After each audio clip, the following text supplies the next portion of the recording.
children is dubbed, as well as high-budget blockbusters. The rest of movies are subtitled. Arguably, South Korea and Japan also went for this approach. Now, the orange zone, the sold code mixed zone. They equally dub and create subtitles. That's Turkey and Bulgaria. Source of information, Wikipedia, by the way. And magenta. Those countries usually opt for dubbed version created by others. For example, French or Dutch in Belgium or Russian in Belarus. To the best of my knowledge, the majority of the countries of post-Soviet Union often resort to films dubbed in Russia. The remainder of my presentation will be about dubbing. Please don't confuse it with EO, otherwise you're going to be subjected to eternal damnation. Right then, dubbing. Every dubbed film was supported by a powerful army, mostly of invisible film, the voice actors. They are behind the scenes, but thanks to their contribution, the audience can watch Hollywood films in Ukrainian. Now they're gradually coming out of the shadow, and people know them. Next, dubbing directors. They cast actors, they look at voices that make the best match for the original idea of the film. Sound engineers. They sit for hours recording every line, and they keep track on the quality. They added the saliva out, as mentioned by the film, and other extraneous artifacts. We also have the mixing engineer. The mixing engineers are at loggerheads with us. They listen to the original track and then they add different effect. They mix it with the sound and with the effects, creating the so-called M&E track, the music and effect, because there are certain technical requirements to the music in the dubbed version. Next, dubbing coordinators. They must create schedules, book studios, mixed studios, and dubbing studios, and put all the difficult bits together. They ensure the recording, the mixing, the viewing. They also show it to our Ministry of Culture. They also have to keep in touch with the customer. Sometimes it's extremely convoluted, but at the same time, dubbing coordinator needs to be very diplomatic because, you know, creative professions attract very sensitive individuals.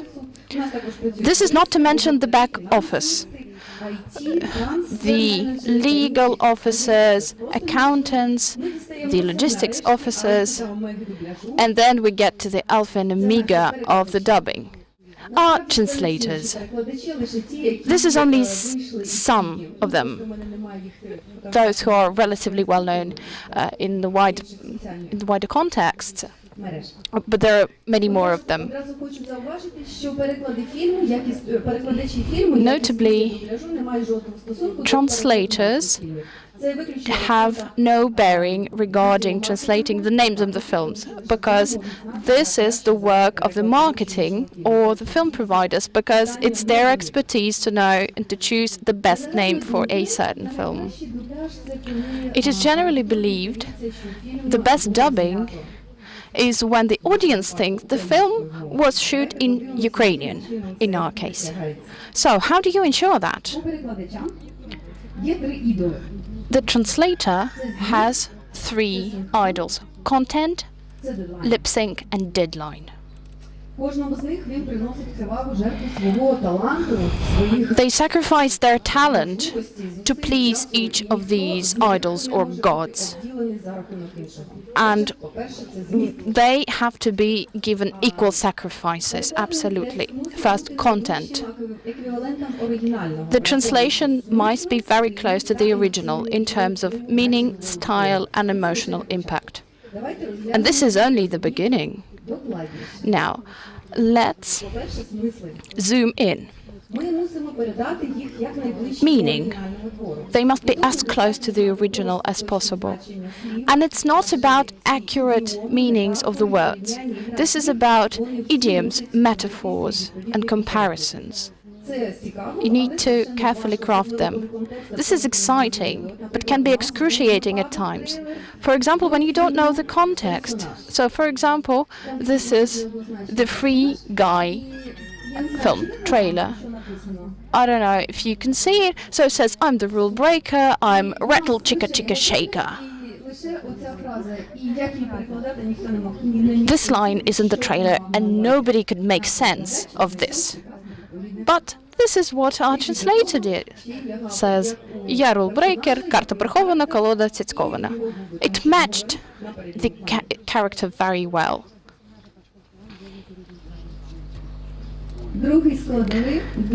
Now, God number two, a subcategory of contents. This is style. A school pupil cannot talk like a school professor. And then you got neurosurgeon, physicists, gamers. It's the translator's job to identify slang for each of these social groups. So we want the translation to sound natural. And each social category be identified with the audience. For example, if a surgeon goes to the cinema, he must identify with the surgeon on the screen and the way he speaks. Also, there are accents and dialogues. We rarely meet a French person who speaks Ukrainian or a Hungarian person who speaks Ukrainian, so it's really difficult for us to identify foreign speakers speaking Ukrainian. What we are familiar with, though, is the Russian accent in Ukrainian. In one of our films, we had this beefy guy who was called Pyotr, and he had very strong Russian accent in his Ukrainian. And then another idea made the suggestion, how about we copy our ex-legitimate president Yanukovych?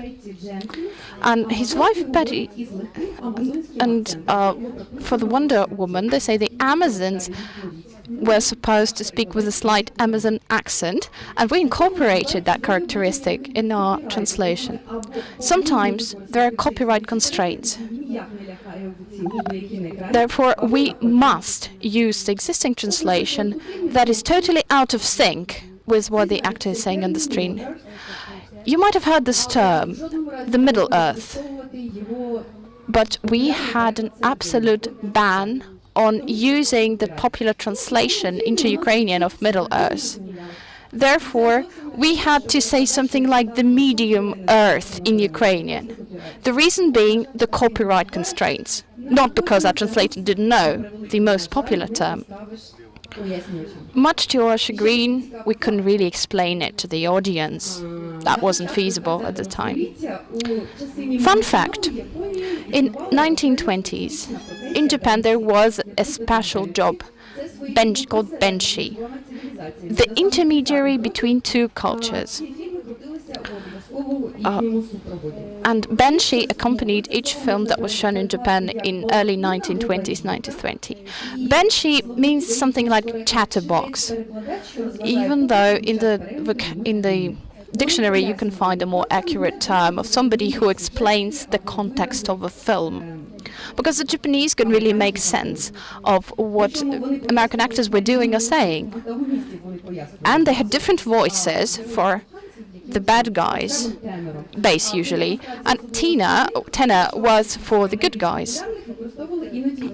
For the most popular film, they used certain versions and a number of actors which preempted dubbing as such. The third part is the emotional impact. For example, we need to make fun of the jokes. If there's some obscure British humor in the original, or anal or genital American jokes, they still need to be fun in Ukrainian. I'm sure you've seen the film that's called The Gentleman in Ukrainian.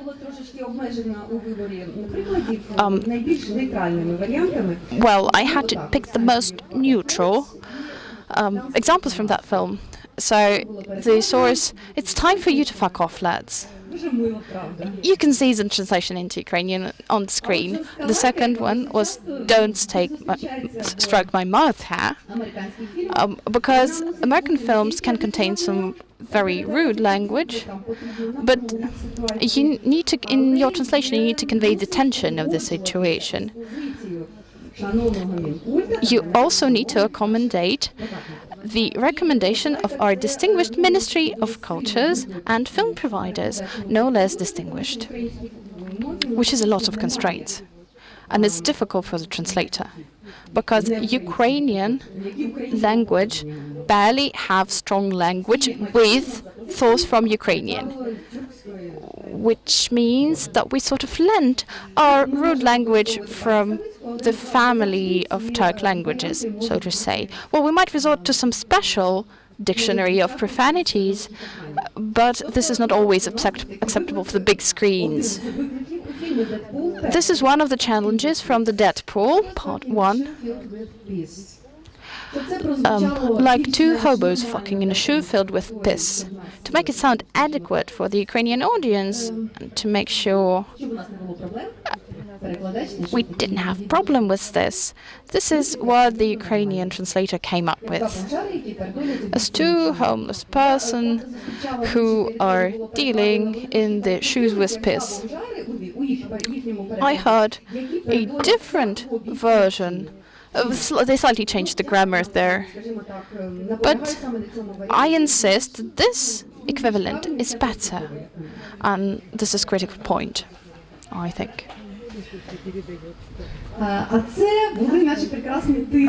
And these are the subtitles. I love them. I'm just going to show you the closed caption. So, some douchebags films produced by asshats. Kozlary, as in Ukrainian caption. Next, starring God's Perfect Idiot. We couldn't use the idiot because this is one of the medical diagnoses in Ukrainian, and this is discouraged. So we used this cute rendition. Казковий доброконик.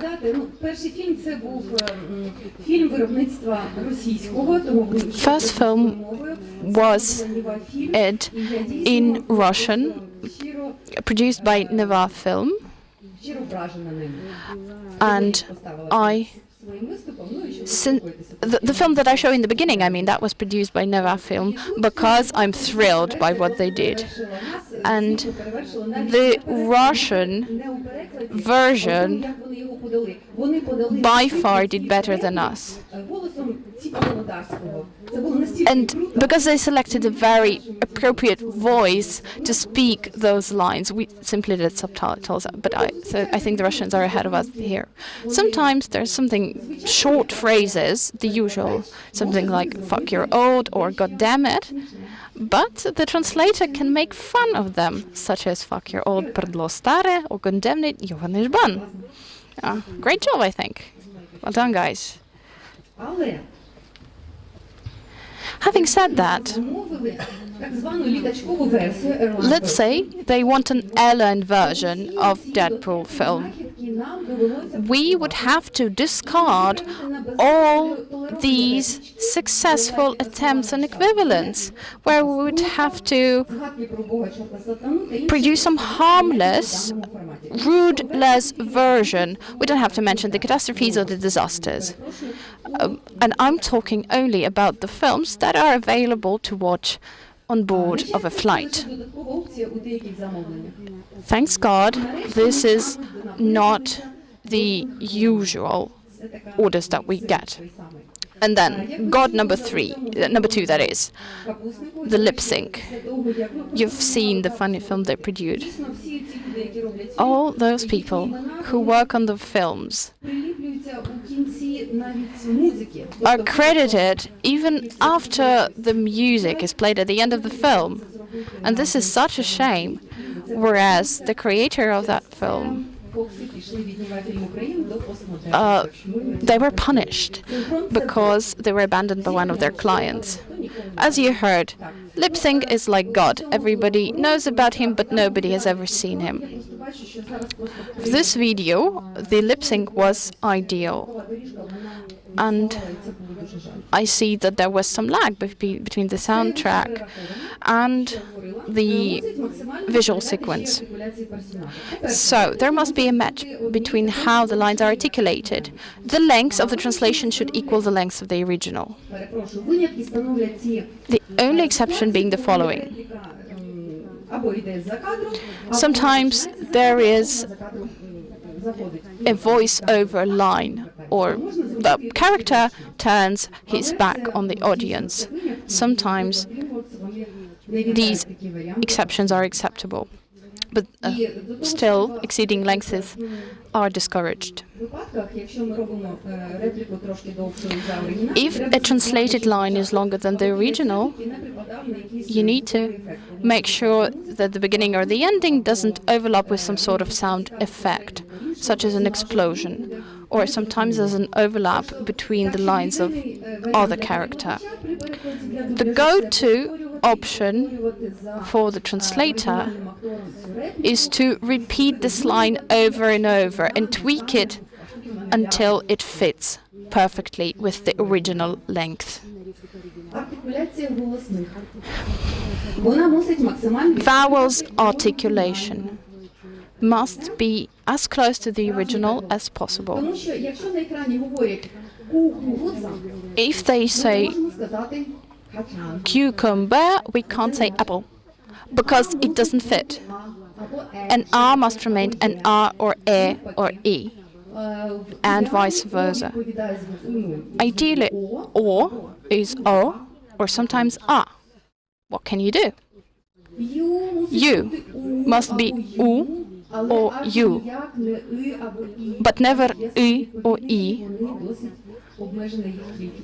There's a limited number of options for those vowels. For example, if a soldier is crying air, we can't really render this as povitra. Well, you clearly see why. We can say lahai instead, if you pronounce it really quickly. And finally, articulatory stops. Oh. Look at the top right-hand corner. You see a letter there. The full stop sounds are b, p, m. Incomplete closures have v and f. And the mismatch in these sounds is obvious to the audience. So simple things become challenges, such as help, for example. Well, apparently the translation is really clear. It says "допоможіть" in Ukrainian, but no. Because help, a very open vowel, whereas "допоможіть" doesn't fit at all. There is no perfect solution, but sometimes you can replace it with the word "рятуйте," and you need to make the emphasis on the final "e." Make sure you pronounce it really fast and emphasize "e" at the end.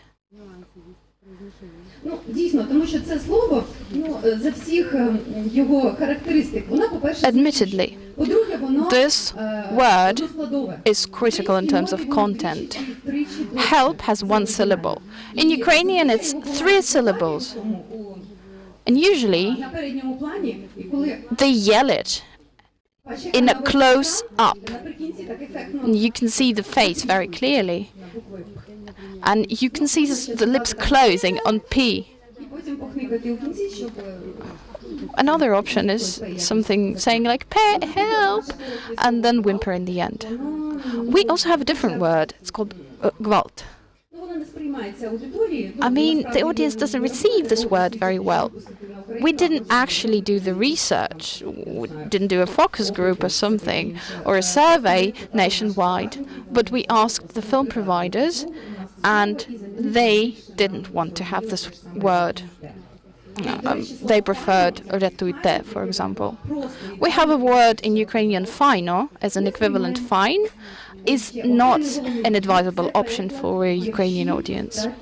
Now, a separate entity is translating poems and songs. Because on top of all those constraints, you have rhythm and the rhyme. This sounds like Mission Impossible. But it actually isn't. It actually is possible.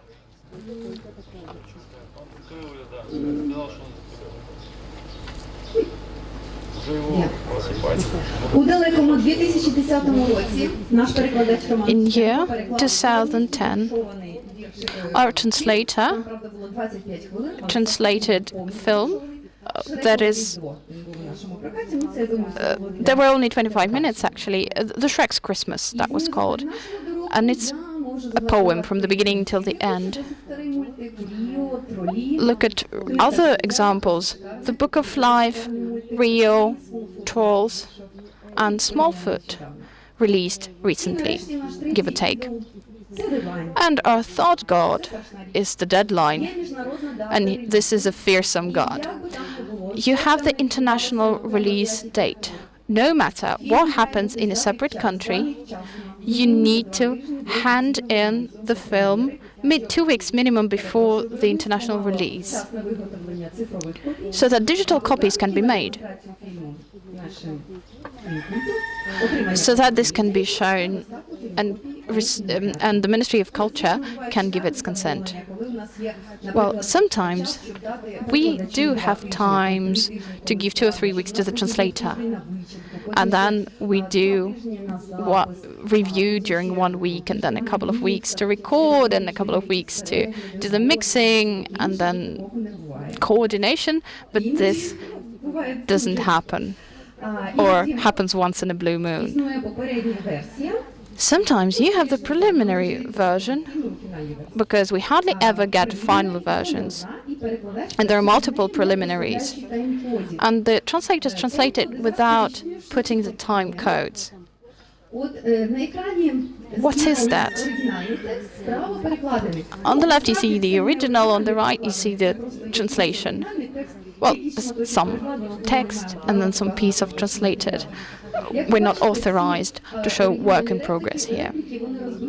You see the original lines, and they're broken down in smaller bits that would be comfortable for saying. You have character names, and before them you see 00, that is minutes, .55, that stands for seconds.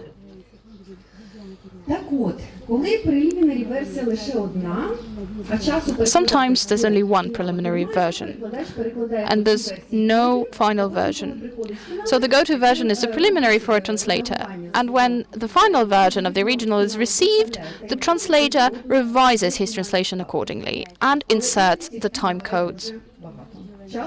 But sometimes the schedule is very tight, and the customer wants to see the preliminary translation.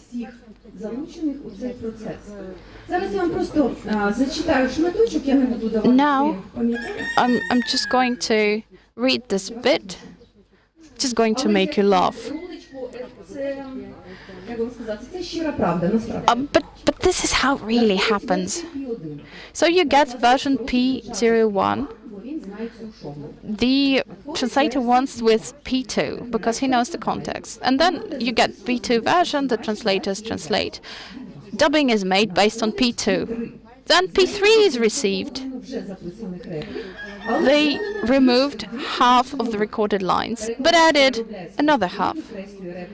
The translators translate the new scripts, remove the old materials. Actors are called again. Warning that this is not the end. The document is re-recorded. No. When the bulk of work is done, you get P4 and the P5 next day, where they remove the part of old lines P3, but added some of the P1 materials that were originally recorded, but they removed. And when the coordinator calls in the actor for P4, you get the version P6, which is a mix of previous version plus a couple of scenes of so-called home porn. And the customer is detained on some water, and then in a week you get P7. The translation sends the translation, thereby cursing us and placing us under his eternal damnation. The team's hair goes white, and then you get the final version.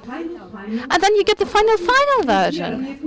And then the first night where we invited the translators to make sure that everything is over, and the next day you get P9, the so-called director's cut. This is the dubbing director after the last stage of this brilliant process. I'm done. Hopefully, my content was meaningful for you.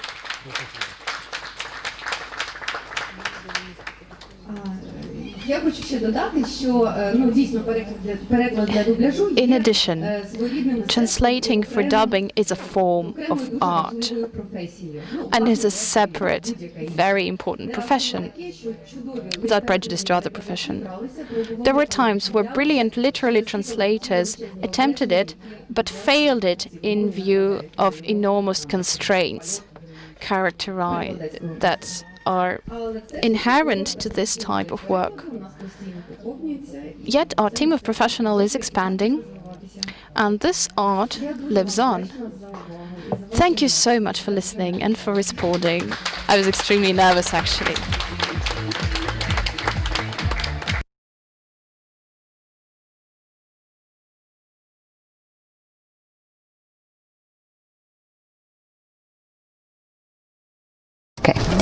Do we have any questions? Alexei. Alexei, please.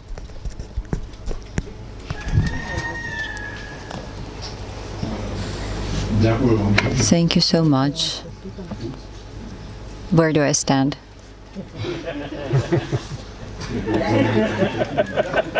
I want the best sound, so I'm looking for the best spot.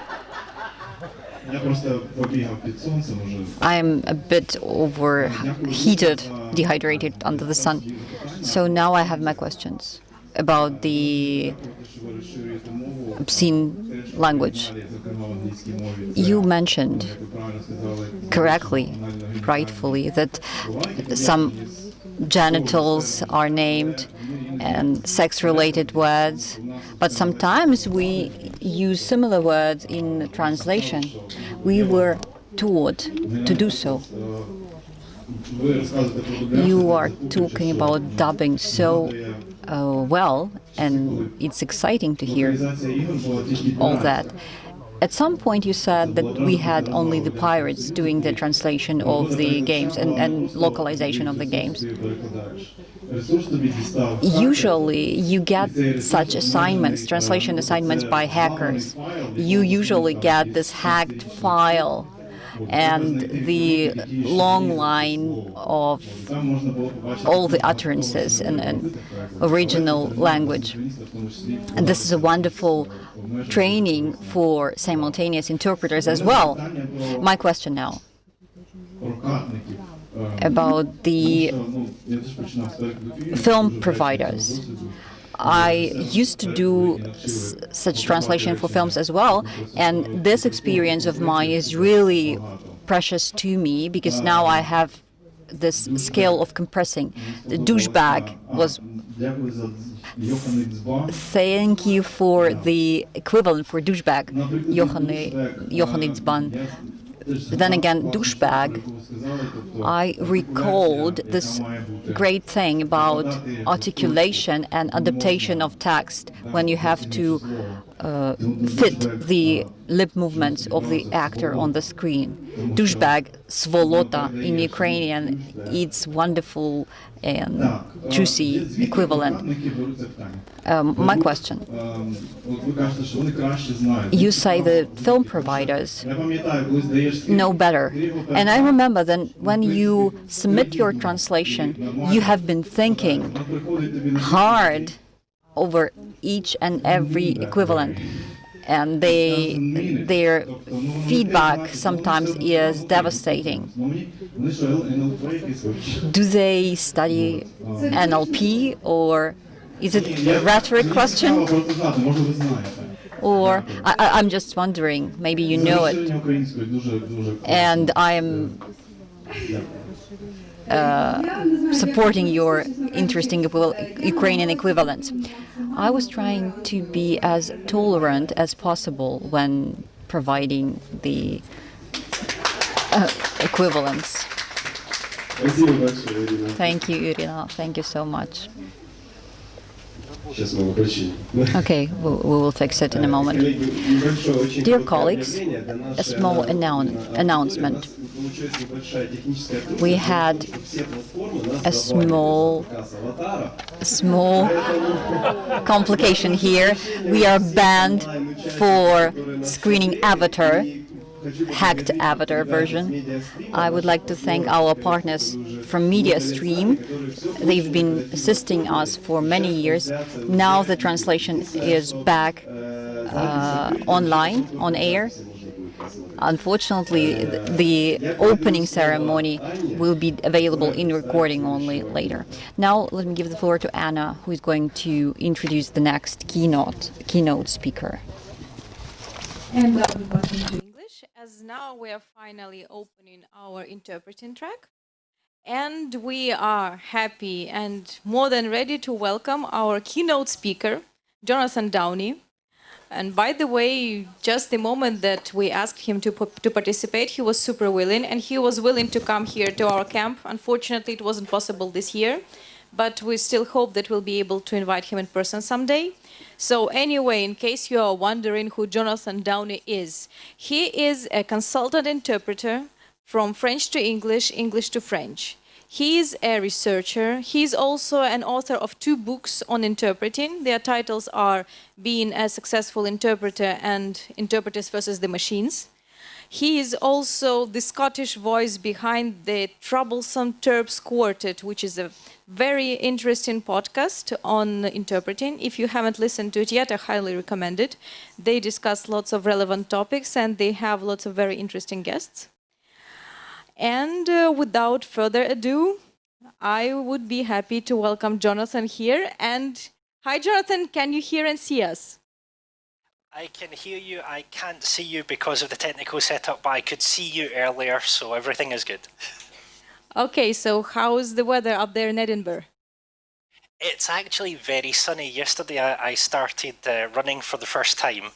So the weather is lovely, but I don't think I'll be enjoying it too much. My legs are too sore. I see. Well, we hope that a bit of our summer vibe just goes up there as well, because we also have a very sunny morning. We have just started, and we're eager to listen to you and what you have to tell us. And the floor is yours.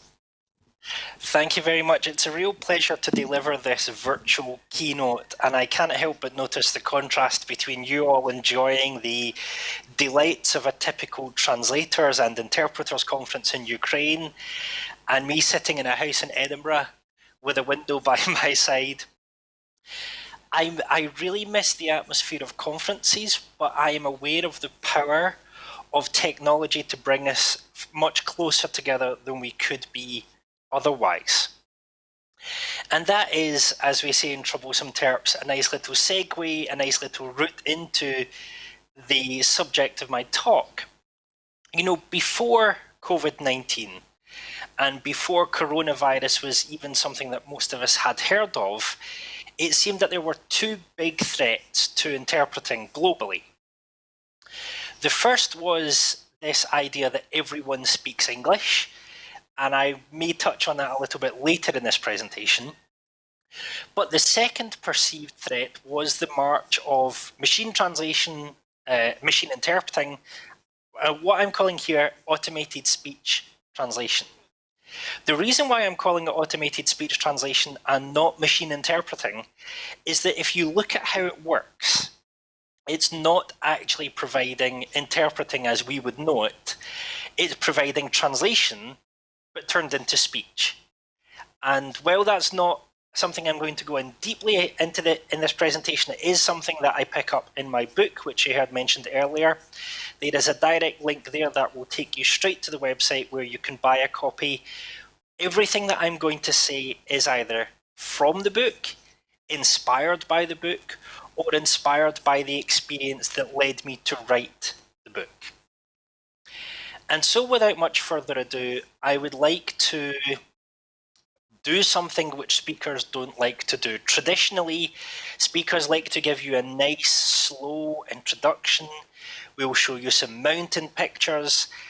I want to do something called cutting to the chase. I want to get straight to the problem. When I'm doing research, they teach us that the quicker you define your problem, the better things will be. So let's start with Waverley Labs. Waverley Labs is a technology company, probably the biggest company outside of Google and Microsoft, trying to make machine interpreting solutions. They're the biggest in terms of the fact that their fundraising has raised several $1 million twice. First, they did crowdfunding for their device called the Pilot. Then they did more crowdfunding for their newest device called the Ambassador. And their claim, as you can see from the slide here, is that we can now say goodbye to language barriers. If you would like to look up their advertising on YouTube, their YouTube channel has lots of videos telling you how, because of their devices, you can now learn any language at the click of a finger. Ironically, I'm unable to click my fingers. I don't know what that says. But the point is that they are telling the world that their devices have erased language barriers without the need for human interpreters. Whether their claims are correct is subject to debate. Certainly when I quizzed them on the data behind their claims, they weren't ready to share it with anyone. They weren't even ready to share the testing protocols with anyone, but that doesn't matter. We're in a world now where truth and actual facts matter less than what people can make the facts say, and Waverley Labs are convincing many people to give over money and buy their products. Then we have Google, and I'm sure that phrase, "then we have Google," has been said thousands of times over the past 3 years. Google are trying something new. The reason why I talk about automated speech translation and not machine interpreting is that traditionally, and in the majority of cases, machine interpreting, as we might call it, is done by the computer listening to what you're saying, turning that speech into text, sending that text to a standard machine translation system, and then taking the text produced by the machine translation system and turning that into speech again. In other words, automated speech translation is simply translation with audio. Google have a new system, well, it was new last year, that aims to completely break that model. And their new system is called Translator-tron, and it takes the waveform, the mathematical representation of your speech with no text, and turns that into a new waveform, a new mathematical representation of the target language without any text being involved. In other words, it goes straight from speech to speech. Technically, that's an incredible feat, but again, they haven't released their data publicly. They've just released snippets and expected us to believe that that's what the algorithm did. But it is a breakthrough. because it aims to make you sound more like yourself in any other language that you speak. And it's taking seriously the arguments that the experts have been making for years that any automated speech translation system that ignores intonation is missing out on a large percentage of the content. But for our purposes, for the purposes of discussing raising the profile of human interpreting, we have to know this exists, we have to know the claims they are making, and I would like to invite anyone here who's taking notes to look for this blog post and to do an analysis for yourself of what they get right about interpreting and what they get wrong about interpreting. And lastly, we have a delayed innovation. The Olympics were supposed to take place this year. Like many things that were supposed to take place this year, they're not taking place this year.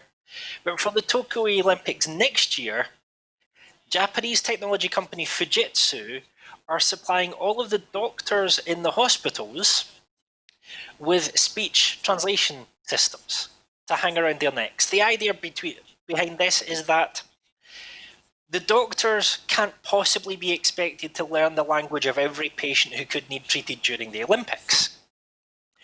Neither can we expect sick people to suddenly become fluent in Japanese, so let's have a device that does the interpreting for them.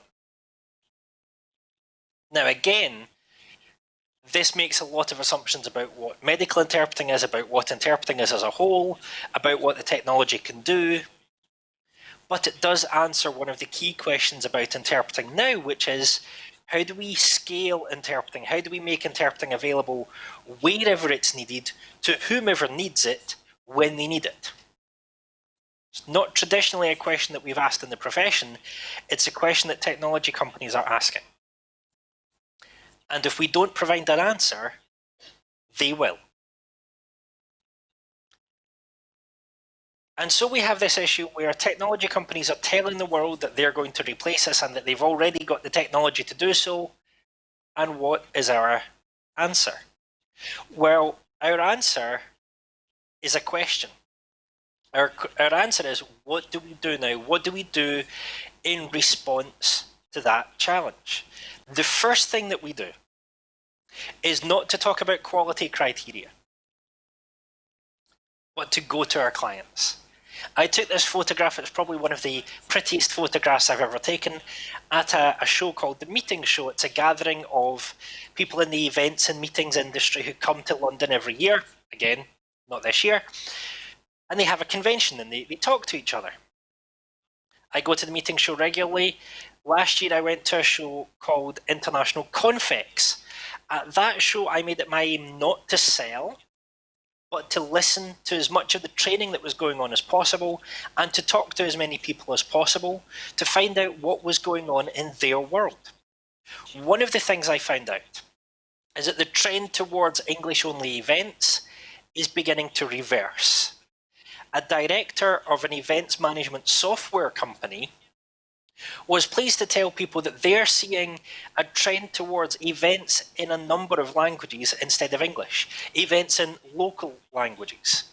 They are seeing companies who no longer want all of their staff to be trained just in English, but to receive information in the language that they speak every day. That's not necessarily an open invite for more interpreting for various reasons, which we might have to go into later, but it does mean that the fear that we had of being replaced by everyone speaking English only was fundamentally unfounded. But we only learn these things if we're in the world of our clients. To paraphrase or to use the phrase of Chris Durbin, a famous translator, we need to spend more time in client land. And what does that allow us to do? Well, fundamentally, it allows us to land new clients. I was on a flight to a board meeting for my national association, and I was reading the magazine of the now no longer flying airline Flybe. And in their magazine, they talked about issues to do with international business, and I realised that they were talking a lot about international business, but nothing about how interpreters enable international business. So I pitched to the editor, and to cut a very long story short, I ended up with a 3-page article, which is still online in their magazine. The article lasted longer than the airline. What are you going to do about it? But this article, I pasted on every social media feed that I possibly could. And the managing director of a translation agency said to me, "Oh, I noticed that you know how to do consultant interpreting work. Could you do that for us? Our favourite client has an interpreting event, and we're a translation agency. Could you do could you be the consultant on this job?" So I then became the consultant interpreter for this job for a very large French brand, for a very good agency, on the strength of an article that I wrote showing that I understood what businesses needed from interpreters. That's the marketing side of things.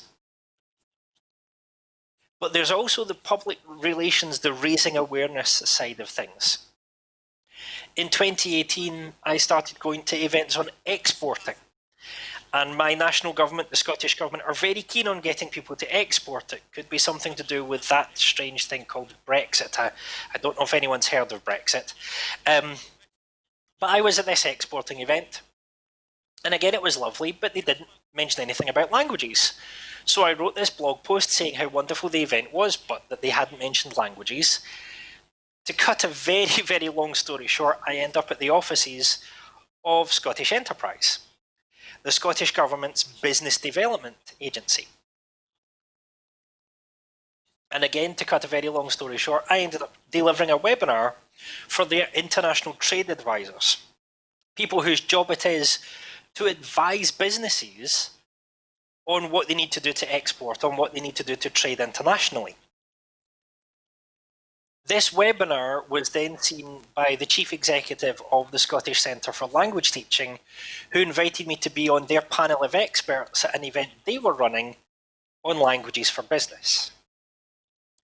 Being in the room with people who might need interpreting at some point led to being in the room with the people who were advising businesses on international trade, led to delivering a webinar, which is still on their website, which in turn led to being seen as an expert.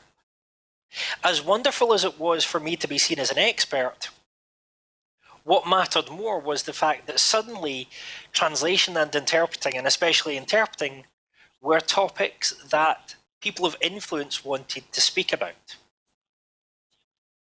Does anyone in your government want to speak about interpreting? Does anyone helping businesses in your country realise how important interpreting is for exporting? If they don't, who's going to help them find out? Who's going to tell them? Who's going to let them know? But what is it that you do? That's a really obvious, silly question. When I first began freelancing, I lacked clients. And I would take on just about any work that I was vaguely capable of doing: translation, interpreting, proofreading, editing, checking. And so I went networking within the first couple of years of me beginning freelancing, and I went to this networking meeting, and someone said, "What do you do?" And I said, "Anything you'll pay me for." That's not a good answer to tell people what it is that you do. That could have all sorts of results. But what is it that you do? If I were in the room with you and I shook your hand or bumped elbows with you — we're not allowed to shake hands now — if I bumped elbows with you and said, "What do you do?" you would likely say, "I'm a translator, I'm an interpreter, I'm a subtitler, I'm a dubber, I'm whatever." Is that what you do? Before you answer that, I want us to look at 4 key marketing messages, because often we talk about what we do in a way that doesn't make sense to anyone outside of our industry. The most basic marketing message is that translation or interpreting — I'm going to concentrate on interpreting — makes a difference, hopefully a positive one. That's the level of public relations, helping people know that we exist. The Chartered Institute of Public Relations in the UK says that public relations is simply about improving your reputation and managing your reputation in front of whichever audience or audiences you're interested in. Do important audiences in your world know that interpreting makes a difference? Then there's how to ensure it makes more of a difference, and this is what I call client education. Client education for me is not us wagging our fingers and saying, you need to do it this way, you need to do it this way, you need to do what we tell you. No, client education is understanding the ways in which interpreting can be made more effective and more efficient, more cost-effective even for clients, in a way that doesn't compromise on the end result. Client education is working with clients to get them the best service that they can get in a way that will be acceptable to them. Then there's the level of marketing, which is where we start targeting a specific sector, a specific set of businesses, and say, here's how it can make a difference to you. We cannot do marketing if we don't understand the difference that clients want us to make to them. What difference do our clients want us to make, and how can our interpreting make that difference? And lastly, the level which I'm still not great on is, here's how I can deliver that difference. Sales is all about you as an individual winning the client, you as an individual being able to sign that contract. That's where you have to stand out individually and ask for the sale. The reality is that most of the time, in most places, we're only going to be doing the first three, and the fourth one comes eventually. The audience gets smaller for each of the four. Public relations is any publics. Client education, we have to know roughly what the clients are trying to do with interpreting. Marketing, we have to know what they want it to do. And sales, we have to be able to deliver it for them. So in those terms, what is it that you do? What difference do you make? Instead of telling people your job title, I'd like us to practice telling people what our job does for them. Do you help people make money? The number of people I have met who are afraid of saying that we help people make money, but if you're a marketing translator, if you're an interpreter at sales events, that's why you're there. Hans Vermeer, a famous German translation theorist, says that accuracy, or said, he's been dead a long time, he said that accuracy only matters in as much as it's necessary for the purpose of the translation to be fulfilled. In other words, accuracy only matters because if we're not accurate, the thing doesn't work. It's not important for its own reasons. It's important because it helps clients do something. Do we help clients make money? Do we help clients save money? What's the cheapest way to get interpreting? Do it right first time. Do we help people save time? How much quicker is it to have an interpreted meeting where people understand each other straight away than it is to try and muddle in fourth language English? We're entitled to say to clients, we help you save time. Do you help clients avoid legal action? If you're working in legal interpreting, you might not feel comfortable talking about how you help clients make money or save money. But if your interpreting wasn't there, would they be more likely to be sued? Probably yes. So say that. Talk about how professional interpreting means that legal processes can go quicker, can be more effective, can be more efficient. Talk about that. Does your work tangibly change lives? I've stopped translating for about 3 years now, but when I was translating, one of my most strangely enjoyable translations was a translation on digging toilets in parts of Africa. I know that people's lives were changed because of that, because now their hygiene is better. I did volunteer interpreting once where my interpreting enabled people to understand and to raise money for a group of people whose only economic activity was selling their wives and children into prostitution. If your interpreting tangibly changes lives because you do it well, that's what you should be saying. So what is it that you do? Probably one of these 5 things. And it probably needs to be said in the words that your potential clients are using, not our terminology. And so we come to an incredibly common mistake. Go to any interpreter website, go to any translator website, and you'll see something like, I have been passionate about languages from a young age. At the age of 20, I enrolled in the university of whatever it is. I have a passion for languages.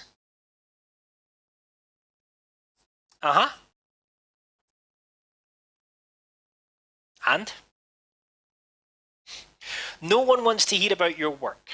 Outside of agencies, no one really cares about your specific QA processes. In fact, they might have a different meaning of QA than we have. No one wants to hear about your background unless it's really relevant. They want your help to do their work. Imagine going on a date with someone who ever only talks about themselves. You wouldn't go on a second date.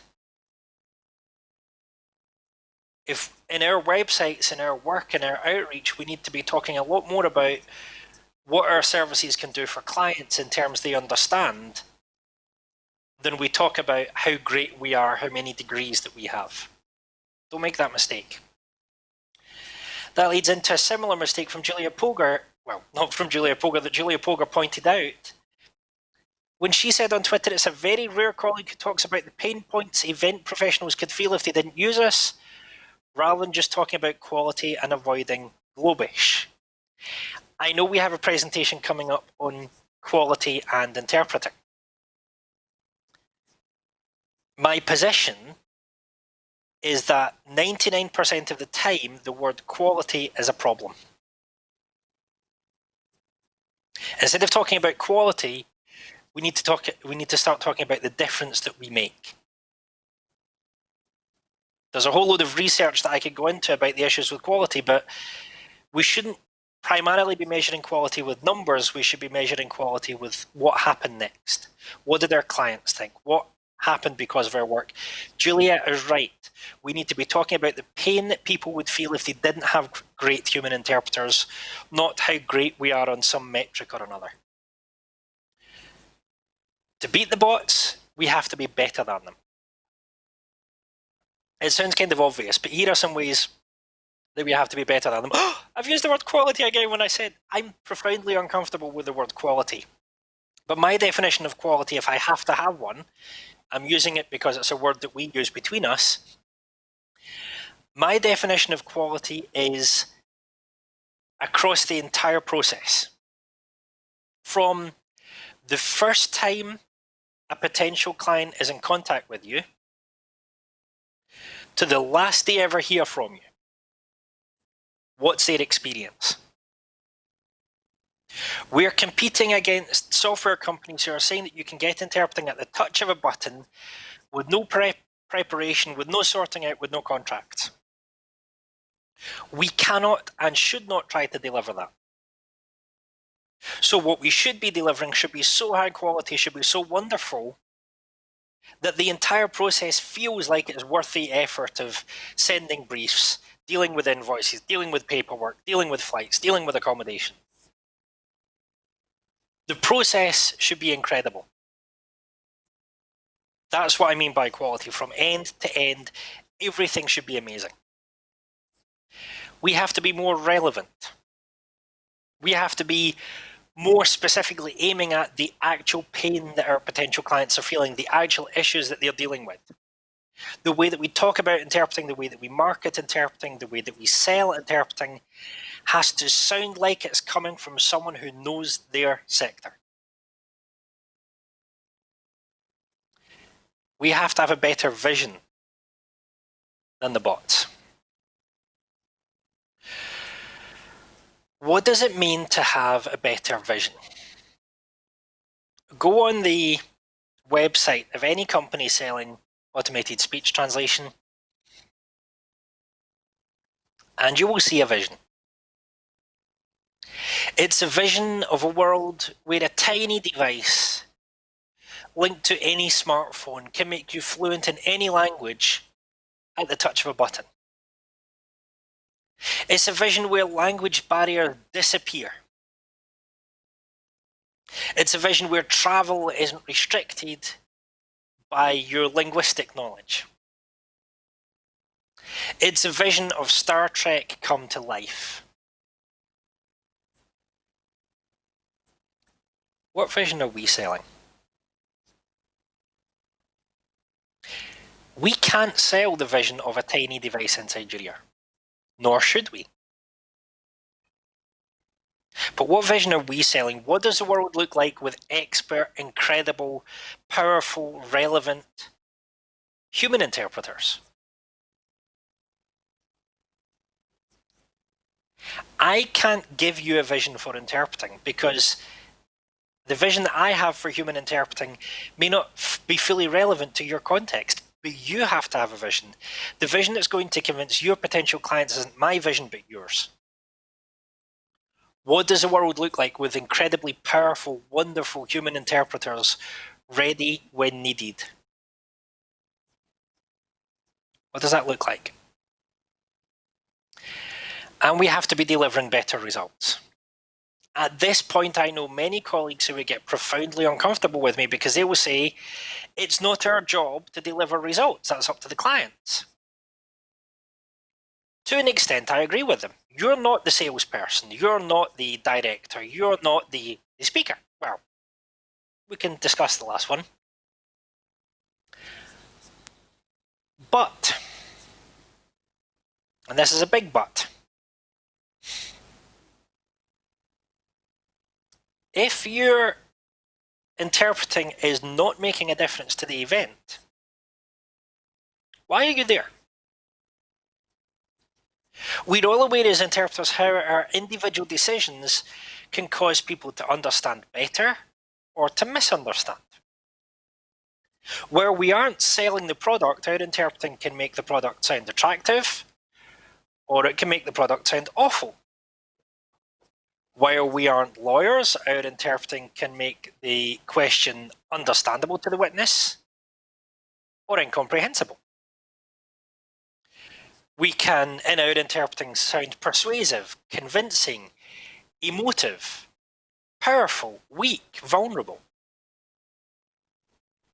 There is an extent to which the results of the meeting depend on us, because if they didn't, we wouldn't be there. So the results of human interpreting must always be better than the results of automated speech translation. On the day that human interpreting is not delivering better results than the machines, human interpreting can be replaced by the machines.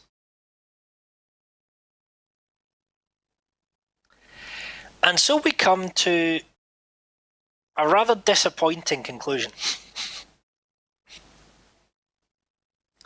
It's disappointing because everyone that I talk to about the future of human interpreting and machine interpreting and automated speech translation wants me to forecast the future. People say to me, so does your book tell us whether we'll be replaced or not? And I say, no. Actually, if you read the book, it presents 4 potential futures, ranging from the machines taking over to human interpreting being the gold standard.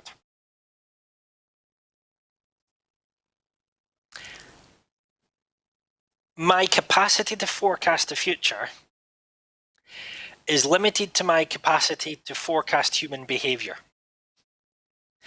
And I don't know about you, but I think humans are rather unpredictable. And so I want to leave you with this thought that I want to develop slightly before I open up to questions.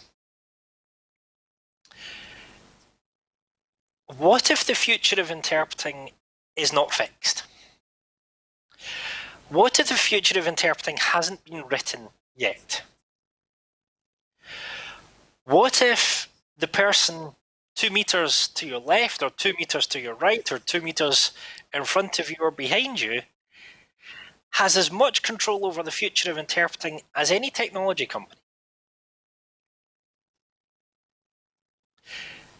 What if the secret to raising the profile of interpreting in the shadow of automated speech translation isn't at all to tell the technology companies to be quiet or to wait for an association to do it. When I was on the board of the Institute of Translation and Interpreting in the UK, I lost count of the number of times people would say something like, the association should do something about. We had a chair at one time whose favourite response to that was to say, okay, I agree. Would you like to do it?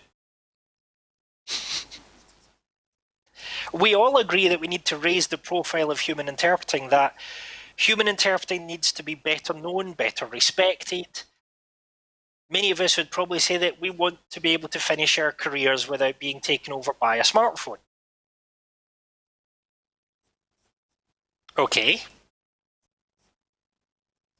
What are you going to do about it? That makes this presentation profoundly uncomfortable for a number of reasons.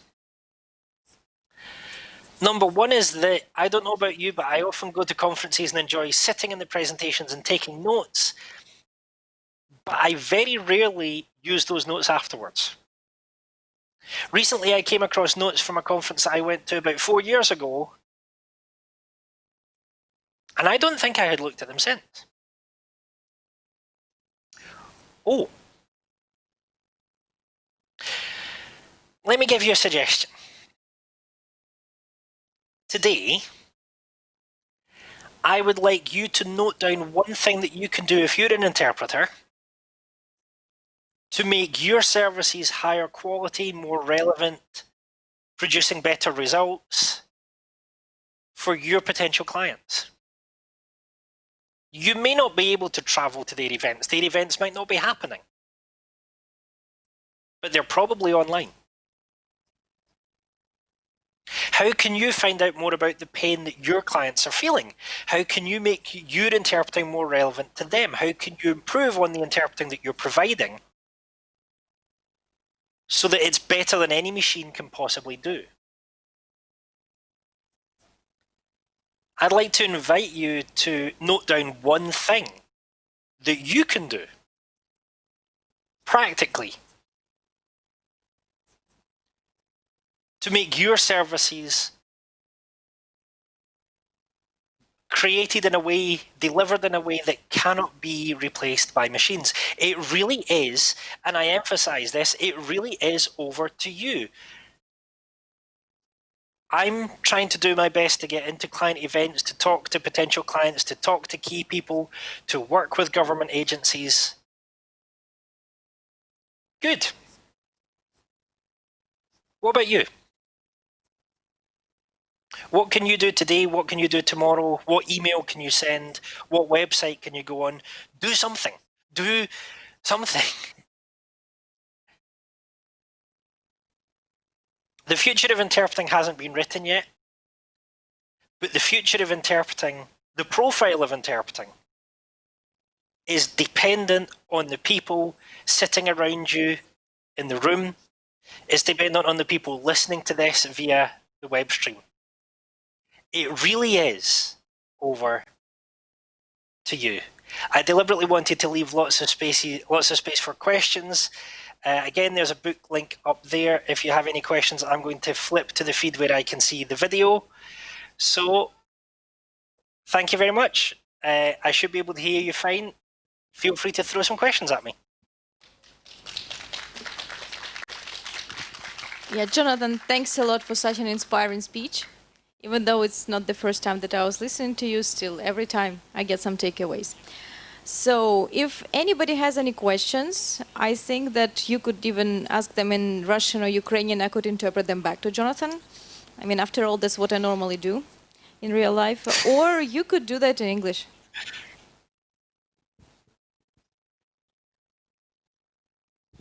Jonathan, hello. Thank you very much for this inspiring, really, report and all the information you've provided, especially the overview, the one that you've provided in the very beginning of your briefing. Thank you, because I was really too lazy to do that myself, and I was very fortunate to hear it from you. Now, and my question really relates I guess, more to this introduction that you had in the beginning of your speech. The American Association of Translators, they once had a kind of a publication, and it was a big one. And like somewhere in the middle, they were citing a Washington Post article that says, well, I can't recognize every word that was used, but the idea was that if I would be writing a letter to my distant cousin that I never actually remembered properly, then I would use a machine translation or something like that. But if I do something that is at least remotely connected to my business, then I would definitely use a translator. Now, you've described a lot in the ending of your speech about the future possibilities, but if we are trying to split the interpretation and the translation part of the job, well, that was an introduction to my question. And the question is, do you think, or how much time do you think the translators, this is one question, and / the interpreters have? Do we have one more generation until the machines would be able to translate just as good as the interpreters and translators? Or do you think this will never happen? I know you've already tried to answer that, but if I would ask you for a specific answer, okay, like we have a generation, can we send our kids to be trained as the interpreters or translators? What's your point on that? That's usually the question that's a question that I asked people in Geneva last year.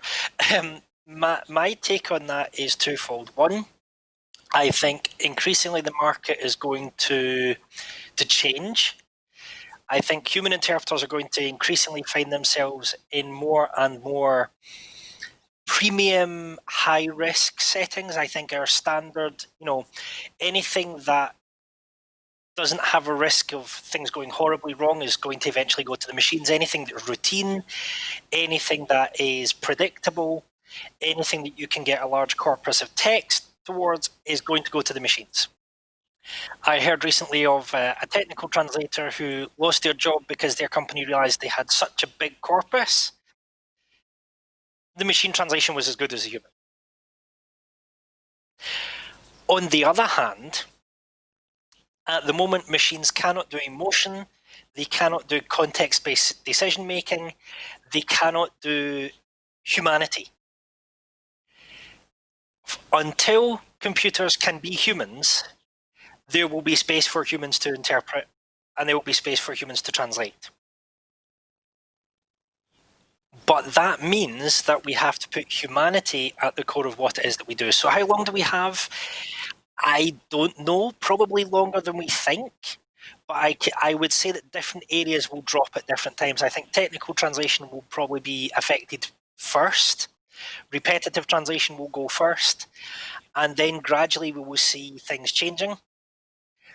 But at the moment, I'm not seeing artificial intelligence get to the point to where it's fully human, and I'm very suspicious of the claims that it's going to get there in 10 years because they have been shown to be based on flawed data. Okay, thanks for the answer. I think Andrew was asking because he himself has 2 kids who are now at school. So, I mean, it's natural to worry about their future, of course. And we're also wondering. I have 4 children, so. Yeah, I know that, yeah. So, more questions from the audience? Anyone? Oh, you do? Okay. Thank you, Jonathan, one more time for your speech. I'm a person who wants to work as an interpreter, and I wonder what can you recommend for me to do, or any exercises, any life hacks to improve English skills and to become an interpreter. So just a usual question from a beginner, and I really do want to hear the answer from you. Thank you a lot. So, the important question with that is, what kind of interpreter do you want to be? I don't agree with the separation of interpreting into settings, but I would say that interpreting in legal settings tends to have different requirements than interpreting at many conferences. For conference interpreting, there are wonderful books. There's a book called Conference Interpreting by Andrew Gillies. There's some wonderful exercises out there. But what I would say is that whatever interpreting you want to do training. Preferably formalized training. If it's for conference interpreting, I would try to find a university, if your language pairings allow, that is in the SUTI list. SUTI represents some of the highest levels of conference interpreter training. So get the skills first through training. But at the same time, I would say get to know an area that you would like to interpret in. So if you want to go into legal interpreting, find courts that have a public gallery that you can sit in so that you can see how courts work. If you want to do business interpreting, look at hanging around business events so that you can see how businesses work. Find a sector that you want to get to know, that you want to interpret in, and spend time there. While I'm disagreeing with the separation of interpreting into, legal interpreting, medical interpreting, conference interpreting for various reasons that I won't go into, I do agree with interpreting in different sectors and in different contexts being different. So get to know a sector, get formal training, and really push yourself from an early stage in matching your interpreting skills to a market somewhere. Okay, we have another question. Could you please bring the mic to Alexei? Hello. Greetings from the interpreting team over there, and I'm one of them, and I'm ecstatic to have colleagues like this sitting here and the people in the industry around. You should be here next time, seriously. Yeah, we'll sprinkle the coronavirus with something very soft, but it will disappear like the gnats here. There are no mosquitoes here. I can't believe it. So I have an industrial-related question. Sorry for this introduction. You were saying about the interpreter being available on the touch of a button in your mobile phone.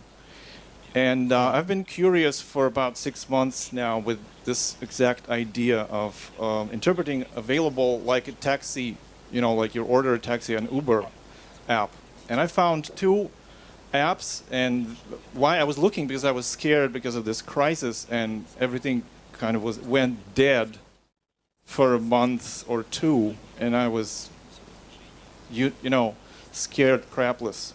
So I started looking for these apps that are available online where you can order an interpreter. And they said interpreter, which I meant maybe they are doing simultaneous, because now the only option to do simultaneous in an online event is via Zoom, because they have an excellent algorithm and a encoding algorithm that is really good. But other than that, not so much. So I was looking, and I found 2 apps. Maybe because I applied for a job there. What I did, I found their contacts, and then they said that we are hiring. And if you're an interpreter anywhere in the world, you can apply. So I did. And it took me a month of kind of email exchange.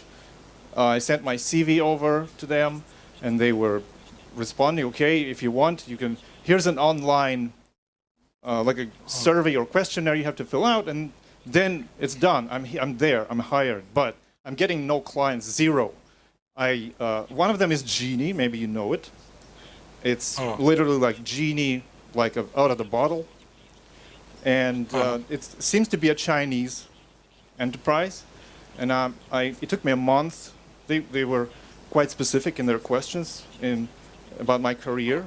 And then I had an interview online, 6 a.m. in the morning, with a great Chinese guy who really knows his linguistics and translation, but there's 0 clients. They claim they specialize in medical clients. Like somebody is in an emergency room and he speaks Malaysian or something, and urgently you need someone. Because I was running around scaring my clients a year ago. I was kind of going wild in my fantasies, and I thought, well, someday maybe, it's going to be, we have to be available like a taxi, like right now here. And my clients were scared. Don't tell me about it, please. It makes me very uncomfortable to think about that future. So that's what you described. Another one is day interpreting. It's a US-based company, and I applied there too. You can find them. It's not a product placement. I'm just sharing the stuff. And 0 customers. I experimented. They said the hiring person. Sorry for taking this long. I think it's useful for us to know what to expect. And they said, well, you just push your button available for interpreting and sit and wait till somebody will need you. Then the call comes through, and there are 5 available interpreters online. The algorithm automatically selects someone. If someone is not available within 5 seconds, it selects another one, and then it exhausts the list and so on. So my question is, sorry, have you heard about them? Have you tried any of them, or do you know customers who used it and how well that was? Like a taxi, or was it horrible?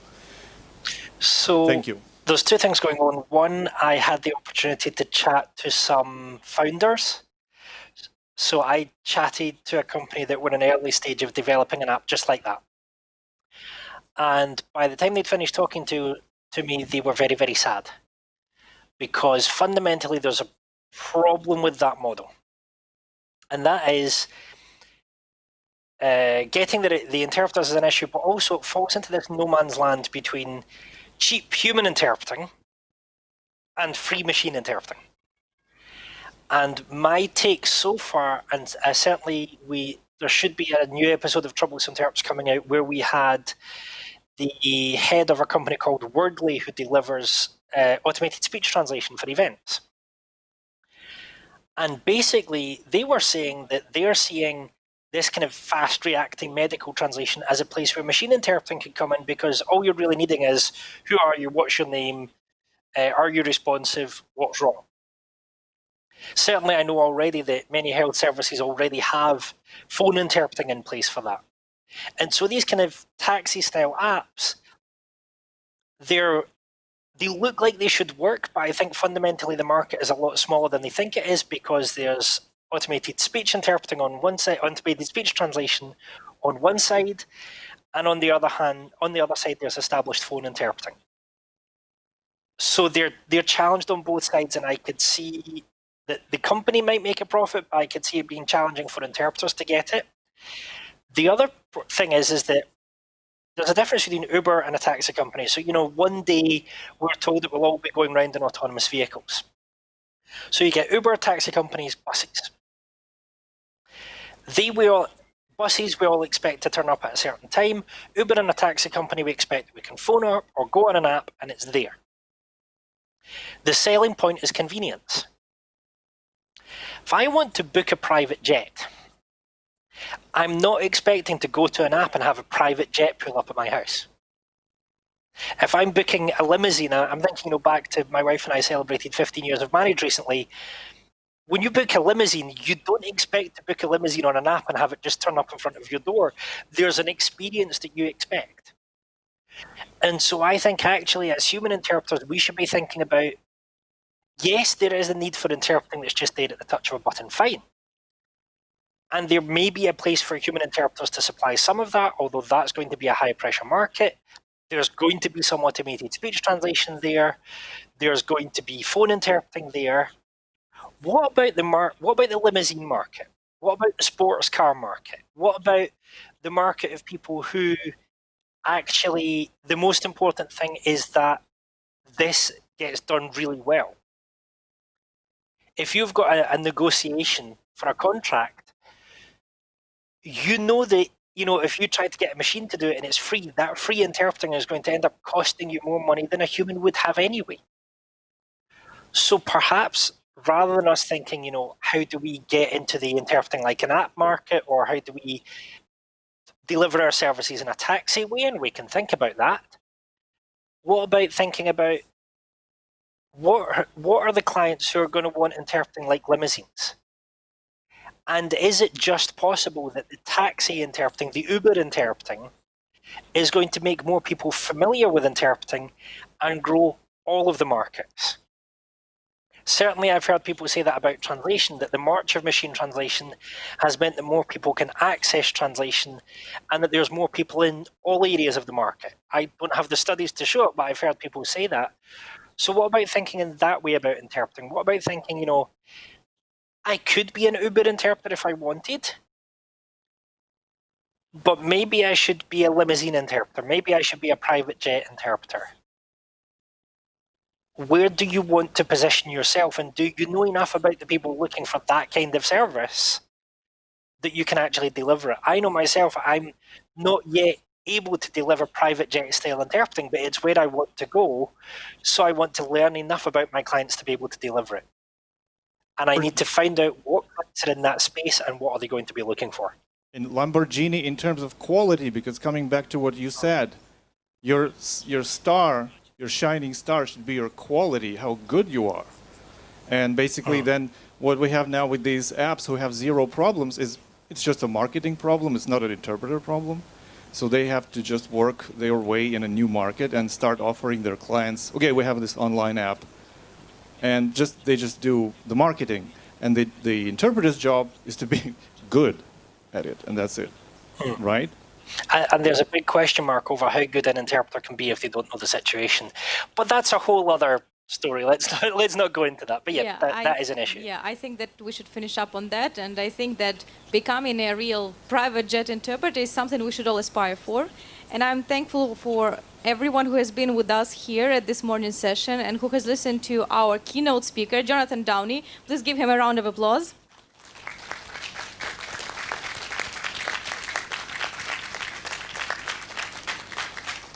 Yeah, thanks for being with us today, and we hope that you'll be able to join us next year. And if I'm not mistaken, I think we have a group photo on the agenda, so don't run away just yet.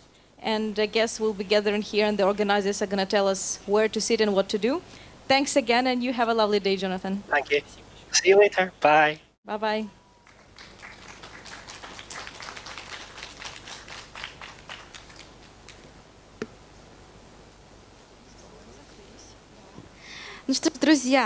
Okay.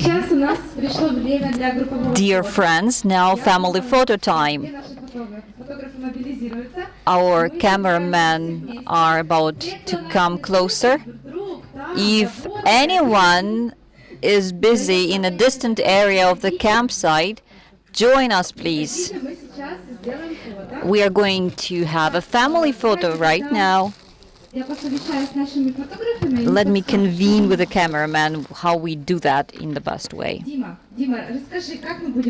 Dmitry, can you tell us where everyone stands so that we have a beautiful picture?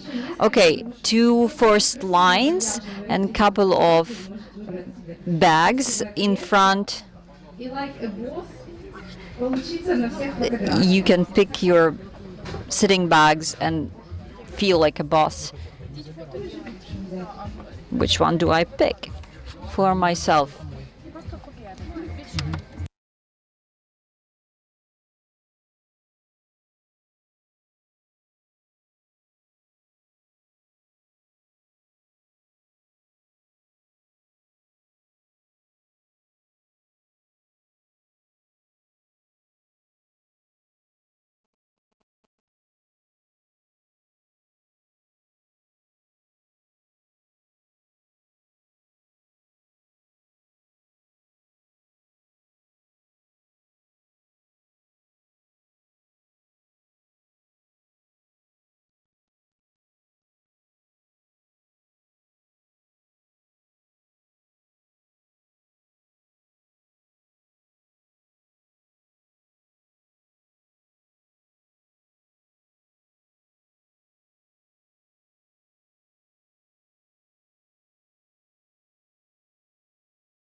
вы оплатили? Это тоже ужин? Мы оплатили с ним. Вы оплатили, да? Спасибо большое.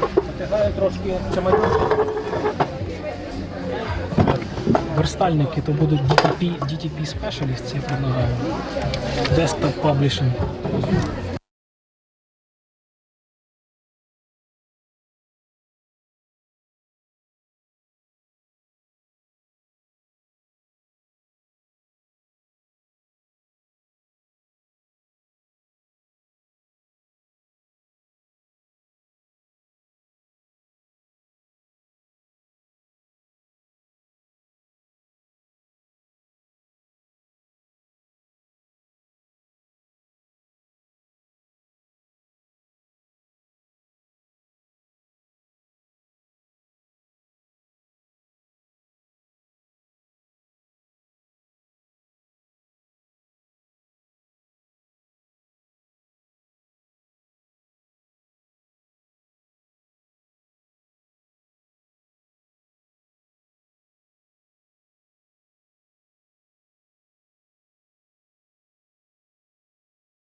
Dear colleagues, please take your seats.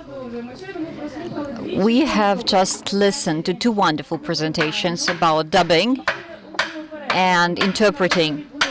The next presentation is going to feature the translation industry and aspect. I'm giving the floor to Václav Jehurnov, and that's an honor. He works with Russian, Ukrainian, and English. He's ATA certified translator, American Translation Association, I mean.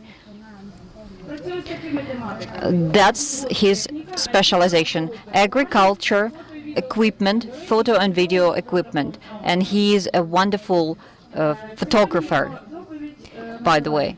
His presentation is called "You are an editor or you have been edited, the technical and quantitative aspects." Every translator is well aware with the situation when you translated a text and you get the editor's file of your translation and you don't see the notes, or you are receiving a feedback. You have another scenario where you have a high-profile client and you want to do as good as you can, and you have this QA procedure, or you want to point to your colleague where they have made a mistake. You can do it through Word tools or Trados Studio tools. But there are also some other interesting approaches to this process. Quite often they are free of charge and available, easily available. So Václav will tell you more about that. Thank you so much, Olga. I have now extra time because you have covered main ideas of my first slide. Okay, let's move on.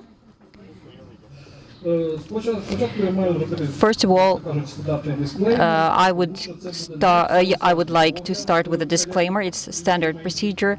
I'm not going to give you a comprehensive overview of all the tools available. If you have some approaches that you have invented, please join in and share with us. And I'm sure that this editor's work is very finely differentiated from being sentenced for murder. So this kind of vocation is not suitable for everyone. Nonetheless, I hope you will find something interesting in my presentation anyways. What do people say in any case when they are edited? I have been edited. And it always depends on the way you receive this edited file, whether it be PDF format without any clues what the editor wanted to see in that translation, or it's a Word file with change tracking where everything is as clear as possible. Roman Bulkevich have spoken here already about the philosophy of editing. There is recording of his last year presentation on that subject available, and you can watch this recording on the website of UTIC. So now let's look closer into the practical aspects of this work. The first case is very typical. You have this bilingual XLIF file. It's quite standard, but they forgot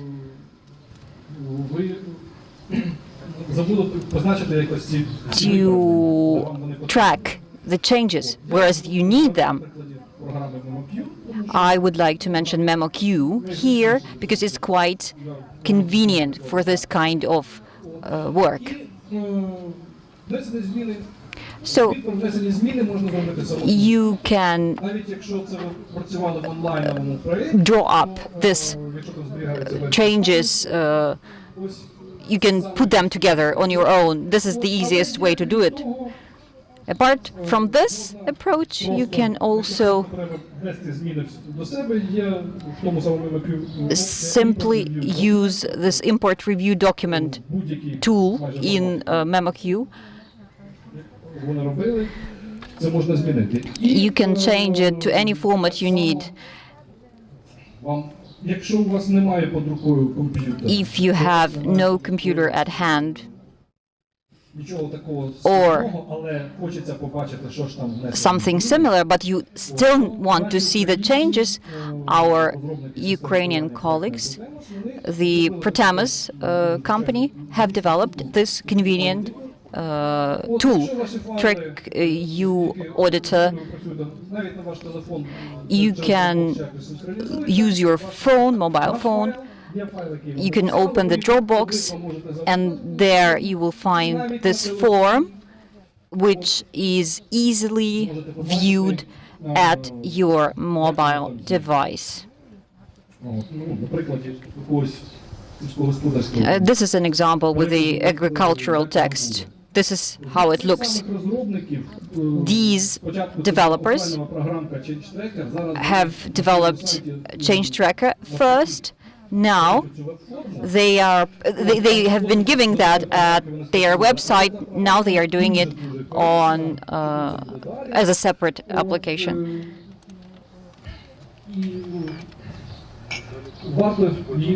So it's worth using. At the end of this week, we will meet the developers in person here, and I will talk to them anyway about this issue. It's quite a convenient tool, I have to admit.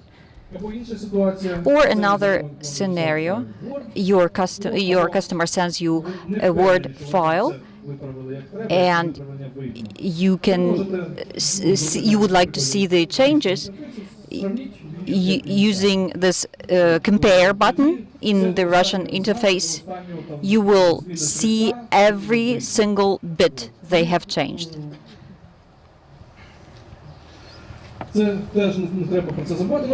We must not forget about this standard tool, but sometimes it happens. One more type of scenario. You have done everything. Everything is beautiful. Your DTP specialists have done all the setup of the final leaflet. You see the final version. They call the process proofreading. We call it the final proofreading, whatever. And you open the file, you see that some subtitles have disappeared, some are distorted, and the worst is whenever you print in or enter your notes into these small windows, it's going to take you a lot of time. There are a lot of standard phrases that could be used to simplify the work. There is specialized software which use the shortcuts. The best of them would be Phrase Expander. I'm not scared to take the less easier path. Flash paste is my choice. I have created this folder with PDF commenting. Practically every standard phrase is there. I mean, any phrase I would need to comment for the DTP specialists, where they need to shift the line or to change some ending of the title, to change the letters, lower, uppercase, whatever. Not to break down the word like multi-channel into two lines. Back in the days, this program was free of charge at the website of Give of the Day. I've been using this software for about 5 years. I guess it's quite sufficient in terms of the tools I need for editing. My next case would be as follows. You have received a couple of files for work, and out of those you need to share all the edited or changed words. The Trados Studio does have this functionality to merge files, to merge. Here you see it as create view, and then you can use filter by terms. Here you see transactional later. So the program would show all the segments containing this term so that I could edit them. Trados Studio does have these functions, but that's appeared quite recently, whereas MemoQ has been using it, has been providing this for quite a while. Now again, merging files. Once we've done that, you can then export this text as one file as an RTF. You can later edit it, and then you would face no problems with seeing the changes, the editing. Next case. That's pertaining to the previous presentation, the subtitles. Sometimes we do need to edit these subtitles. Sometimes, if you did the editor's work, you might need to see what exactly you changed, and you would be willing to see the highlights.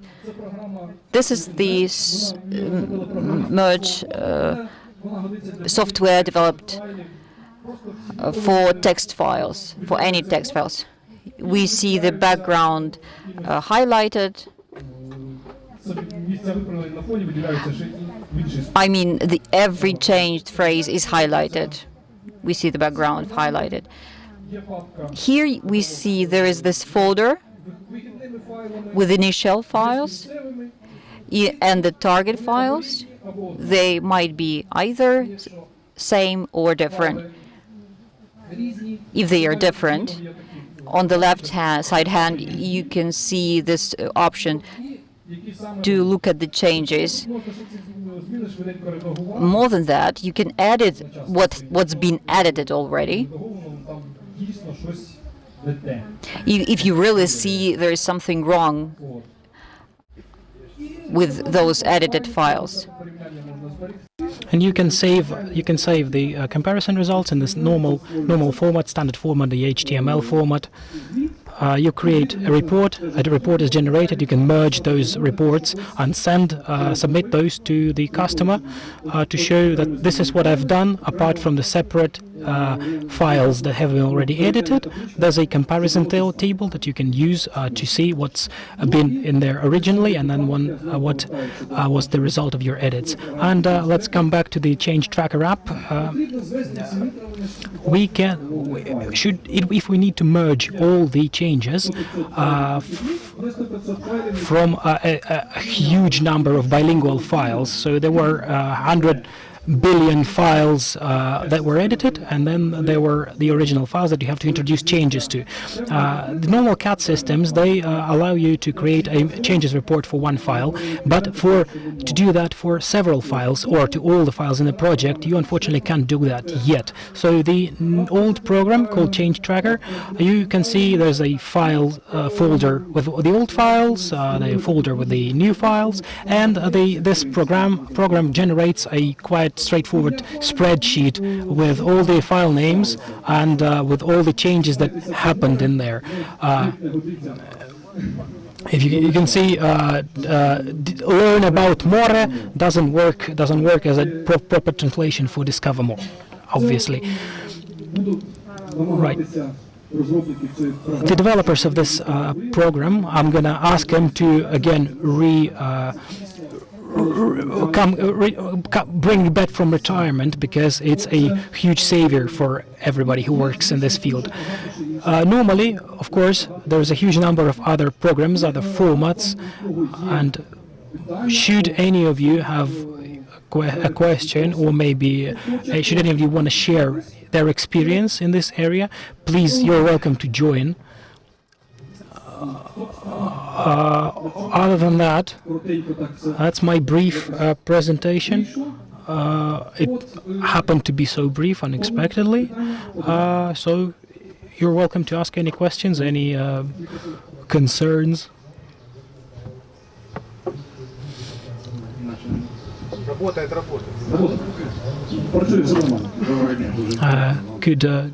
Good morning. Thanks for your speech, for your presentation. My question is, as a translator, from a translator's point of view to editors, can you let me know, is there a line that we can draw between the responsibility of a translator and the responsibility of an editor? For example, there's a practice that when foreign companies, foreign organizations submit their files to us, the edited files, and they leave the final word, final cut to us. So if a translator does not agree with something, some edit, but they can do whatever they can, but this is my responsibility and this is my final say as a translator, this is my final say. So I don't agree with any of the edits, it's my responsibility and I take it. So where is that line? Where would it be? Where would that border be?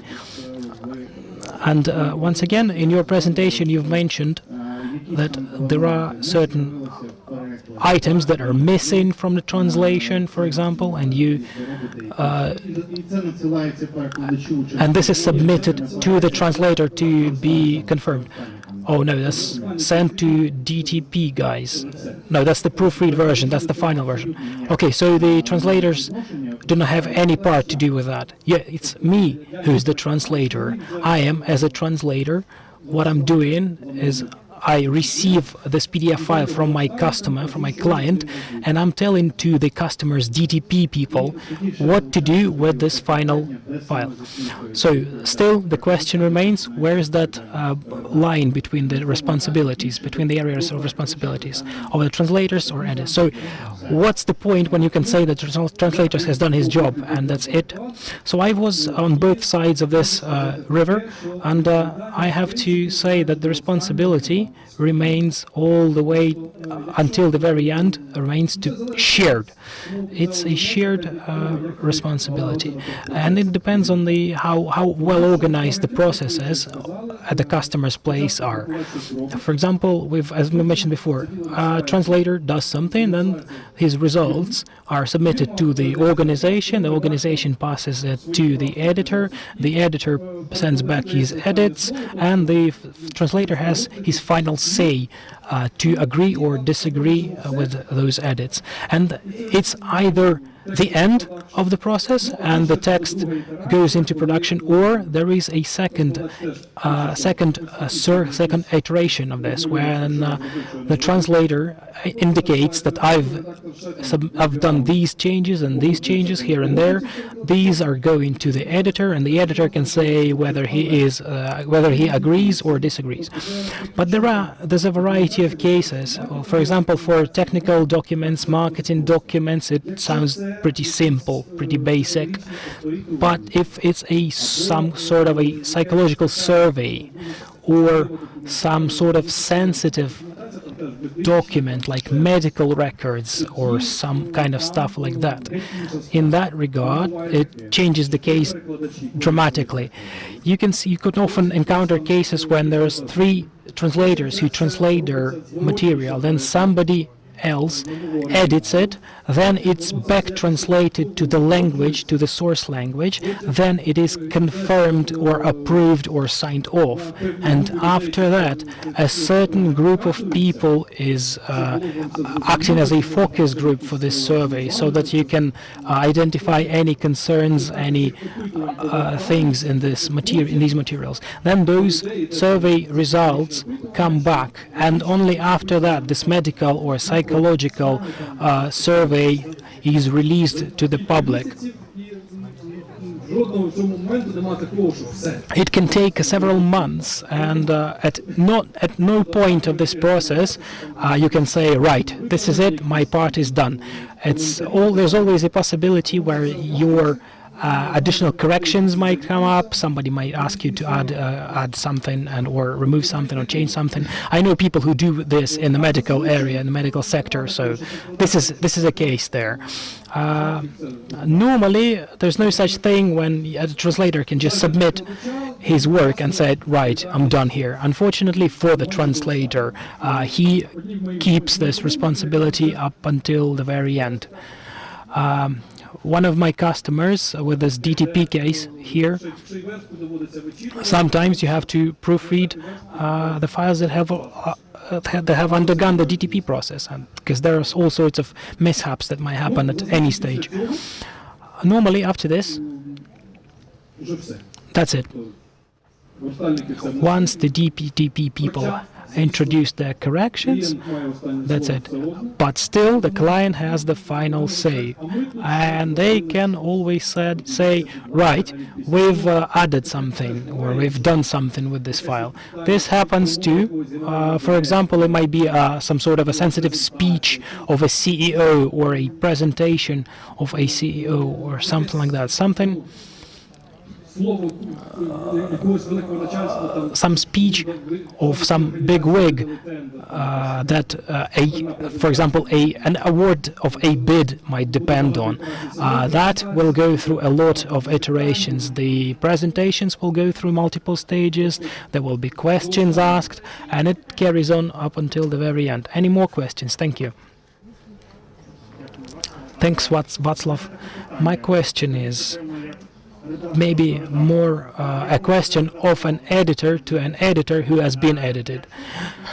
If you receive some sort of marketing text from an editor where you can definitely know that there is no way of translating it certainly, because it has to be a selling text, and the editor says, right, I don't like this style, I don't like your way of putting this into words, and beforehand you've passed some sort of a test, or as a translator or as an editor, and you've passed that test, so you're approved, but still you receive edits like saying, like, this is not readable, this is not the selling text.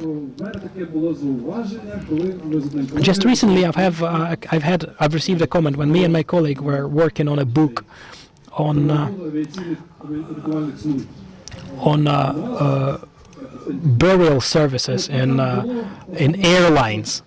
It's a manual, and one of the key comments from the editor was about sentences being too long, and do something about those sentences. But the thing is, those more than half of that book is contains quotes from ICAO regulations, etc., etc., and they have to be really accurate to avoid any sort of legal activities afterwards.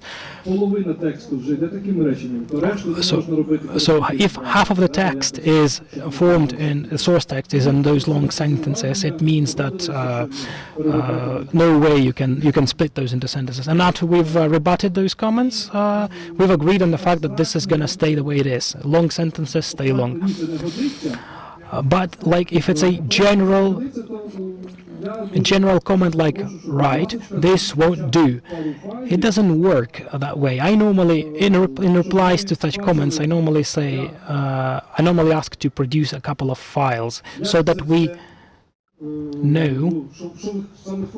know exactly what you mean by that. What do you want from us? Please be more specific about the nature of your comments and corrections and concerns. Without that, unfortunately, there won't be any proper dialogue. Like, can you paraphrase it in a certain way? Can you change the wording or something like that? Well, if they ask you to change the wording to deal with that, there's still a quite useful tool that is called comments. You can add those in Word files, in PDF files, so that they can write out, at least in a couple of words, the nature of their edits, their concerns.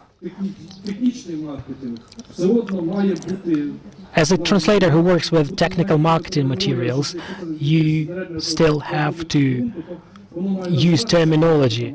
So you cannot just generate those translations in like general words. There has still to be terms. The terms still have to be used, because you might want to like Google those vehicles or those devices or that equipment. When I was working with photographic equipment, quite often I had to return the translations to the translators, because when it came to technical specifications, an editor should not be removing technical stuff, like if it's a diagram or a focus distance, that still has to remain, or something else. Still has to remain in that marketing text, because it has to correspond to the content. Has to be same to what the message was originally. I hope that answered your question. Any more questions? Thanks for this beautiful overview.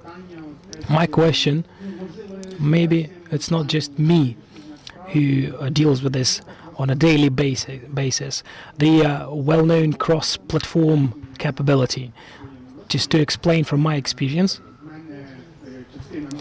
part of my translators who are in-house full-time translators, some of them work on MacBook devices. Well, it's a technically rather serious point. The easiest way is to launch Windows through the Parallels app, so to emulate Windows, yeah, right. But they will have a great benefit.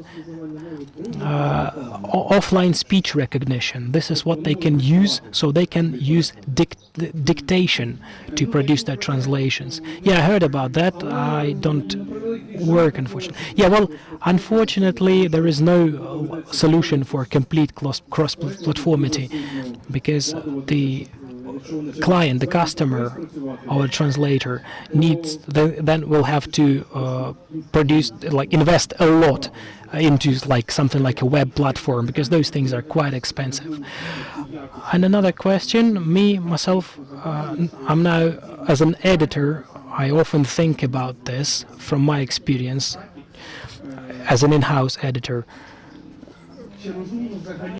Is it reasonable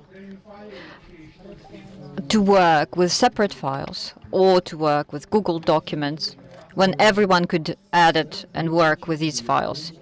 Depending on which stage you are on, we are editing already, and the translators could see what's been edited. No, translator and editor is not the team. The editors are the team here at this stage. Google Documents is an option, like I showed you here with the file export. Let me show you on the slide. This is how it looks like. Several files, you merge them together. It's available in MemoQ, in Trader Studio. You can then save bilingual Word file. It will look like a table with an English source and Ukrainian translation. And then you can upload it to Google Docs, from which point you will be able to work together as a team with this file.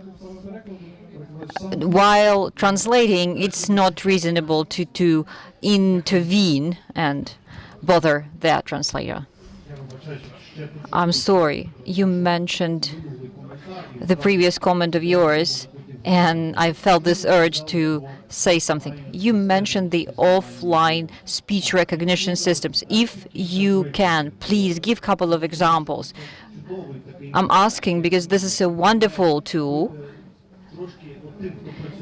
Those who work in consecutive interpreting mode, they could use this tool as a practice, as a kind of practice, and also it's useful for translation. For Windows, what's good for Windows? Windows 10 version does have this inbuilt dictation tool. You just switch it on and you start working. I've never used it. I am quite a conservative translator. I am using Windows 7 until now. But I've heard from my colleagues, Kevin Losner from Portugal is a powerful translator and tech guy. He said that Windows 10 version does have this speech recognition tool. And it's also available for exotic languages, Ukrainian included. This is one option. What's there available? MemoQ has released this extra tool for iPhone. It's called Hey MemoQ. You dictate with your voice and you see the text appearing on your screen in MemoQ software. And for your phone, there is also Swipe Plus and Android, the Swipe keyboard.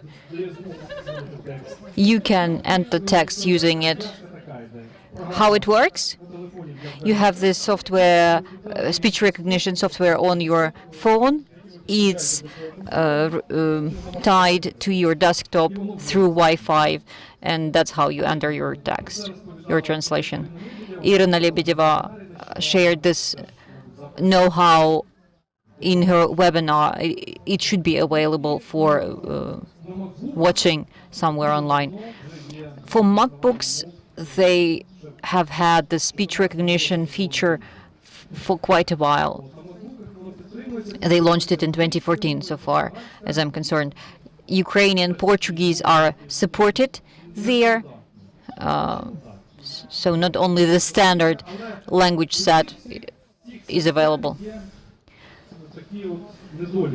But there is one common disadvantage or shortcoming of these systems. I mean human factor here. If you use a lot of sh, s, and other similar sounds, like in Polish, or z, j in Ukrainian, quite often these sounds are not recognized correctly, and the words are misinterpreted. So actually that's the common disadvantage of speech recognition tools. Be ready for that. On the other hand, dictation is something that keeps you focused, and your voice should be steady. You have to be calm. You have to word the phrase in your mind before you utter every word. It's not always reasonable to use it, though. Okay, thank you, Václav. We are now about to have lunch. Let me introduce Olga Dyakova. We are going to be the moderators of this track, which is called Art of Translation. I'm taking off my hat of a speaker, and now I am virtually wearing my hat of moderator. Not all the speeches of the Art of Translation will be delivered physically here in this room. Some of them will be delivered over there on the terrace because they are delivered by the remote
a manager. So we have an online speaker for Fyodor Bonche-Smolovsky, the leader of Localization Studio Levsha, a localization manager.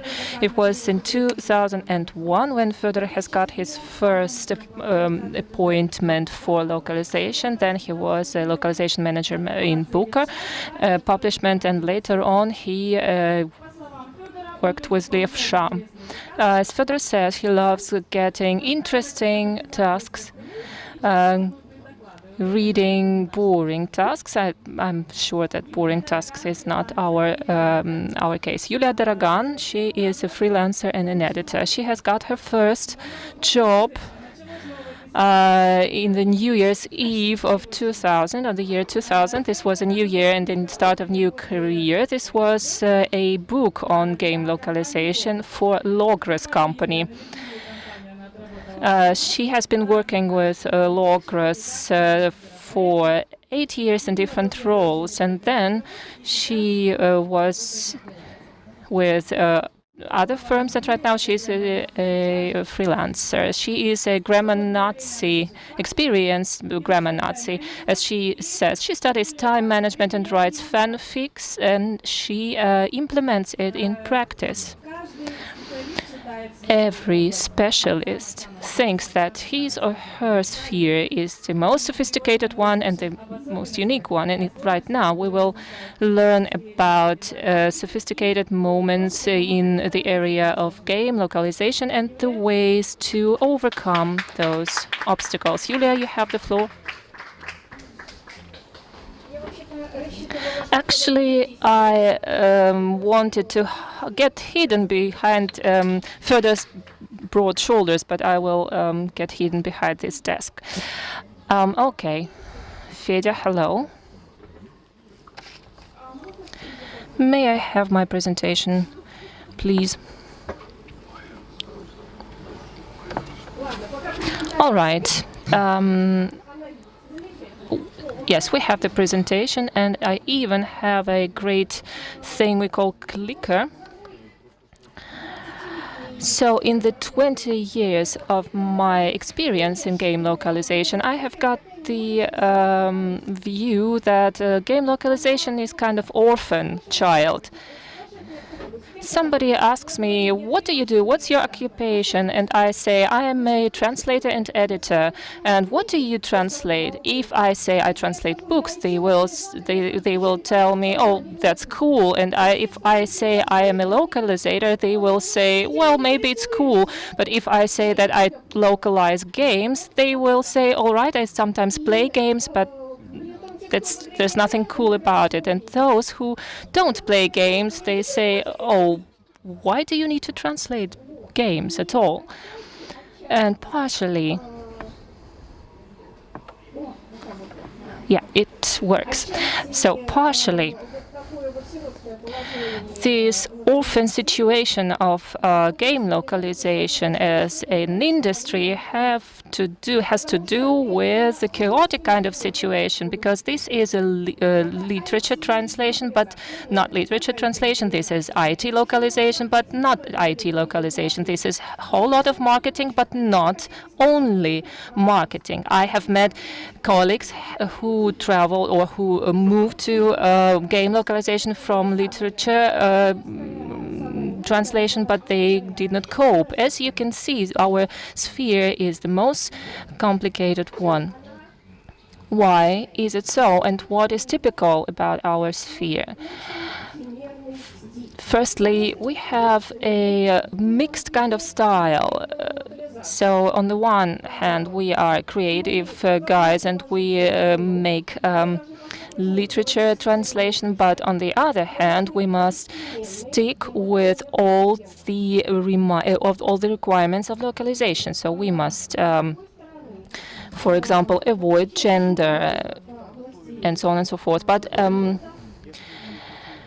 unlikely many other spheres of translation, we cannot, for example, make a glossary beforehand. Every time we get a task for translation, and the information on what we actually are supposed to translate is so we learn about it only in the process, over the process of translation, and it is only in the process of the translation when we understand what shall be translated, how, and this can be done within a team, and further will help me to tell about it, I hope. And another thing, context. A game exists within a context normally. On the one hand, there are some older versions of the games, and no matter how we would want to translate mount differently, if he was a mount, he will remain mount in the newer version. On the other hand, if we have a game that follows a film or a book, we must also follow a game or a book. And if we have a Harry Potter game, we must stick to Warner Brothers version of the film. And if Bezoar was translated as Viazarova Kamin, so if it was translated as Biazar, we must stick to this particular version or option of the interpretation.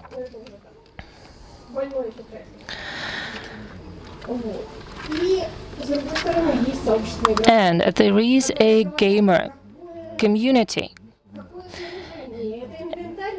And they also argue about how we shall translate some terms. You shall translate event as event, because there is a pirate kind of, or like an illegal kind of translation, and we have been using this translation for 10 years. Otherwise, we will take insult and just won't buy anything from you. All right, let's come to the next slide. All right, what do we have? What do we have in terms of text work? So what do I do? On the one hand, we have this mixed kind of style. On the one hand, it is a literally translation with all those tips and tricks and all the language games. Sometimes we need to deal with jokes or poetry and so on and so forth. On the other hand, we have a gamer. He's got no time to read or to think. He or she must realize that this button means shoot, this button means run, this button means sword, and so on and so forth. So we need to take this particular sword and run.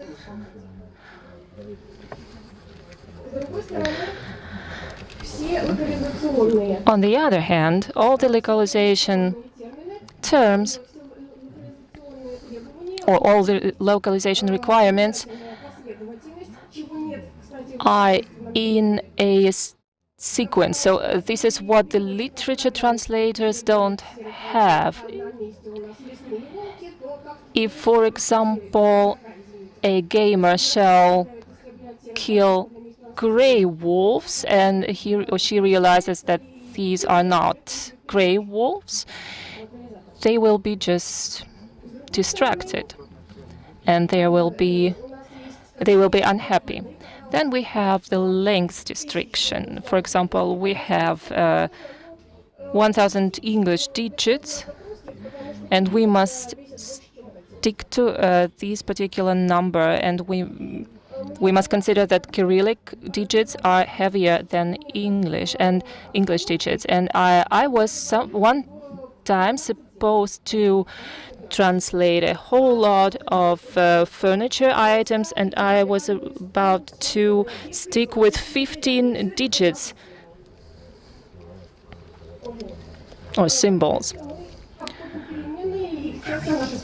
Then we speak about variables, and our lines look like this. Somebody has killed somebody and has got something in return.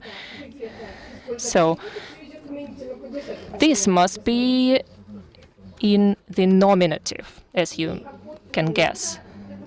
And avoidance of the gender. This is my pain, and I must mention it separately because it is really a pain. All right, let's go. The style. On the one hand, we have a game setting.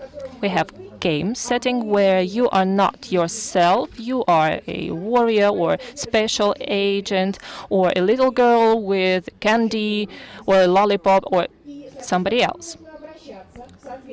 So you need to be addressed the appropriate way and you speak in the appropriate style. So if you come from some fantasy reality, you cannot curse, which many translators actually forget about. So have a look. Here is a setting. You have accomplished a big quest and you are given a big sword. This is a sword with, this is an ancient sword with great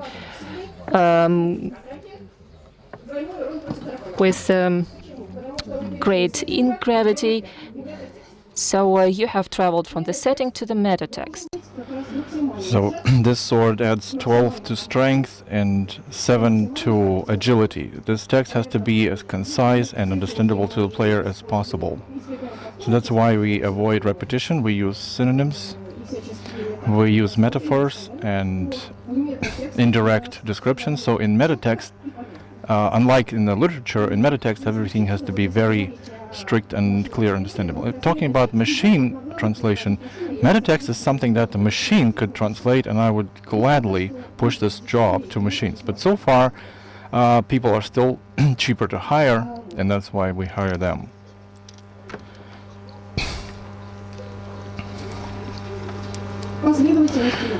Then the proper sequence of translation. We translated from writer list. But if the same game, the vagabond meets a thief, it's not going to be so good. If they don't, if they meet in a film setting, it will be even worse than a book because you may be very confused. Oh, maybe a thief and a vagabond is the same, or is it a rogue and the thief is the same? But if you're in a cinema setting, you can't rewind back to get some proper understanding. But still, you have to avoid confusion between different beasts like gray wolves and horses. Now, the term, the vocabulary. We may have a vocabulary of 2,000 items of weapons, 1,000 items of skills and perks and scrolls, and you name it, a whole bunch of items, proper names, location names, and you have to translate all of that in a proper sequence, because in one place it's a list, in another place of the game it's just a dialogue that tells you go there and fetch me that, and you have to keep in mind what are you translating, what is this text in the, where is it in the game, it's in the text editor for you, but it's somewhere in the game. Then the vocabulary of terms, so glossary. You know, it's a tricky thing because a new patch is released and you can't always think of all the vocabulary ahead of time, because during the Game of Thrones there was a coda person, character. We meet him in the first season, and then the next time in the 5th we find out that his name stems from the hold the door as a saying, and we finally realized that initially we couldn't translate it as an engineer because it's a door holder. So door holder is a thing. We have many of such names, weird names that don't come clear for us until somewhere later in the game. So you have to figure it out and communicate between translator and editor, translator and manager, because manager has to convince the contractor, the customer, that no, Cyrillics, you can't expect the same effect from Cyrillic. If we on the other hand translate all the terms in the Latin, it's not going to be right. It's not going to look well. Can we please translate them in Cyrillic and keep these great names the way we translated them? And you have to convince the customer. Another question. So do we, again, what is the word to use? Is it an inventory or is it your kit? Is it the charisma as a character trait, or is it sociability? Because theoretically, when you translate a steed, then it's a steed, but it's a wild animal. Is it a fantasy setting? Then probably it's a mounted or a mount. But it's not only a horse that can be a mount. A dragon can also be a mount in a game, and a motorbike can be a mount. But then you have to be careful about the verbs, because your dragon doesn't ride and your motorbike doesn't breathe fire. So the proper sequence concerns also the cliches in a language. Again, we are doing this in a raid, in a very quick set of actions. So we have to understand, in a game I pick up an item. What is it? What kind of item? Can I replace my shield with this shield, or should I not do that? So when we're doing a raid in a game, a translator must understand that a health plus 20 increases your health points by 20, and you have 20 plus points to your vitality. The translator has to know what is that particular thing he's translating. So time limitations, the length restrictions. All localization professionals have seen that. It's always a challenge. And the first thing I want to say, shortening things is for sissies. It's better to avoid shortenings by using more compact syntax and more compact terms. That's why we don't always have fighting, we have a battle, not a probability but a chance. Unfortunately, I met such translations, I've encountered such translations of text where words like you have to, or you require, or it is, or it can be found, they were translated in full length for some reason. But words like strength or experience or health and other key words for this phrase, for some reason they cut them. This is a huge mistake. So if you cut something, you have to be consistent with it. If you cut like click to or roll to damage, if you choose one type of abbreviation for something, please be consistent and don't use another abbreviation in another place. So just an example. This is the kind of text that I get sometimes as a job done to edit and to proofread. So what you have here is the phrase had a limitation of length, 300 symbols. In the end, the translator tried to use as many shortenings as he could. But syntax was not so compact. Look at what he had in this case. He didn't work on the syntax properly. Let me just hold a little bit while you're reading the text.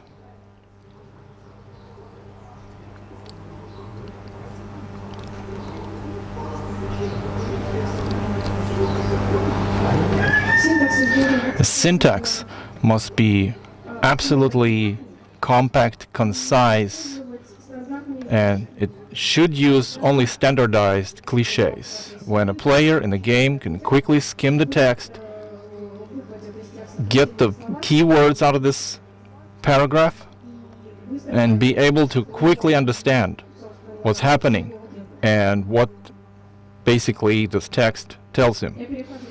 I switch the slide, right? Now my favorite quote-unquote thing. Just yesterday, when I was heading out to this conference, I was looking for a video as an example, and there was an interesting ad which said, "I'm wanderlust is in English, or I'm missing the translation, because in Ukrainian the word I'm missing has a gender ending, because I'm a girl, and I've met so many texts in Ukrainian where the Ukrainian writers avoid gender endings, and I've encountered in a game or in a shop a diary, a notebook, but it's clearly for girls because it looks like kind of pink and with flowers, and it says right here what you want to become in the future. But in Ukrainian it sounds the verb has a gender ending, and I see a male gender ending. So once at a seminar, we were given a checklist. What should we expect as a copywriter? And we have a girl audience. There were 10 females coming over to learn copywriting. But the text said, "What have I done so far?" Have done was used with a gender ending for males. And I was just a little upset about it. And I wrote something to the author of the course, but she banned me in return. She didn't like my criticism. So what we have here, first we address the player, and the player can be any gender. Secondly, a player can select any character or NPC of any gender, especially if we talk about not a gender selection, but if a gender is tied to a specific class, because you can't have a dwarf of certain type male, and you have to keep that in mind. So if we have a NPC addressing a female character, the NPC should use the proper gender nouns, gender pronouns.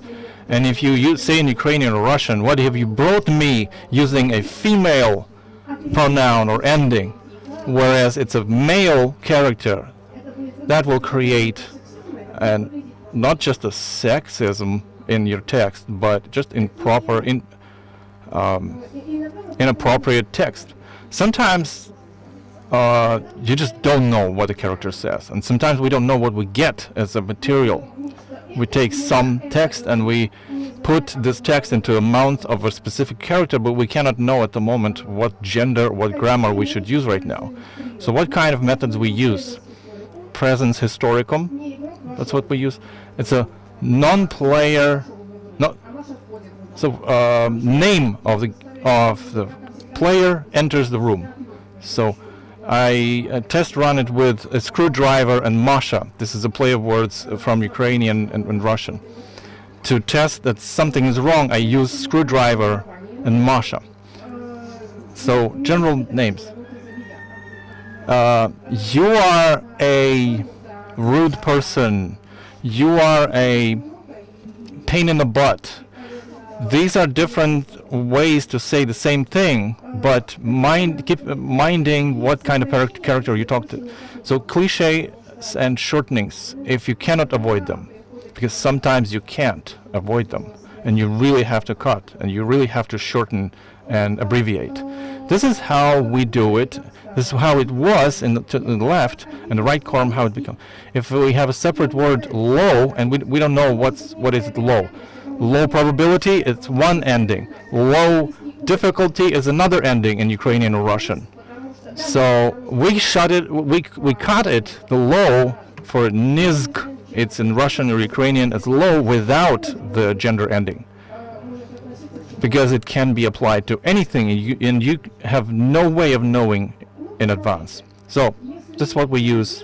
If you have done something, then we say, well, you're lucky you've done it without the gender ending. But in this case, we avoid putting the gender in the word. We try to avoid by several methods. We use general gender words, like no good or good for nothing, because good for nothing in Ukrainian is applicable to any gender. So we try and maneuver around it. And the last example here is not about a person, it's about a thing, inanimate object. And we don't know which gender is this inanimate object, so we neutralize it quite legitimately. Now, avoiding variables. Here's another time we encounter this phrase. Normally, some 70% the game consists of these kind of phrases, partially because variables are represented as parameters that a designer may not know in advance. It can be a player name that they introduce in the code, or it can be a race or a class that a player selects, and the designer has not yet implemented that, so it can be just a temporary statistics. Sometimes it's a typical repeatable phrase that is repeated all over the text many times, and the developer is too lazy to say touch an oven to get bread, or touch a workshop to get tools, or touch wood to get planks. He says touch this to get this. So instead this and this, he will set variables, nouns in a nominative case, and the developer is too lazy to help us somewhat. On the other hand, if you get an X of screwdrivers, then X can equal either 1 or 4 screwdrivers, or it's 10 screwdrivers, different gender ending. And we don't know in which case it will stand. It will stay in the text, and you have to avoid these gender endings. If it's something typical, something very redundant, we can cut it. But sometimes we have to be really tricky in trying to avoid it. This is how sometimes we do. Here, with bold, you can see words that are replaced, that replace the variable in the text. So if we translate X, you've got X as you've got shovel singular, then we use the singular. If you touch the kitchen 4 times, kitchen has a different gender ending, and we don't use it. This is how I frequently see the way text looks. You should avoid that, especially this one. Raz-a. This is the easiest way, and it works well with legal, normal kind of text, technical texts. But if it's a game, then again, we try and translate in a literary way. No, better not do that. Better cut and shorten instead. And use touch no less or more than 3 times, or just 3x times in Ukrainian or Russian. Again, I will just stay here and show you the slide and let you read it, because I have been preparing for an hour or so.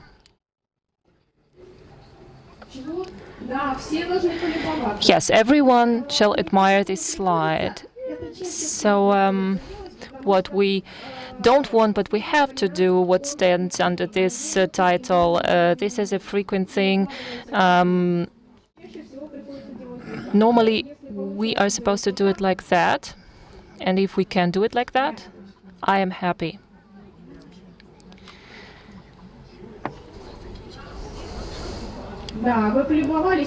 I hope that you have admired this slide, and I hope that you liked it.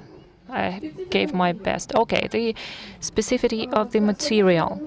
On the one hand, so this is in terms of translator skills.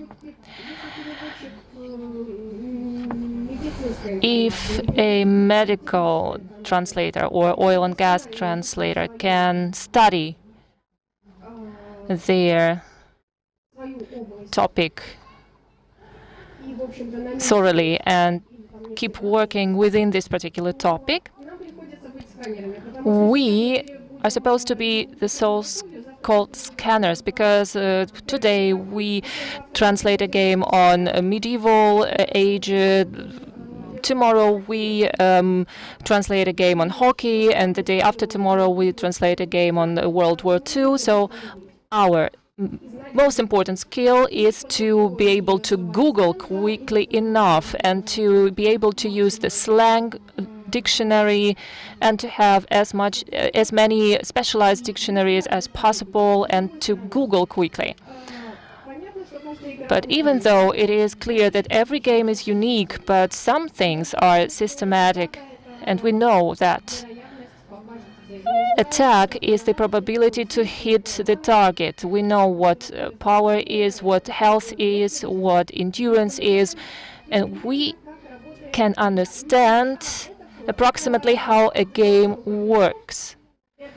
And we realize this is a typical fantasy with a very complicated scenario and complicated story. And this is a typical Chinese thing, and I don't want to have anything to do with it. And an experienced translator understands that game is a systematic thing. I used to have a colleague who translated a seaside game, and there was a dossier on all the team members. And the translation went as an application form with the color of the eyes, and it said blue black or green black. Then fair brown, and then brown brown. And he said, my colleague said, I don't know what means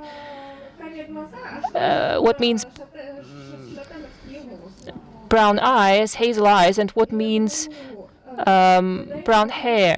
And I told her, well, my colleague, you just translated blue and black. So this is a sign that the translator doesn't have a clue about the systematic nature of this translation. Okay, the context. The context influences us. So the older versions of the game influence us. The fandom of the game influences us. So the fans are already used to some kind of things. And connected pieces of creativity, they also influence us. So Bayazar is Bayazar, and you can do nothing about it. People are just used to it. And here is where I give the floor to Fyodor. Thank you very much, Yulia. Let me start my presentation. Can you hear me, guys? I hope you can hear me. All right. If you cannot hear me, please let me know. We can hear you, Fyodor. We can hear you well. Great. All right. You must not only hear me, but see me. And I must start with the very slide that Yulia stopped on and go on.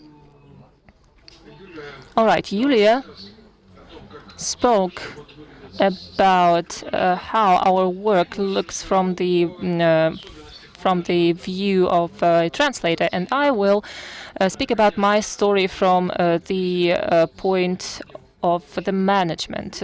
Surely management of game localization has very much in common with translation management and management as such, but there are some specific features that I would like to mention and go deeper into detail. Okay, let's go on. Well, let's start. So, in the first place, management. Sometimes people, or often people, call themselves localization project manager, but knowing what we deal with, things we deal with is not project management, but crisis management. So I have stolen this slide from a presentation of my colleague, who is a more experienced manager, Mikhail Schmidt, who has done his PhD on this particular topic. So if you are a localization manager or a localization manager on the side of the agency, you have little influence on the deadlines and on the decision makers. You are rather as a tennis player who plays with a tennis automate machine. So some tasks just fly on you, and you need to come up with an idea how you should tackle this task. It doesn't happen every day. But if we consider the shift of the game development to agile methodology, in the direction of agile methodology, it looks like people have written some sprint, and we must quickly translate it. We cannot see the bigger picture. And the team gets nervous because the team doesn't understand anything. The team gets confused. You as manager get confused. And this is a stressful kind of thing. And you just have to get used to it, especially if you are an old-school localization manager of the 90s or early 2000s, when you have got the project and you calmly get down to it and start working on it. This is a different story. All right, let me tell you a little bit about the teamwork. Julia has spoken about it a little bit, and let me use the opportunity to make an analogy to the already mentioned Game of Thrones manager. So any manager is a kind of Jon Snow. His task is to help tackle problems that fly on you, and they will keep flying on you. There will be much of text and very strict deadlines and problems, issues with formats and amount of information, which Julia already mentioned. But managers are a very diverse folk. If we take the sphere of game localization, so this is some kind of meme on the one side, but as you know, a joke has a joke in it. So people that have to do with games, they are normally creative and very sensitive. And you must be very accurate in communications and moderate the discussions in terms of words you choose. And you must prepare your team for things that are not 100% comfortable. But we must do it the way that the team can tackle it and work as a team to make a very good game localization. And you must share the pain with your team that very often it cannot be a good result out of the reason that Julia already mentioned and I'm going to mention further on. And one of the reasons being, you can be seen on the slide. This is a screenshot of a game. It is clear, so you can see some houses, some units, everything is written. So you can see a word house under the house and what the translator sees. So for the translator, it is kind of shock, especially when people come to this sphere, to this area from some fan communities who are used to hate the localizer teams. All right, so I will not tie you with this story. We, as Julia already mentioned, have very few contacts. So one of the main tasks of the manager in game localization to give the team as much context as possible to let people work like that. Sometimes it is just impossible. I will show you a screenshot. I hope it is seen on the screen, but to be on the safe side, I will retell it. So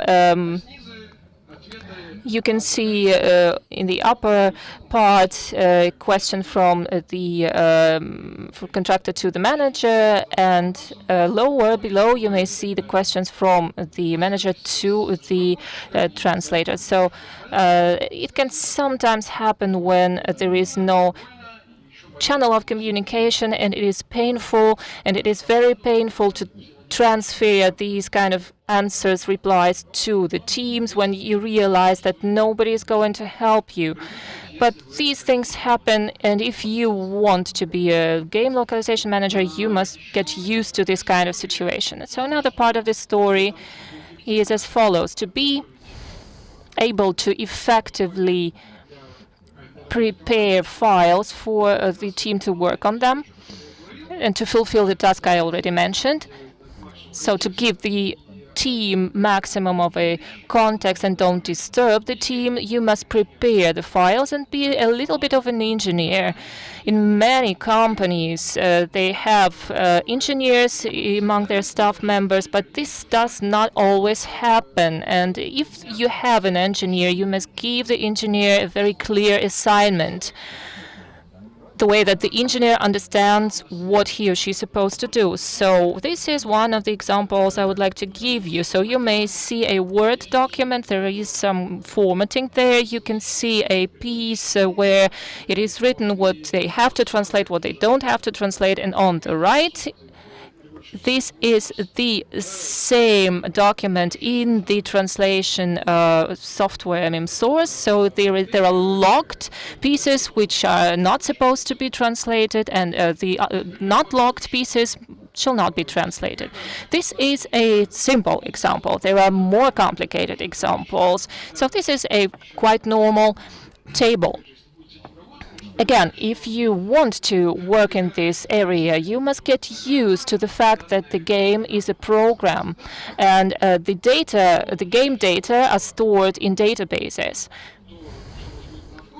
And what you have as an input will be Excel, CSV, or any kind of other databases. So normally it is an Excel database. So this is an Excel database, an extract from a game you need to translate. As you may see, there are many columns here. An unexperienced person can give it all to translators, although not everything, in fact very few things, need to be translated here. A frequent situation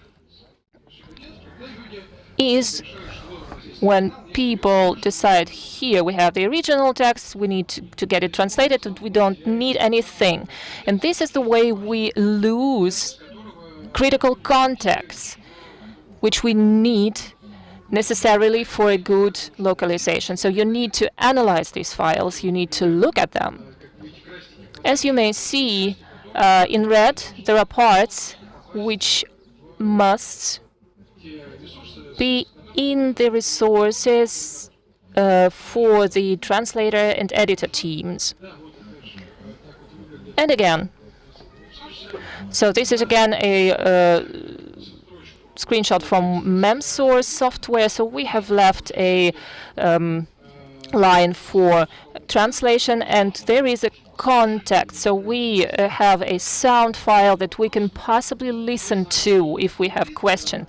We know who is speaking, what is the situation, and what's the context. So this is the way we make our job easier.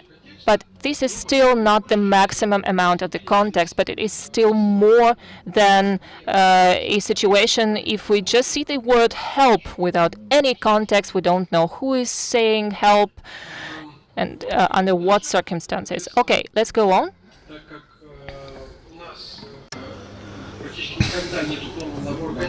Since we never have the full context, and we get this context, we accumulate it as we work, we have to communicate with each other. We have to communicate with each other a lot. We have to communicate with the developers a lot if they do communicate with us. Here's on this screenshot, this is a typical questions and answers file of communication with developers. It looks like a Google table. or it's just an Excel. But it's a pain to collect these Excels into some kind of clear body of information. And the best way is to use a Google Doc where editors and translators write questions and then designers pop up and answer those questions. Below, you have a screenshot with card system, trial version and Notion. It's a tool that we use. Everybody uses different tools, but the idea is that as we work on a project, it's very good for you to have a unified, clear repository of information where all of your editors and translators, in an ideal situation, also a customer can be there answering some kind of questions. And all that information is stored there, all the information's cleared, all the questions cleared, all the problems, references to game design, doc, to screenshots, everything is there. And everything that we have found out as we worked on the project. For instance, if we work with a big project, then somebody may have a piece of text where part of the information is not explained about a particular character. And another part of the text, it is then disclosed and described. So somebody stumbled upon it, gave this answer to everybody. Now everybody knows that this particular character has this context in this situation, and all the team now knows this context, and the work is now much better and much more consistent. So to wrap up this part of the information and communications, when we sent all of that by mail in the year 2020, can be compared to quill and an ink, using email. There are many more ways to pass information and to collaborate on information nowadays rather than just an email, especially in game localization. In our industry, mostly it's distributed teams and freelancers hired to do this project. If we sit in one room and use whiteboard, talking to each other, it's one way of working. But this is 2020. We have to use different tools, much more flexible tools, to store and process information. These are some kind of the names that I'm using quite frequently, but we might talk about platforms in a different conversation. I just wanted to point out that it's super important tools that you can use that can deliver a job. And that's where the manager has to know for localization purposes, to organize a proper, quick, and understandable communication between all the team members and everybody involved. So now to wrap up what I've been telling you, I quote the Stephen King, whom I love and respect so much. It works in general in life, and it works in any management situation. It works in any translation project situation, and it works in a game localization situation. When you want to manage something or organize something, you have to always be prepared for a failure, for something going wrong. Something will break. The translators will fail to deliver on deadline. You will be held responsible. You have to figure out the way to deliver a project with all these complications on your way. So, Julia, pass you the floor to wrap up our presentation. Thank you, Fyodor. So I hope you now have an idea that game localization, you should better go to do something else than game localization. It's terrible. Don't go there. We are short. We have a great competition for any vacancy, so don't go there. Do you have any questions?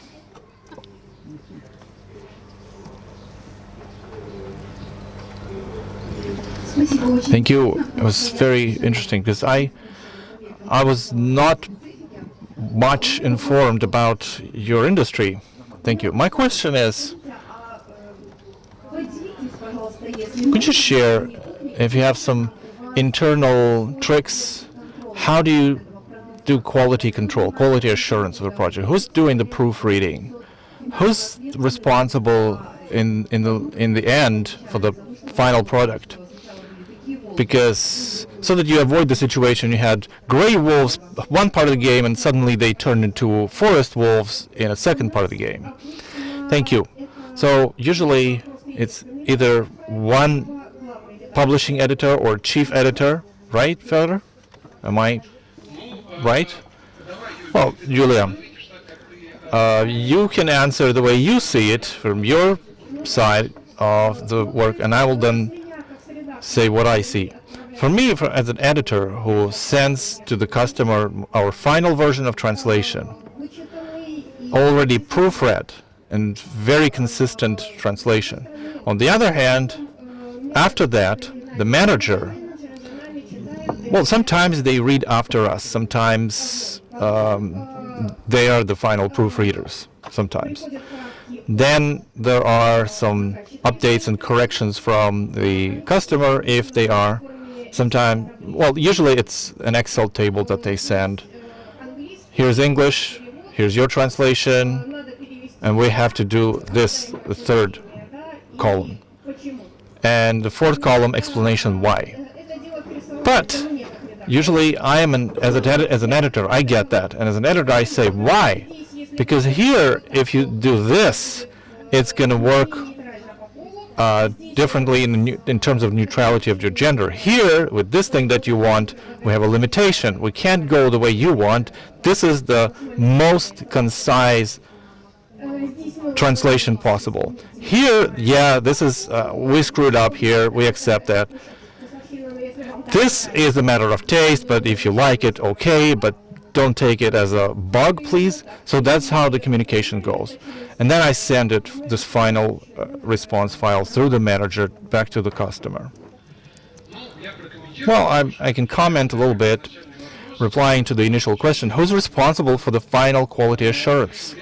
In reality, often nobody is responsible in a true sense. There's a publishing house. The publishing house has to publish the game on a certain market. And they have a localization and they have a testing. In my internal understanding, localization without testing doesn't exist.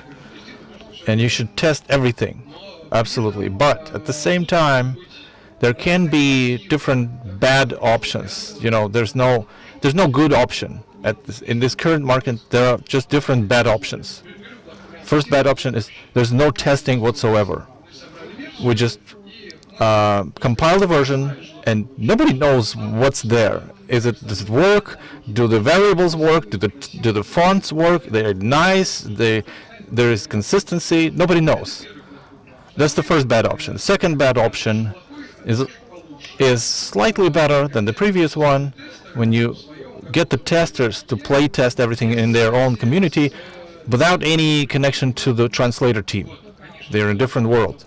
So they play it, they test it, they edit it. They're great test and play testers, but they're outside of the context which the translation guys did. So instead of doing together, making a great localization together, they start arguing, they start fighting and bickering. And there are all kinds of weird editings from both sides. And since nobody wants to leak some information or to share something they don't want to share, the testers are in a bubble. They are not communicating with the outside world.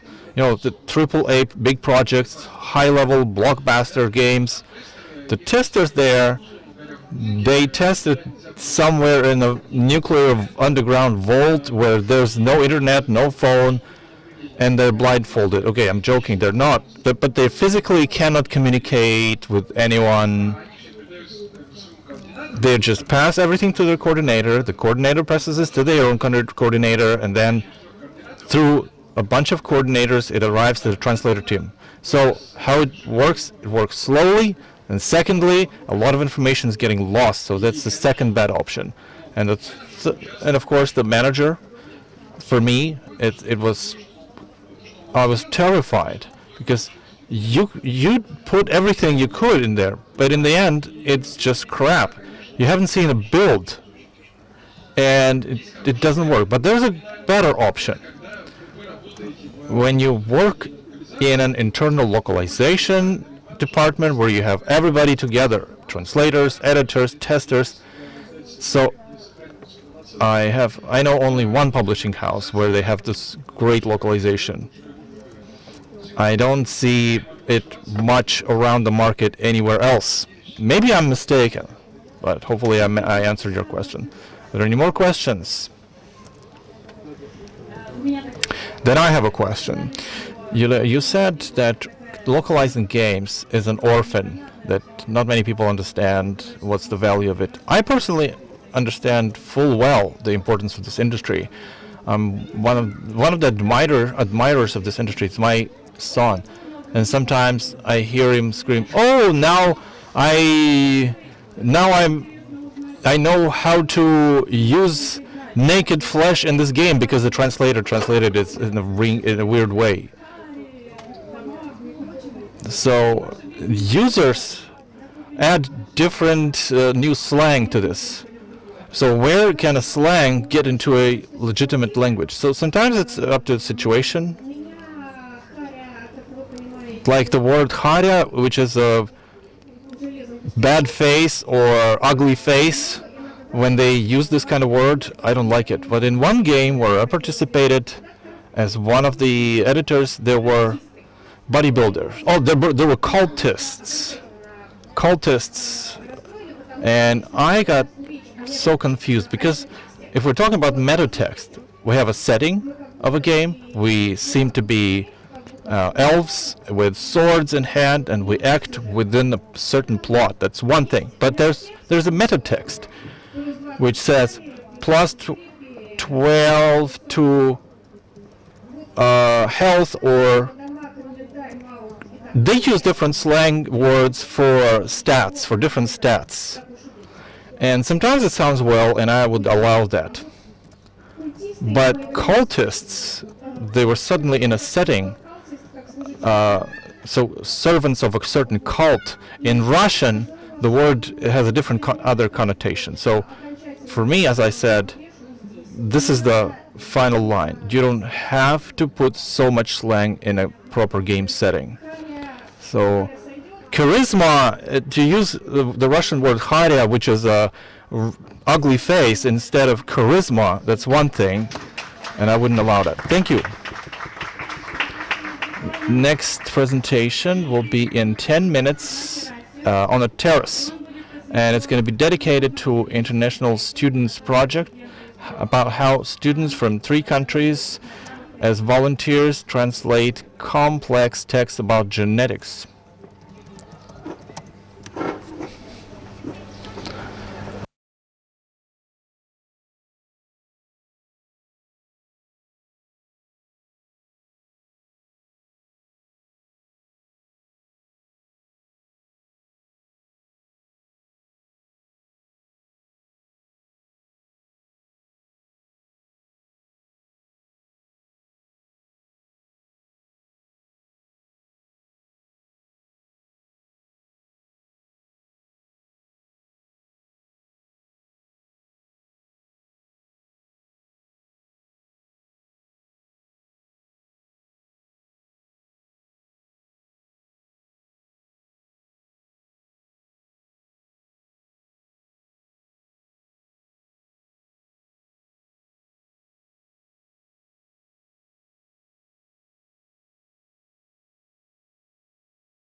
Hello everyone. We go on with the interpreting track, and the next speech will be from Svetlana Bregman. She is the coordinator of interpreter team, and she is a wonderful interpreter and one of the initiator of the Interpreters Code of Conduct, but we will not go ahead the time.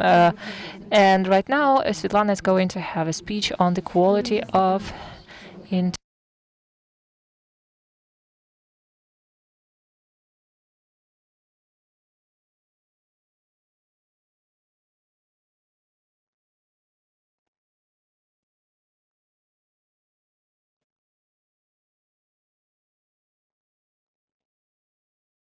Hello. So I'm delighted to be speaking to you here today. And I decided to focus on quality in the first place, and I structured this presentation into two parts.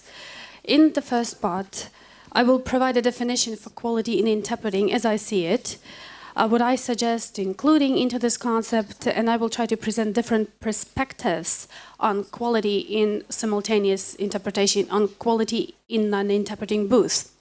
In the second part, I will talk about an interesting, peculiar psychological phenomenon that might stand in the way of quality for interpreters. But before I get down to business, I would like to have a short introduction and explain why I think I qualify to talk about these topics to you. My name is Svetlana Bregman, and I'm a freelance interpreter.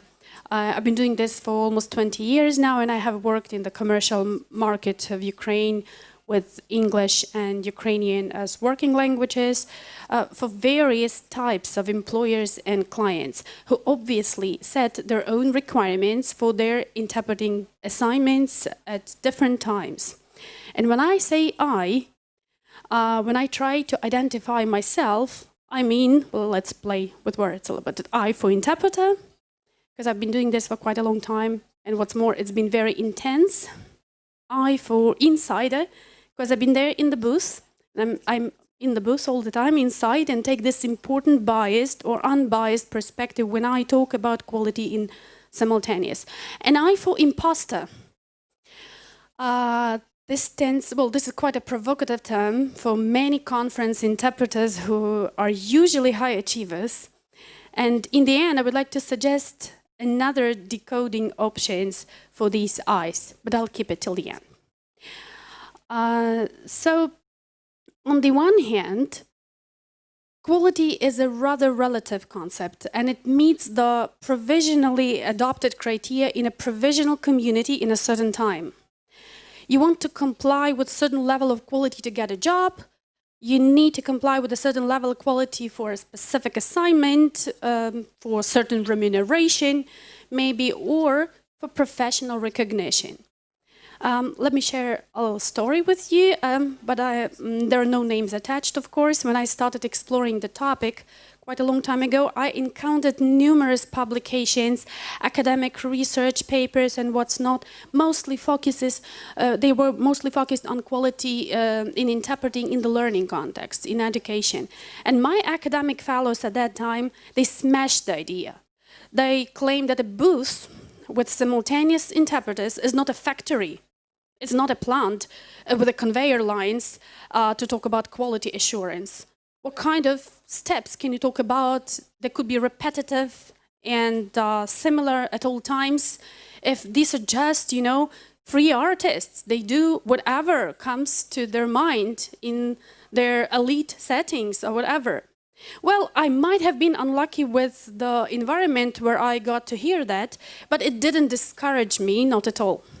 Other communities of researchers, different schools of thought, they could have held a different stance, and I tried to find it, because I actually managed to find a proof. Because, as they say, the proof of the pudding is in the eating.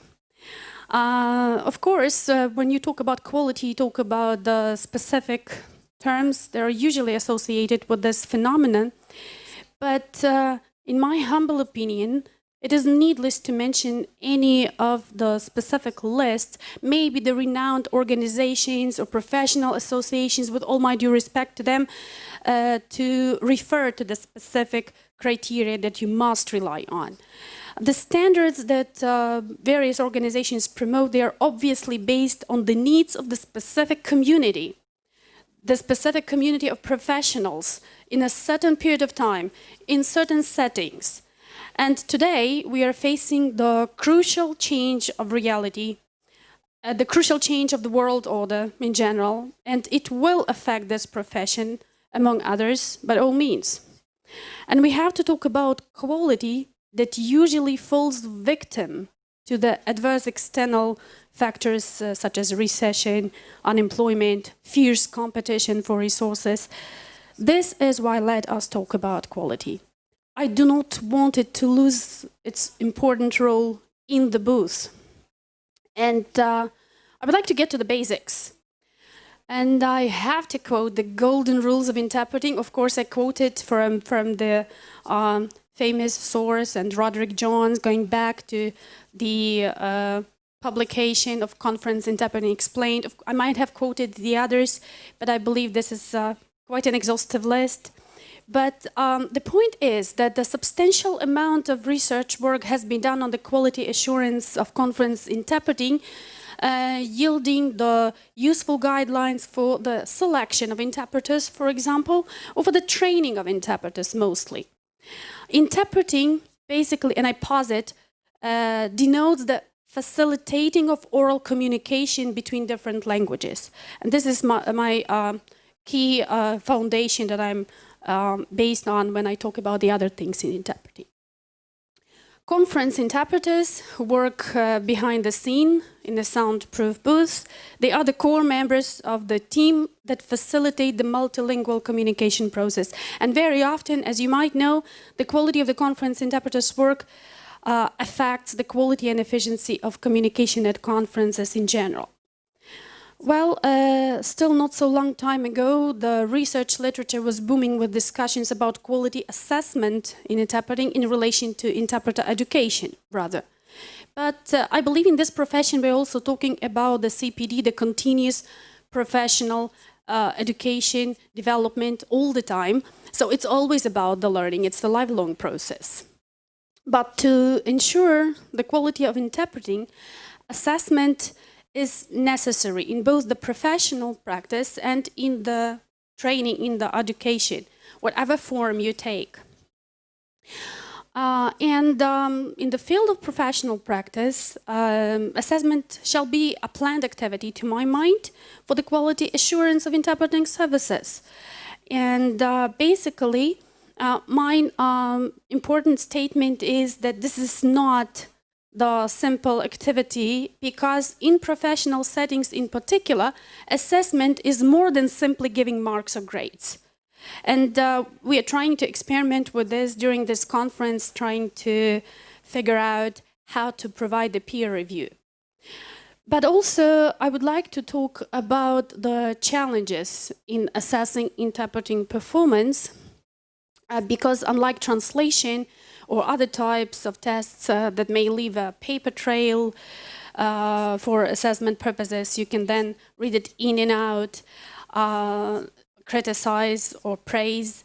The interpreter's work is actually ephemeral in nature. After a conference or a meeting, on most occasions, there is little record of what the interpreters have done, except for the impressions, the footprints that people may have after listening to the interpretation. And this makes quality assurance as well as the interpreting assessment difficult to carry out. Today, however, in the world of pervasive online formats, interpreting performance is more exposed, and it is more exposed to the lasting impressions, and most online events are recorded, even video recorded, live streamed, they are posted online, either for public access, or even when they are posted for the limited group of people, but it is carved in stone now. And it is not that evanescent any longer. Basically, the issue of quality or quality assessment is becoming more relevant than ever. I do not intend to focus on interpreting examinations on test interpretations, on job interviews, or contests, on competitions, because they obviously have their own set of quality criteria to comply with, to qualify. Instead, I would like to talk about the specific perspective. The perspectives, several perspectives actually, the perspectives from within the booth and the perspective an interpreter takes to assess oneself. Actually, the task is certainly challenging, especially in the real conference settings like today. And of course, the first question that we need to focus on, we need to understand how and what to assess. Because if you understand how and what to assess, it helps you to sort of ground this somewhat ephemeral nature of simultaneous interpretation in the process of assessment. And usually the key and most common comparison is to compare the original and the interpretation. At least it is easy to understand, it is common, it is the most common approach when you try to compare things. You compare the two, the original and the interpretation. However, I suggest thinking about the client or user or a customer or an employer perspective, and let us think basically about the intended audience. In fact, a person listening to the original usually can hardly understand the original language. That is why they cannot compare them, but they are quite able to assess the final output. So I suggest we are taking the perspectives from the following points of view, trying to understand what the client can assess. Obviously, the client, the one who perceives the user, the interpretation, they are trying to figure out whether there have been any excessive cognitive load, like how well this was perceived, did they have to strain extra. They are trying to assess whether there have been any excessive informational load, like trying to figure out was it understandable enough or not. And they're trying to understand and assess whether there has been any excessive communicative load, like has this message provoke the same response that was intended by the original speaker. If we take the perspective of the employer and try to understand what they assess, I believe these are the most common things they're trying to focus on, such as they're trying to figure out whether the interpreter fulfilled their function during the event. Maybe pursuant to the contract, maybe there were some obligations stipulated in the service contract. They're trying to assess whether the participants, I mean the users of this simultaneous interpretation, were satisfied with this product. Like, has there been any complaints coming? They're trying to focus on the fact whether the employer was satisfied. And this is the criteria for them to claim the interpreting was of high quality, or of the quality they were satisfied with. So basically trying to understand, have they received what they expected? If we talk about another perspective, which is the perspective of a booth mate, the colleague working with you in a booth, they are trying to focus on the other things, obviously. They are trying to focus on these language-related issues, like whether the content was complete, whether there was the consistency of terminology because it's relevant to them, because they are taking shifts and during their respective sessions, it's important to them, it's defining for their own choices in interpretation. They're trying to focus on the delivery, but it was convenient for them to work as part of the team. And of course, well, I suggest adding this subjective criteria, however important for a booth mate, in my opinion, which is the reliability. Whatever, I'm not going to go into details what I think that is, but I believe we could have an interesting discussion about that. But this is not it, because I suggest we also take another perspective, and this is the perspective of an interpreter himself or herself, how they are trying to self-assess. You might think that I just copy-pasted the other slides, and you're not wrong, because these are the same first three criteria that I listed here. like the completeness of content. Obviously, you do when you interpret, you focus on these language-related issues, content-related issues, and what's not, on the terminology, on the delivery. But also, the last one is a different.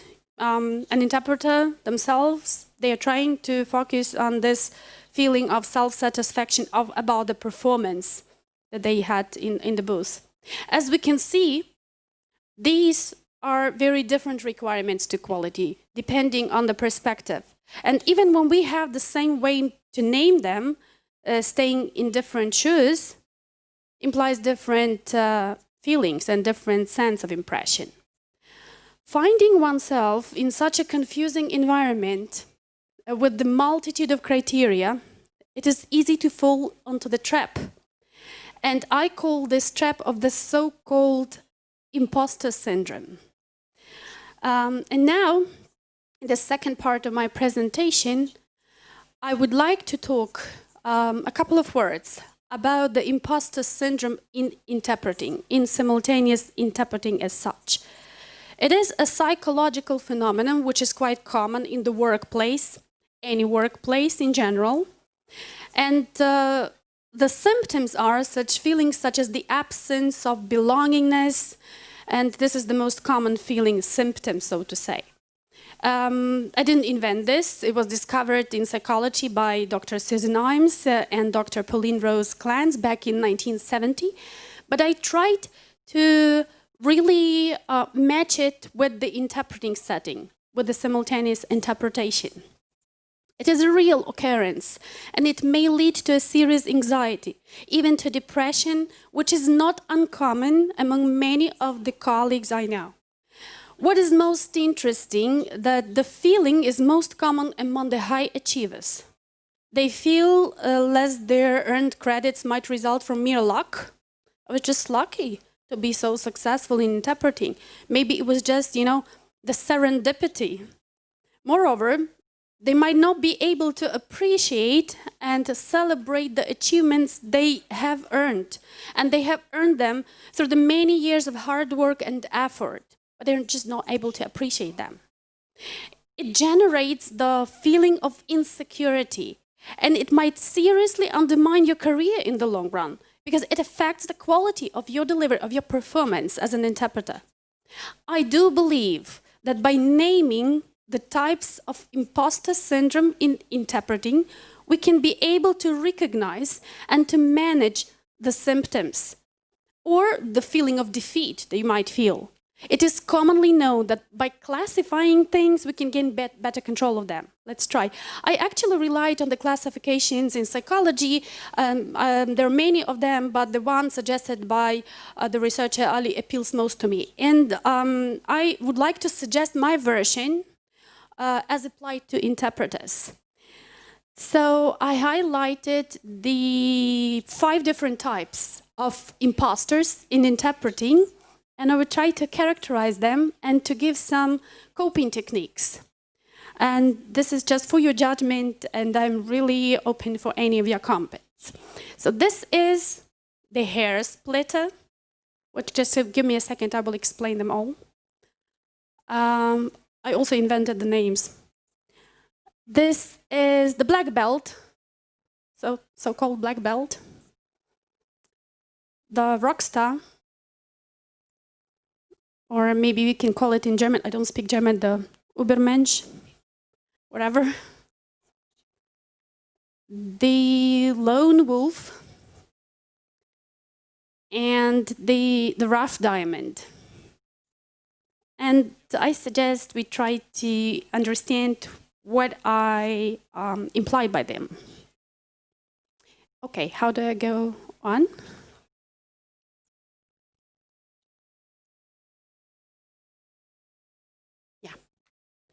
The hair splitter. So it is by far the most common type of imposters in interpreting, in my opinion. They do not see any flaws because they post very high goals for themselves and they are very careful for details. When they get an interpreting assignment, they actually go above and beyond to get ready, to get prepared. They go and dig into the guidebooks, encyclopedia, to compile the most profound glossary possible to be able to do any word quiz on this topic later on, even though it might take a week, to prepare for the 2-hour assignment. Of course, there are unavoidable losses, because this interpreter tends to self-correct all the time during the delivery in the performance, trying to outperform themselves every time. I believe you could hear many times, like they repeat several terms, synonyms, because I know them. They feel like using every possible synonym for terms they have thoroughly excavated before, and they just have to shoot them. It creates an impression with the listeners, with the users, the impression of doubt and uncertainty, like the opposite impression. The hair splitter loses on quality of interpretation because of that. When they fail, they start to blame themselves. Like, I should have read more into this topic. I promise when I come back home, the first thing I do, I maybe read the book that the speaker mentioned. I might need this. I just want to be safe for next time, etc. And they are, giving themselves the hard time. And hair splitters keep penalizing what went wrong because they have a hard time understanding what success is, where it stops, and how to enjoy it. Every time they think they could have done better. And they torture themselves because of that. Ever seen that? Been there? I suggest the following tips. Well, just live the day. Enjoy the moment, because mistakes in interpreting are often attributable to many external factors. Certain peculiarities inherent to the languages themselves, etc. Linguistic background, knowledge about maybe language interference, they might help to explain these things to you as a hair splitter, as a kind of imposter in interpreting. And they may help you feel more secure like that. Try to rely more on your booth partner. This could help. Sometimes it may work wonders to delegate the task, to distribute the parts of the glossary among yourselves. Share. It will give you new experience and new skills. And try to be able to appreciate every successful solution, like a little step at a time. Svetlana, I hate to interrupt you here. I'm really enjoying your classification of imposters, but you just have 5 minutes left. Yeah, I know. Okay. 1 minute for each type. 4. Great. Right. So the next one is the black belt, as I call it. So the black belt interpreters, they expect themselves to know everything, otherwise they feel shame because they think it is the biggest failure not to know everything. And they believe the key interpreter's competence is about what and how much they know. They tend to have the fear of being called incompetent. They usually seek out for certifications, more and more trainings, webinars on their checklist to improve their skill, etc. Well, there is nothing wrong with enhancing yourself with new skills all the time, especially when we talk about the continuous professional development. But the black belts, they actually hardly ever believe that they have all the skills for the specific assignments. They would rather not ask for clarifying questions. They are afraid of looking stupid. That's why they don't. And then silently suffer from uncertainty and the multiple answers they assume for themselves, but they not necessarily are true. The unavoidable losses would be that even though these experts might learn all the terms and be the real experts, they might miss out on the professional jargon. I mean, something which is context bound, because they would never ask. They would never ask on the site or be able to admit they might be wrong or not know anything. They might actually sound very self-conceited, too self-reliant in their interpretation. And in the booth, they would never dare taking a look on their booth partner's glossary or taking a help. As to the tips, I suggest the following. Just, there is no shame for ignorance. Just ask, don't assume. The other one is this rock star type of imposter symptoms that you might feel as an interpreter. Because when we measure quality and successful performance, these rockstar interpreters, they usually push themselves to the extremes. They stay up late, they take up tons of jobs to prove others that they are not imposters. They do not think the time for hobbies or downtime is good. This is just a waste of time, you know. They would rather work instead. And these workaholics, they seek validation from working, not from the work itself. The unavoidable losses would be there. They can't reject job offers. They tend to accept low-end jobs. They eventually get physically and cognitively exhausted, and they kill the quality in interpreting, inevitably. And they get easily irritated in the booth or when talking to a client. The tips, well, please enjoy the tips, but my key message is that there shall be the mindful approach to understanding elements of each type of service you offer. Some financial literacy might help because you don't want to have the 22 days in a month booked, you know, because you might consider working for higher fees but with a fewer days, and this financial literacy might be a tip. The other type is the lone wolf, as I call it. It's the soloist version. You know them. Have you ever faced this issue with some interpreter colleagues taking up the regular assignments, performing without a partner all day long, like 8 hours? Yes, they can accomplish the task on their own, even the difficult one. No, it's not for money. It's just to prove their worth to themselves mostly. And it kills your quality eventually, and it exhausts you. Their unavoidable losses, obviously, as I listed them, and they tend not to ask for help. They think it's shameful to ask for help. That is why they cannot provide enough arguments to the client, who might ignorantly demand one interpreter for the assignment, etc. They might well feel they can manage this 8-hour-long simultaneous, etc. But the cognitive load might prevent them even from noticing the mistakes and this lost quality. The tips? Well, if this is you, remember that we all need help every now and then. And the commercial market of freelance interpreting in Ukraine does have the professional community. It might not be as uniform and systematic, but you definitely have your coterie. So nobody will judge if you ask for help from your colleagues. Everyone else is doubting themselves too. Seek for help, ask questions, and this can help you find out more about them than about yourself, and you'd start making a really positive contribution to the collaborative space that you work in. And the rough diamond type, well, this person is very concerned with when accomplishments happen, and they measure tasks with speed and ease instead of effort. The faster it takes for them to finish the task, the more they associate the competence with success. They feel shameful if it took them a long time to prepare for an interpreting. You know, if you have to prepare, you probably are an imposter, because interpreters shall be naturally genuine and just do it. Of course, there are unavoidable losses for that, because these people, they might be well equipped with skills, but they think that they don't need to exert so much effort in a project or a task. If they do, they feel this is actually the imposter or not good enough. And they start to doubt their worth eventually. They start to doubt their value, and they begin to procrastinate. That's another unavoidable loss in this case. And you put off a project on hold for the fear that they may not be able to complete it anyway in a given time. Or maybe they're going to exert all of the effort and they're not accustomed to that, and that's why they feel incompetent. The tips? Well, take a step at a time. Accomplishing great things takes a lot of effort, and you just have to admit it. And it involves skill building all the time.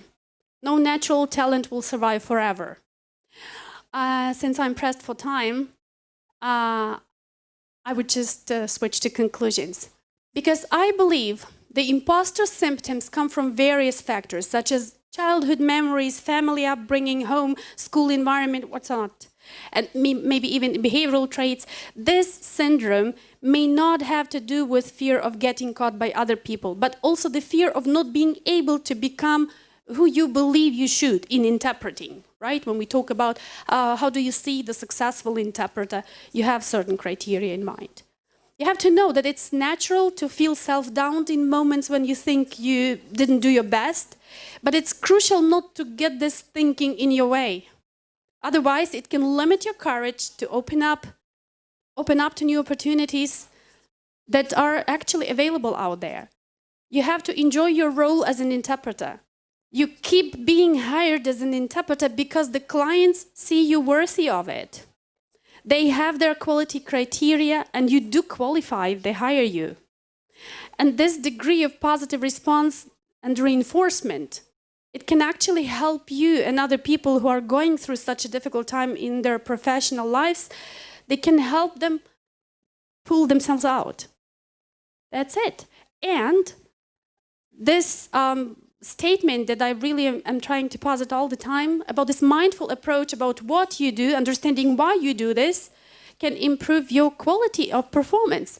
And then when you talk about your identity as an interpreter, you can have this I for identity. I know I am the interpreter, and I don't know what it means, and I know what it requires from me. It's the incentive to learn more and to improve your specific things that you need to improve at this time. And it's an I for an impetus.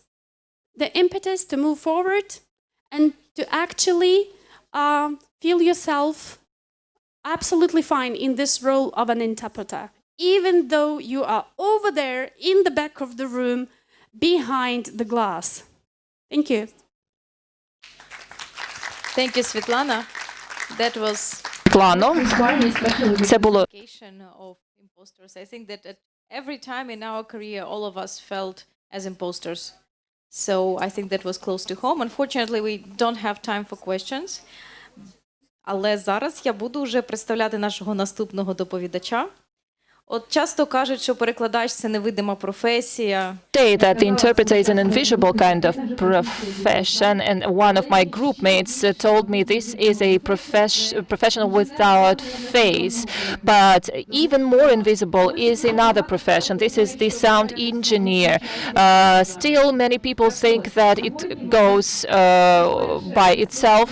This is the first time in the history of Ukrainian industry of translation and interpreter where we give the floor to the sound engineer. Dmitro Kryzhanivsky, please, you have the floor. Good afternoon. I'm very happy to see you. Hopefully my presentation will be interesting and useful to you. So let's wait for the show. So it's not a pretentious title of my presentation so much, but as Anya said, many people think that that's the way it happens, the translation, I mean, and the equipment. I often encounter a situation where people take that receiver during the event and tell me, can I go to another negotiation and use it? And they're surprised when I tell them it's not the device that interprets, it's the person behind the booth. And I'm not criticizing those people, but it's just a sign of the fact that even in the 21st century, and everybody seems to be technology savvy, but they sometimes don't understand these simple things. So the machine translator and the booths, I know how difficult it is to translate and interpret puns and jokes and word combinations and wordplay. But how conference interpreting looks like from the eyes of the user, the listener. It's the equipment, the transceivers or receivers and transmitters, and the table with equipment and the booth. But those who organize an event and interpret it themselves, the interpreting on an event looks more difficult, sophisticated. It's more equipment. It's communications, it's commutations, it's a mixer, it's a booth, of course, it's a system unit. But in truth, the equipment for simultaneous interpreting, it can be of different types, various types. And it's the most forgotten now type of equipment is induction equipment. Is when you lay out the perimeter of the room a thick wire, an induction pair, and the interpreters only work within this perimeter. I remember I started working with this equipment back in the early 90s. Now it's pretty much forgotten, but I was surprised recently. I visited one of the websites of world-level vendors of equipment, and turns out they still build this equipment. In Ukraine, it's already considered obsolete, but the benefit is that it's very protected from tapping, from wiretapping, because the signal only exists within this perimeter that you lay out on the sides. Behind this perimeter, you cannot tap into this communication, only if you tap into the wire itself. So even infrared equipment can be tapped through windows. Induction signal remotely is not tappable. But, as I said, they no longer use this induction technology. There are another two types of equipment more known. That's what we use today. It's radio equipment with radio receivers and transmitters, and the third type, infrared. There's a bias that any new equipment is better than equipment that came before. No, it's not right. The principle can change, but the equipment is still the equipment. Induction equipment, it transmits the signal, it fulfills the function, no worse than a radio or infrared. You know, there were first cars. They were very simple, robust, and you have to use a crank. Then there came better cars that are ignited with a button push. Tesla car is an e-car. So all of these vehicles, they are vehicles. They transport you from A to B. The same can be said about equipment for simultaneous interpretation. It's either induction or radio or infrared. Its job is to transmit the translated or interpreted information from the booth to the listeners and sometimes back. It's just that the signal algorithm, the transmission algorithm can be changed. Infrared is basically radiation. Don't be afraid of the word radiation. It's just a number of diodes that emit energy in a heat range. Some people, you know, they get scared if they hear the word transmitter. It's just a modulated light in a range a little higher than the wavelength of warm energy of heat. It's like a very soft solar radiation, so nothing to be scared about. So this is how the general layout of the room where simultaneous interpreting takes place. That's how it looks like. So the layout, you see there are microphones, there is the PA, the public address systems, there are booths, there are portable booths, there are inbuilt booths. Some people criticize portable booths and they say there should be a proper booth like a building. Well, as interpreters say, it depends. It depends on the result you want to get. It depends on the venue. It depends on the format. It depends on what you want to get out of the event. Of course, you want everything to be perfect, but sometimes the circumstances stand in the way from having a perfect event. And when we say, if you don't have a royal paper for your letter, use a regular paper. So what comes next is panel. Is a panel for interpreter. Well, this is a device that we all know. We touch it every day when we go to work.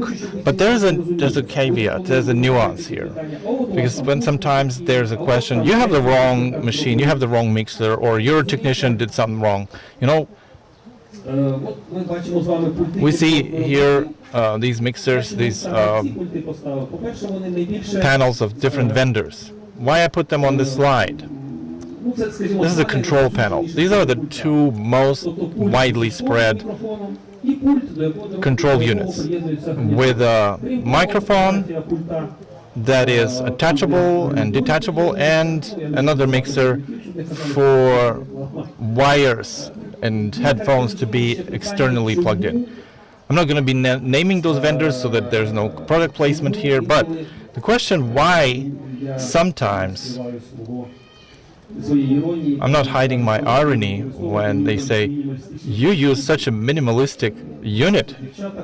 Girls and boys, colleagues, I specifically took my unit to show you here. This has minimum of buttons and knobs because we work through professional mixing boards. I'm not just boasting, I'm just telling you that there are different approaches. This approach on the screen, this is delivered from professional vendors. They minimize the amount of equipment you have to put in a venue, but they make your work more complex. They minimize the amount of equipment, but you have to deliver more work. You have to, because there's no such work with equipment where you don't have to adjust anything. There are different voices of interpreters, there are different signals, there's interference. The internet gives you one quality of a signal and the level of a signal. The microphones can give you a different kind of feed, different kind of signal. So a technician or an engineer from time to time, either way, has to adjust something and tweak the knobs. So in this unit where there are a lot of knobs to tweak, they get to tweak everything. They try and tweak this and tweak that, and this creates an obstacle. They can only create more chaos. This unit only has your settings. Only you touch it. There's only a volume knob and a channel switch. Left and right channel and a mute. That's it. So the number of buttons and knobs to tweak and press, I'm not saying it's bad, but it has certain restrictions, limitations. When you work with a unit like this, be ready for someone to start twiddling the knobs, tweaking this and that because they find it necessary. It will create chaos. It may create chaos. So I have a mixing board. With this unit, I don't even go to the booth too much. And I think it's a great benefit and an advantage. Think the second approach. You see this unit to the left with the mic attached? It's a wonderful unit. I totally admire and I love this vendor and their machines, but they also have a nuance. I don't like my interpreters to work with a mic like this because this bendable mic has a very narrow direction. They're great microphones, don't make no mistake, but an interpreter is a living being.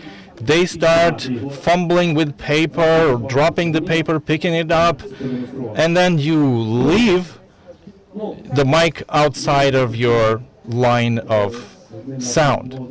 Now, I like, there's a young interpreter, I like working with him, but he's fumbling all the time. He's all jittery, he's jumpy every time. He starts to lay down on the floor, he's very emotional, he speaks and it gets excited. So this kind of microphone is totally counter-indicated.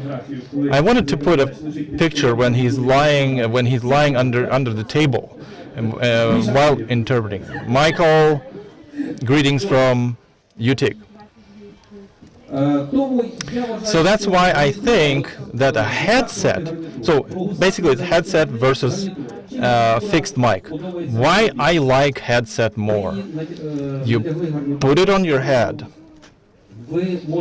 and you can bend and you can turn your head, you can go under the table, you can lie down. Doesn't matter. Your voice as an interpreter is always on the same level because the mic is always on the same distance from your mouth with which you speak. So I think headset is a much better option. So what's next? Continuing the topic of headsets. The interpreters love sometimes showing up with their own headsets. I am all for that. Well, some of them from hygienic considerations. Others, let's say, anatomical considerations. There are interpreters, sorry for going into such delicate detail, they have large ears, and you have to hide these ears in a soft padding of the headset, because this padding of headphones, they are big, and it's much more convenient when your ear fits right into this padding. Some people get distracted and even annoyed when they have this. So my colleague wanted to buy a headset. The first factor for his choice was the size of this cup, the size of this padding. And only then, all the other parameters were important for him. Because I get asked a lot about it. I even published a text on the Facebook about that, if you remember.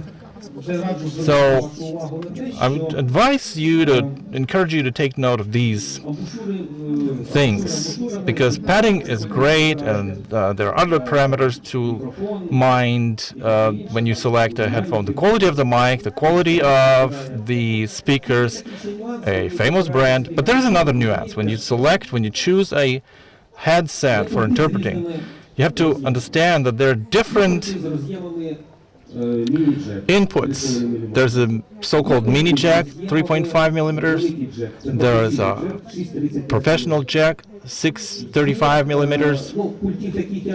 I haven't seen mixing units like this, but I've seen this 2.5 millimeters jack. Well, it's very rare nowadays. They're obsolete, but I've seen those.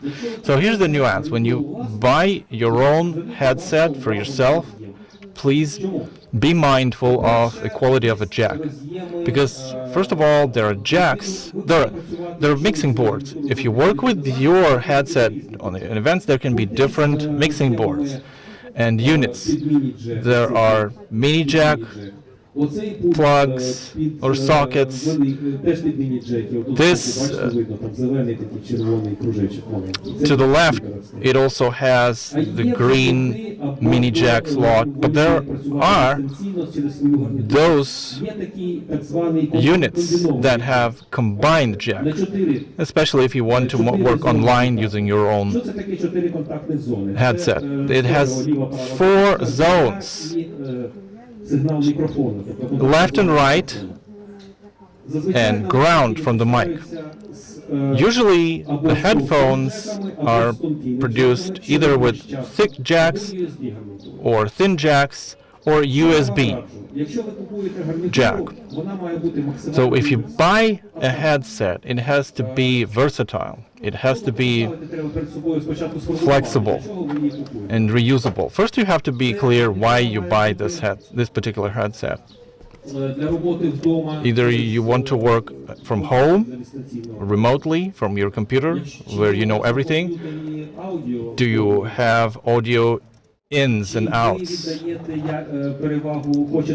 Do you want a digital quality of a sound? Or do you want to work with analog? So there are these nuances to consider. But you will have to, absolutely have to consider them sooner or later. Do you want to work in a booth? If you want to work both in a booth and remotely, I would recommend the headset with jacks, because you can always buy a connector between different jacks. So when you arrive at a venue with your own headset, you will often have to use these connectors and interconnectors. If you want to work from home, from your own laptop, you can go on and buy the USB jack with your headset. But, of course, it imposes a restriction only for your house computer, because I haven't seen mixing boards with USB inputs. I don't think anybody manufactures them at the moment. Another important nuance to consider, and we're gonna talk later about the design of the microphone, but for you to understand, a microphone is a different thing in a headset. There can be different designs of a microphone. And there's also the electrical parameter, which is suppression. Like an interpreter comes with a headset, plugs it in a unit, and another interpreter comes with another headset. So one headset will be louder, another will be softer, and the technician's job will be to adjust all the time for each of the interpreters. the volume. And sometimes it's not possible because the technician is busy controlling something else on the venue. But there is never a gig, there's never a job where technician is not missing something or forgetting something. Anybody can miss on some detail. The technicians, the interpreters, the lightings. So the situations where different headsets have different volume levels, it's a very typical situation. So it's desirable that interpreters use their own headsets which are convenient for them and are the most usable for them. And also that they don't create an obstacle or unnecessary hassle during the job. And we need some kind of consistency, because if you have too high a volume level, it's better to use the standard headsets rather than create an inconsistency in your equipment. So let's now talk about interconnectors. If you want to be as flexible as it is humanly possible, there are interconnectors like this, from regular 3.5 millimeter jacks into USB connector. So as you can see in this particular connector, there's a microphone jack and a headphone jack, and those are mini jacks.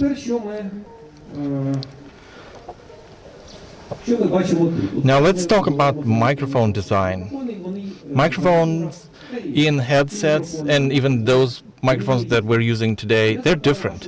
I want to focus your attention that we work with two types of microphones. The first type is dynamic.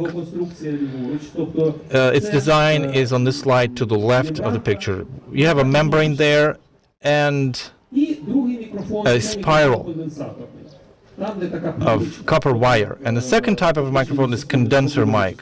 It has a membrane, it's attached to the condenser, and when it vibrates from the air vibration, it changes the condenser parameters.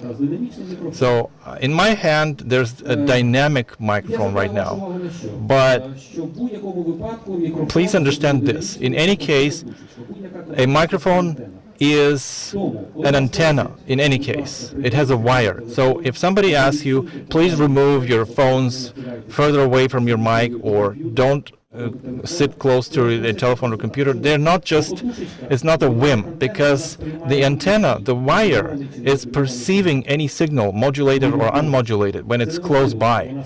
It's impossible to avoid, regardless of whether the frequency matches or doesn't match, or it fluctuates. When there's a powerful signal somewhere nearby to the copper wire, you can always hear those very sharp, very unpleasant interference sounds, regardless of whether Wi-Fi or 4G or 3G. And it's not a malfunction, it's not a defect of equipment. It's unfortunately a physical phenomenon that no vendor, no equipment can 100% avoid. And you can never protect 100% from that. That's just basic physics for you. So when somebody's asking you, please sit further away from your PC or put the phone away from the sound equipment, it's not a whim on an engineer's side. It's just they're trying to make the best job possible with this equipment and not run into problems. And no unnecessary hassle with this equipment. So what's next about microphones? So these are different types of microphones. There's another distinction between microphones: the purpose. Then there are handhelds or portable or attachable or body mics. There are also surface mics. That's just for your general information. What is surface mics? The surface layer mics are used where you have the round table, so that you don't have to put microphones around the table. You just put several mics in the middle of the table. They take the vibrations from all sides. It's not, to my mind, it's not the best solution, but it is a solution in a situation. There are, again, headsets, variation for this, and a body mic. What's the difference? This is the diagram, the directional diagram, and how sensitive is the microphone. right now talking directly into the mic, but when I flex the mic a little bit, the sound is worse. Why? Because this dynamic mic I'm holding right now, it has the so-called cardioid directional diagram. It's like a heart upside down. This is where the microphone head is located, and around it, well, you can see pretty much the scheme white. So the sensitive zone of this microphone is right before it, should be right before it. And you have to talk directly into the mic, not flex it and wave it to the side, because as soon as you start waving it around, it doesn't sound good. And that's how most of the table mics are built. That's why I say, forget about the fixed mic in an interpreter booth. You have to feel it as it has to send a shudder up your spine when you see this in an interpreter booth, because when you start waving your head around, that's where everybody have faulty sound in their headphones, and the sound goes up and down. That's why I'm all for headsets, because it's more freedom for interpreter. There used to be a colleague of ours, and he made a video how he sitting next to the mic, fixed mic somewhere in Europe in a super booth, and he was filming himself from a smartphone laying somewhere in front of him, and the sound was going up and down, softer, louder, and the same inconsistency of sound volume, it was something that the listeners had. So if he was sitting properly at a normal mic, he would have avoided that. So this is the so-called cardioid diagram. And what are these two other schemes rotating? There's supercardioid and hypercardioid. It's not that they're super good, but it's because they're narrow. They're the most narrow perception zone for a membrane. Usually this type of microphones are used anywhere where you have to get the sound very clearly from a very precisely directed source. But they have a shortcoming. These little tails on the bottom, they are the sounds that they also perceive. They are noises that they can perceive from outside. So when you buy a narrow microphone, super or hypercardioid, you can take a lot of noise. It's not good for interpreting. So when you select your mic for remote translation, remote interpreting, it's best to buy a regular dynamic microphone, not a hyper or supercardioid or not condenser mic. Just a dynamic will suffice. So, but if you want a super mic, then make a little tube to amplify your sound. I've seen some pictures before. The guy that I know, he was recording his singing at home, and he used this foam kind of amplifier, a tube, to amplify his voice for the recording. So what's next? The bidirectional mic. It's a very popular mic among the interpreters lately. The Yeti. There's a blue Yeti, there's silver Yeti, but it's the family of mics that we call Yeti. It's a great microphone. Make no mistake, it's expensive, but do you really need it? Anything you buy, well, sorry, Andrei, I will quote you. If you can afford it, it's good for you, but do you really need it? So this mic has several characteristics. Have I exhausted my time? You still have 5 minutes. Okay. There's so much I want to tell you. Okay. So the unidirectional. The Blue Yeti is great because you can switch the directional diagram. There's a round diagram. It's very convenient when you're recording an interview from different sides. There are speakers, and you don't have to rotate the phone, or you record a podcast with your partner. Or you can set it into a setting called vis-a-vis. It's bidirectional. And other than that, that's from Andrei, the test that he kindly allowed me to use this slide. So this is a test of how the microphones sound. How do I play it?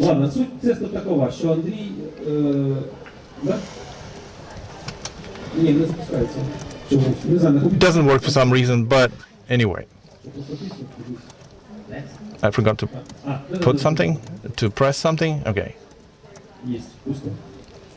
Let's make an experiment. I'll be talking to you through 3 different microphones. Please help me choose the best. RSI, in which the voice is nice and clear, the room is not too resonant, and the dishwasher in the background is not too loud. This was the first microphone. I have now switched to the second microphone. Please help me figure out if with this one the voice is nice and clear, the room is not too resonant, and the dishwasher in the background is not too loud. This was the second microphone. I've switched to the microphone number 3. Please help me figure out if with this one the voice is nice and clear, the room is not too resonant, and the dishwasher in the background is not too loud. Пральної машини не сильно помітне. Отже, so we tested 3 mics. They're all expensive and they're all good quality. But here's the problem. The second microphone, which was the most muffled, it's the most expensive of these, and still it was so muffled. So when you're buying something super expensive, doesn't automatically mean that you take it out of the box and it's a super mic you've always dreamed about, which delivers the best sound. Because professional use doesn't always mean that it works perfectly out of the box. Sometimes you have to use a mixing board with it. Or if you don't go too much into all these technical specifications, if you want to buy a good quality headset or microphone, go to the shop, not online but offline, and test it by yourself. You can test it through Viber or Zoom. There's an option, test your mic. Talk into the mic and you can hear your voice played back to you, and you can judge by yourself what is the quality of the sound. So when you want to work from home with just smoke, this is how the fixture has to look, because it doesn't have to stand on the table. It will catch a lot of vibration from your table as you move things around on your table. It has to be protected from the outside sound, the pop filter, which cuts off the excessive air that comes from the breathing. Sorry, Dima, just 2 minutes. So the biggest enemies of the interpreter and the mic in the booth, everybody knows, right? If you juggle your bracelet and it touches the mic, or you touch your notebook, and I remember an interpreter brought a toy which he fidgeted with his fingers, and I had to remove that. Or some paper ruffles against the pop filter. So before you work, make sure you don't have things on your next to the mic that can create these interference. So we skip a lot of stuff. Well, booths. There are full-size booths. There are these kind of self-made DIY booths. So remember, do not ridicule our booths made of elite leathers. I was joking. No, nothing personal. So, ladies and gents, here in Ukraine, there's one professional interpreter booth. Just one. It costs 25,000 euro, available in Ukraine. And other than the information that bought it, nobody else wants it and can afford it. Because a professional interpreter booth, it weighs about several hundred kilos. Why? So that the walls don't vibrate and don't pass the sound inside. It's super expensive. It has independent ventilation and many other things. So all the booths, all the other booths, no matter they're good or bad, the DIY, the amateur, yes, they are DIY, and we have to live with it and be okay with it, because I don't think you absolutely need to cough up 25,000 for basically the same thing. So these full-size booths, they do their job, and the half-size booth, they do their job. But the full-size booth, are we as perfectionist as we can be to really pay so much for them? So this is a work of an engineer as other people see it. This is Barry Olson has expressed his opinion about engineers, and he says remote interpreting, not only the credit of great equipment, but also the engineer. So thank you for your attention, and if there are questions, if questions are allowed. Thank you very much, Dmitry, but unfortunately we are completely out of time for this session. Thank you. And you can approach me during the evening and ask your questions. Yeah, you can approach our booths, and Vera and Dmitro, they are super available for your questions. Now we go to the next speaker. Oh no, it's not the next speaker, it's the most pleasant part of our program. It's a coffee break. And we'll see you back in 30 minutes. Andrei Besedin will tell us what he learned from the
Hi,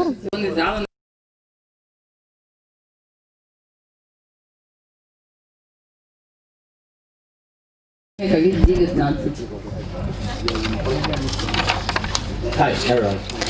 I'm not sure if these are the 10 lessons we all have learned so far. These are the lessons that I might have learned. Yeah, and the clicker hopefully works. And I would like to share them with you, and it's up to you whether to agree or not. They all are based on the mistakes I've made in the course of the pandemics or a few years before that, and I realized, okay, I better correct that. So here it is.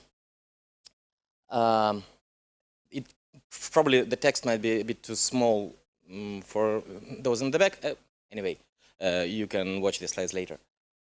Anyway, the most important thing here is that if at any conference you hear any motivational speaker who says, okay, these are the things I've learned and they definitely work, you have to remember about the survivorship bias. Whoever is speaking from up here might be simply lucky. So the lessons might not be relevant at all. But a colleague asked, okay, but well, yeah, might be lucky, but there might be something in common for all those who are lucky to speak. And probably the one thing in common is that they did something, and then they were lucky. So if you're not doing anything, there is really almost zero chance that you might get lucky. You have to buy a lottery ticket first. So I did a small survey initially. A very small survey with only 30 interpreters, mostly from Kiev. 66% of Ukrainian interpreters have lost over 80%, up to, anyway, 80% of their income. Like 2/3 of the colleagues have only 1/5 of what they had before in terms of income. And others also, they suffer, but maybe not as much, only like 50%, perhaps. My hobby is extrapolating. So there is one important thing, also for all who listen over the webcast, is that this is mostly based on Ukrainian interpreters. And of course, we all were hit by the pandemics. But here, I would say that we were really not prepared to that at all. Because the last 4 or 5 years for interpreters in Ukraine were like fantastic years. You would agree that we all had so much work, like 150 days a year for most of us, and that was really good. And some people thought that, okay, so this is the norm. This is how interpretation is going to look like. So I can build my business model on that. I can build my model on having about, say, like 15 to 20 days of work a month, maybe a bit later in the off season, a bit less than that in the lower season, but still it was the model that worked. We all had like 2 rates, a day rate and a half-day rate. Most people, they didn't even care with marketing, with advertising our services to clients, going to conferences. And for some of you, probably what Jonathan Downey said in the morning, that he was visiting the clients' conferences. I know that some of the colleagues here did it, they were doing it, but mostly we didn't care. I think I switched off the screen. It's on again. But we have to be prepared. If you were prepared to this, if you had a diverse portfolio of the clients, if you realized that this, well, might be a possibility, you were like this cat. You were safe enough. So the previous situation made us complacent. And we mostly were not prepared. I know that some colleagues said, okay, but I still had my money cushion. I had my 6 months worth of living, and I could just eat off that cushion, waiting until this pandemic is over. Well, I think, firstly, it's not over yet, and we all know that. I think next year is going to be even worse for us, because in the beginning of this year, most companies, most businesses, most NGOs already had their budgets allocated. So they managed to, like most of them, or like some of them managed to repurpose them to bring their offline events online, which was especially the case with medical conferences. They were very active in going online. So those who had some specialization in medicine, they suffered less than some others. But next year, they will not have these budgets because the crisis will be everywhere. So the marketing budgets, the events budgets, they're going to be cut. That's why I think if you haven't been preparing before, we have to start preparing now. So it's not a good time to eat off that cushion, because next year, next winter, next spring might be even more bitter for many of us. Another mistake that I've seen in myself and I've noticed in many is that we cling to the past. We had this very convenient idea of having a day rate, half-day rate, and we didn't even care who the client is, if it's a business, a big business, or an agency. We just gave, many of us were just giving this rate, but old models do not work in the new reality. Like, seriously. Neither half-day or a day rate work anymore, because RSI, which is the only, well, not the only, but is one of the ways to survive, is different now. If we talk about RSI, we've already heard today the notion of cognitive load. So we all say, okay, it's more difficult. But it is difficult because actually RSI outsources a lot of capacity which we had in physical objects to our brain. It might be complicated. Okay, I can explain. RSI is so complicated because speakers do not use good microphones. This is the biggest, this is the most important reason why RSI is so complicated. Investment in the equipment is, I mean, it's a one-time thing. Most of us already invested, and we have some good equipment. Most of us have learned how to do handovers in Zoom. That's fine. It's not the most difficult bit.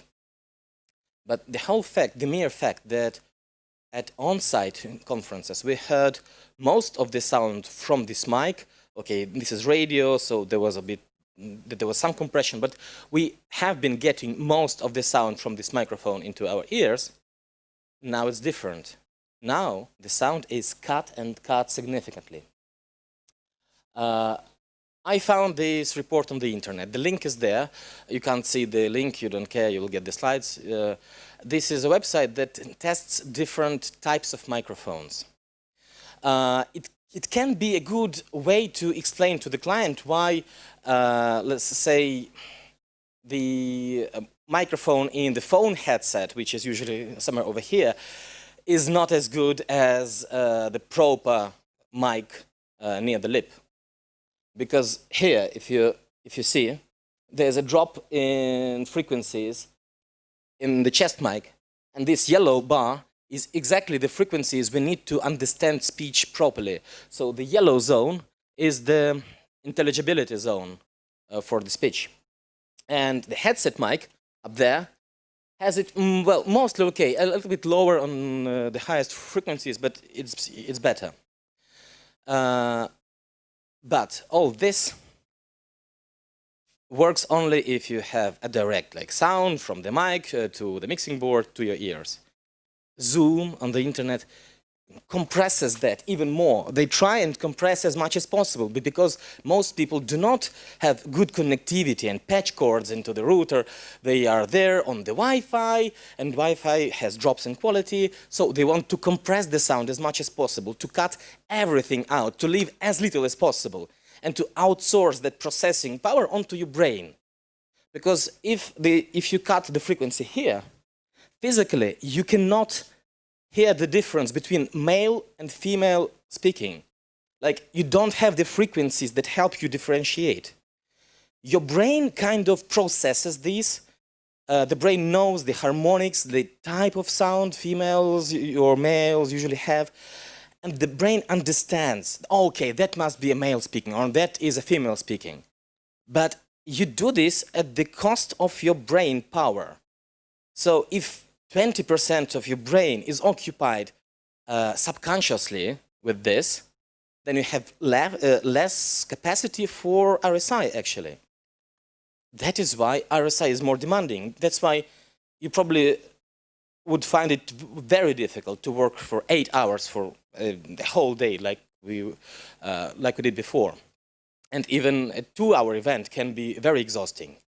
So your old business model simply can't work. You can't have half the rate for 4 hours if the 4 hours will drain you completely. So we have to adapt to new things. We have to invent new modes of giving the rates to clients. One model, for example, is for like a 2-hour event, a 4-hour event, a 6-hour event, tops. And then I would charge for a 2-hour event what I previously was charging for a half day. And 6-hour is the top, and that's my day rate. And it's even higher, because even that is more exhausting, more demanding. And after a 6-hour event, I want to rest next day. So I think there's a good practice in, I might be wrong, but I think in the Council of Europe, they have increased the rates by 25% for the RSI. So if they did that, why don't you do it? So it is a good thing. In a crisis, medium rates don't work anymore. Most people who panic, they have the natural thing to drop the prices to get at least some work. They have to increase the prices. If you increase the price, you can compensate for the less days that you have and higher and higher demand in terms of the brain power. So if you increase the rates, that might work. The picture here is because it's time for an inspiration story.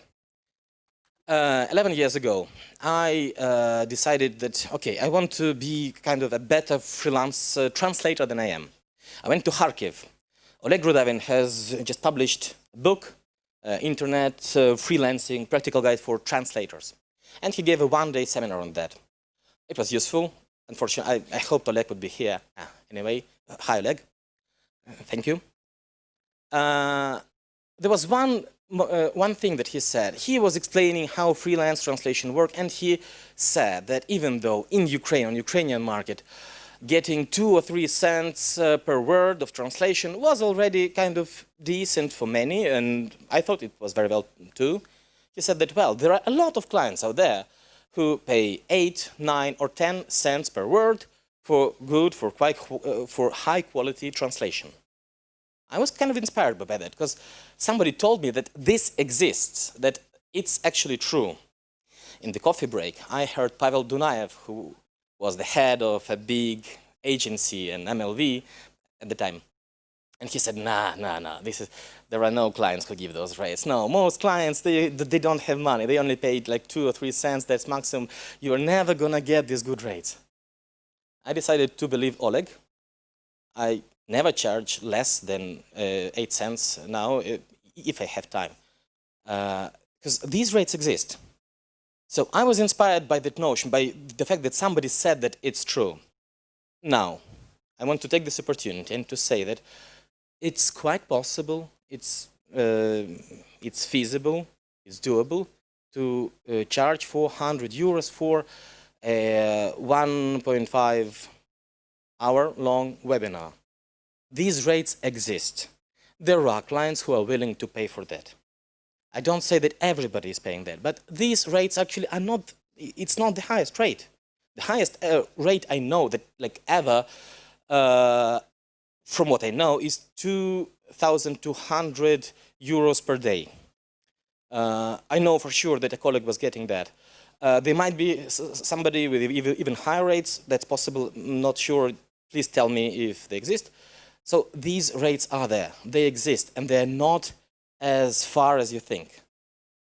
If you dare to dream, if your first word is the highest word, you can always roll back to something lower.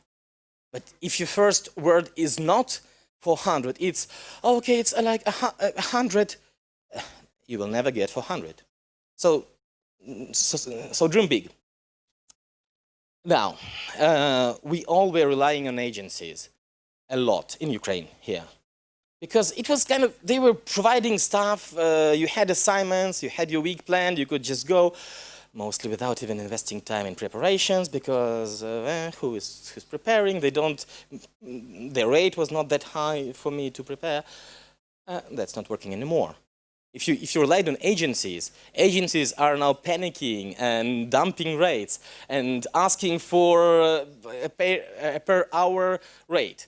And next winter that they will be asking you for per minute rate. I'm sure, I'm confident that in Ukraine there will be an agency who will ask for a per minute rate. The thing is that the agency's model is built on mediocre quality. It's very difficult to build an agency that will have mass production of high quality interpretation. Because the client, when they see this good quality, they would start wondering, okay, but why that one was not as good? I want that high quality always at the sustainable level. And it's not easy for many reasons. So most agencies, it's like fast food. It's not a deluxe burger you might have. It's kind of, it's decent enough. You know, it's even tasty. It's kind of fine, nourishing. It makes you fat. You know, it's kind of bad for you, but you eat it. So most agencies is cheap mass market. It's fast food. They are not focused on quality. And if you want to be different by providing a good quality, they will bring you down. So agencies are kind of, they can be our friends, but it's rather like a symbiosis. You have to be careful.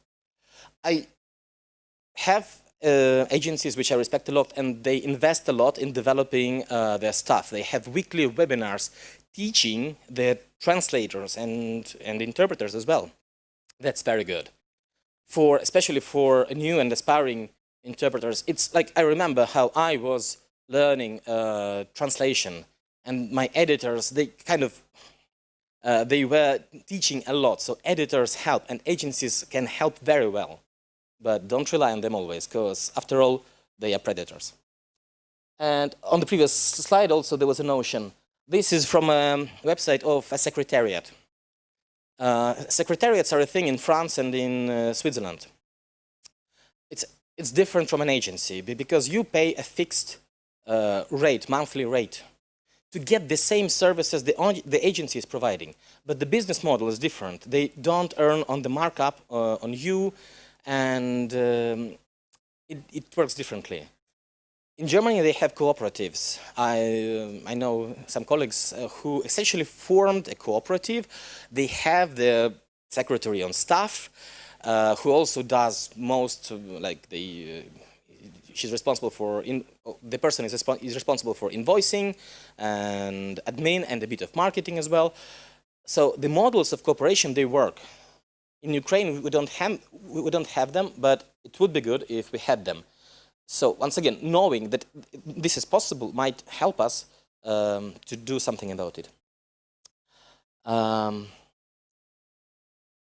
lot of people, they were thinking, okay, but it's not my job. I don't want to become an engineer to know about microphones and computers and connectivity and what a patch cord is and whatever. We have to do it now. If you don't want that, you won't be able to provide a high-quality service to the client. You will be only serving the agencies who are lost now and who drop the rates.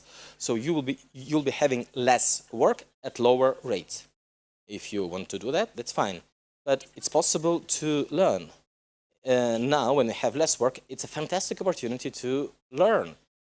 The previous presentation here was very useful.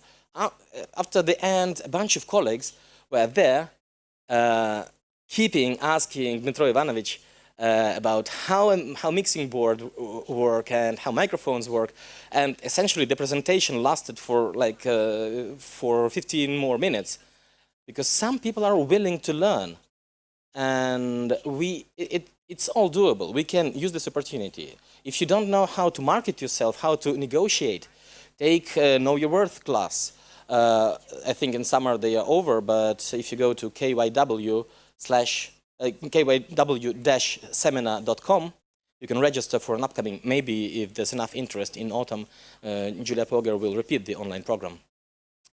Take this opportunity to learn how to be better marketeer, how to be a better, well, engineer, accountant. We have to be able to do most of the things we have to be doing. Doesn't mean that we always should be doing the most. I can hire an accountant, but I have to know how accountancy works to be able to figure out if it's something easy for me or I should outsource it. We could also outsource engineering work. We could hire engineers for our projects. It's doable, but we have to know how things work. On misunderstanding value. Well, I don't have to spend a lot of time on this because Jonathan Downey once again emphasized that a lot. We have to think not in terms of the rates. We have to understand why are we there. What is our value for the client? Because it's even the task of the interpreter. The interpreter is not just interpreting words. We have to know the intent of the speaker to understand to understand the message they want to deliver. So the intent of the speaker is essentially what they really need. And that's why if we understand what they really need, we can interpret better and provide a better service to them and charge good fees. I understand that sometimes still this is tricky. This was the biggest challenge for me, to start thinking in terms of budgets. I haven't mastered that. It's difficult for me still. When a new client, when a new lead comes in, and you have to figure out, okay, so what do I offer? I have to understand what is the budget they have. I have to understand how would they value the service that I can provide to them. And I don't just give them the same rate that I give to anyone. It doesn't work like that. We have to think in terms of their budget and in terms of the value. It might look like black magic sometimes. Sometimes you still have to just do a wild guess. But once again, if your first guess, if your first offer is high enough, you can always roll back to a lower. If your first one is low, you can never scale back up. It all might seem scary. Learning, mixing boards, 2.5 jacks, 3.5, 6 jacks. I mean, it is scary. Patch cords, Wi-Fi. Why is a patch cord better than Wi-Fi? It's the same internet. Why is internet different in the wire and in this and where? It's not existing even anywhere in the field. But it might be scary. Learning new things sometimes is scary, but it's doable. Most of us already have learned how to do handovers in Zoom. Some people haven't. I mean, at the end of June, I was interpreting at an event, and a colleague, luckily in a different language combination, didn't know how to do handovers in Zoom. And that was kind of, okay, you had 3 months already, or even more, anyway, a lot of time to learn. So we have to learn and have to learn fast. So it might seem scary, really, especially in RSI when we have to, we have a lot of things. But essentially, in order to land the plane, once you learn it, you have to simply look at a few instruments. You have to look at the altimeter, you have to look at the gyroscope, you have to know your airspeed, your vertical speed. You look at 4 things and you land the plane fine, and you don't die. But this is exactly the same in RSI. We have to look at the slides, we have to interpret the speaker, we have to adjust the frequencies at the mixing board, we have to have the second device for the handovers, we have to make sure that we are properly heard by the colleague, that we haven't muted ourselves there. We have to look at many things, and we do our job, and we do it fine. If we crash the plane, we die physically. If we crash an RSI job, we might ruin our career. So all 10 advices and 10 lessons would be useless if we ruin our career. But it's like flying the plane. It's difficult. And flying a plane, I mean, it's actually easier than it looks like. In Kiev, you can go to the aviation university. They have a simulator. You essentially can learn to land a plane if you take a few lessons. So everything technical, everything non-technical, like marketing, is easier than it looks first. So don't be scared. But we still need our engineers, right? RSI is good, but it's demanding. And it's always better if somebody else takes care of you. So I try, when a client is asking, what would be the arrangement for the RSI, how can we do that? I always tell them that the best option is to have a dedicated engineer who takes care of all the things. And then I'm physically there with my partner in the office somewhere. It's still remote, it's still simultaneous. I'm physically there with my partner, and somebody else is taking care of everything, and we can focus on interpretation, and it works perfectly. It depends. Some clients agree to do this. They understand, because the value for them is very high, so they want everything to go smoothly, and it works. And then it's like the best thing, and especially if the guys from MediaStream also help organizing all the channels and all the speakers, then like you feel taken care. It's like spa interpretation. It's like good old times when you only have to focus at the speaker and the slides and nothing else, and everything is taken care of. So it is a good option, and we don't have to think that the only way is this bare-bone Zoom kind of proper RSI with good sound sometimes still exists, even though having good sound is the most difficult thing. Even when everything is perfect, even when 9 speakers have perfect mics, the 10th one probably will still use the built-in microphone and 4G internet, and you can only hear every second word, and nothing could be done about it. And I think it's the biggest problem of RSI ever. And if anyone finds a solution for this, we really should fundraise and build a monument to this person. We have to have some point of reference for all of us. In Ukraine, as soon as we start raising the matter of professional standards, most people think professional standards is about fixing some average rate that everybody is going to get and punishing those who dump. And this never works, really. People who want to dump rates, they will do it anyway. And professional standards, it's not about rates. It's not even about the quality of judging who has bigger microphone or who is better interpreting. Every interpreter has their niche. A person who interprets the best might be just bad as a person, and nobody's gonna sit with them in the booth. And the person whose language skill is not that good might be a fantastic organizer and a fantastic consultant interpreter who will set up everything smoothly. So professional standards is about our consensus. It's about what we all agree we need to do a good job. And in Ukraine, unfortunately, we still don't have this understanding. We still have to figure out if solo interpretation is possible or not, or what sort of information we must get from the organizers to prepare properly. Sometimes we still have to explain to agencies why we need what we need to prepare. Like, and this was in, I think, last autumn. I get a phone call from an agency. Are you available for a medical interpretation? Okay, what sort of medical? I don't know. Like, medical interpretation is like, I mean, it's the biggest field ever. If you're good at oncology, like Anya, you might be not that good as, I don't know, Anya is good at everything, but you might not be good at, say, military tactical, say, combat medicine. It's very different fields. UTIC has a new website.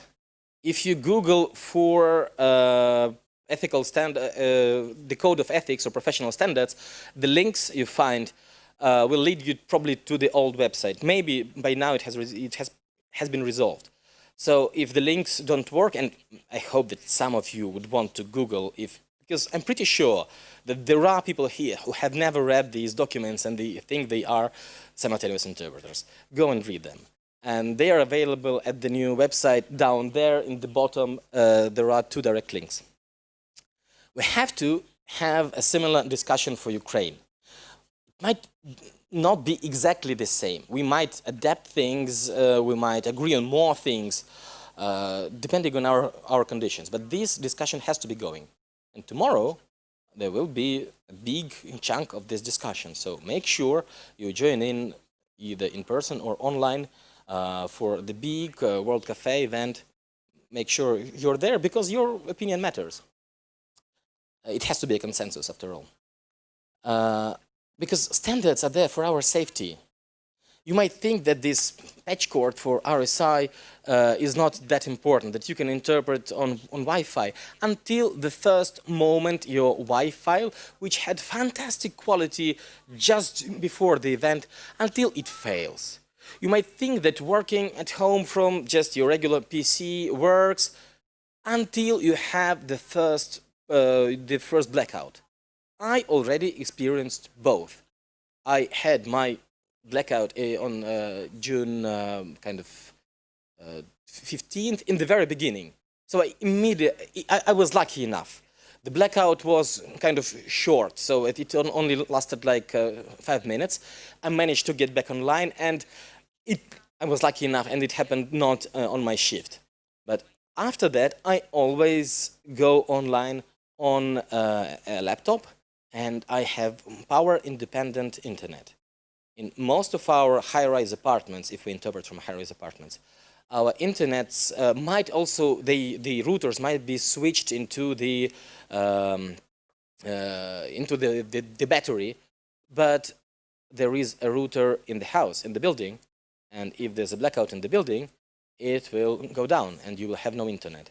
So having a spare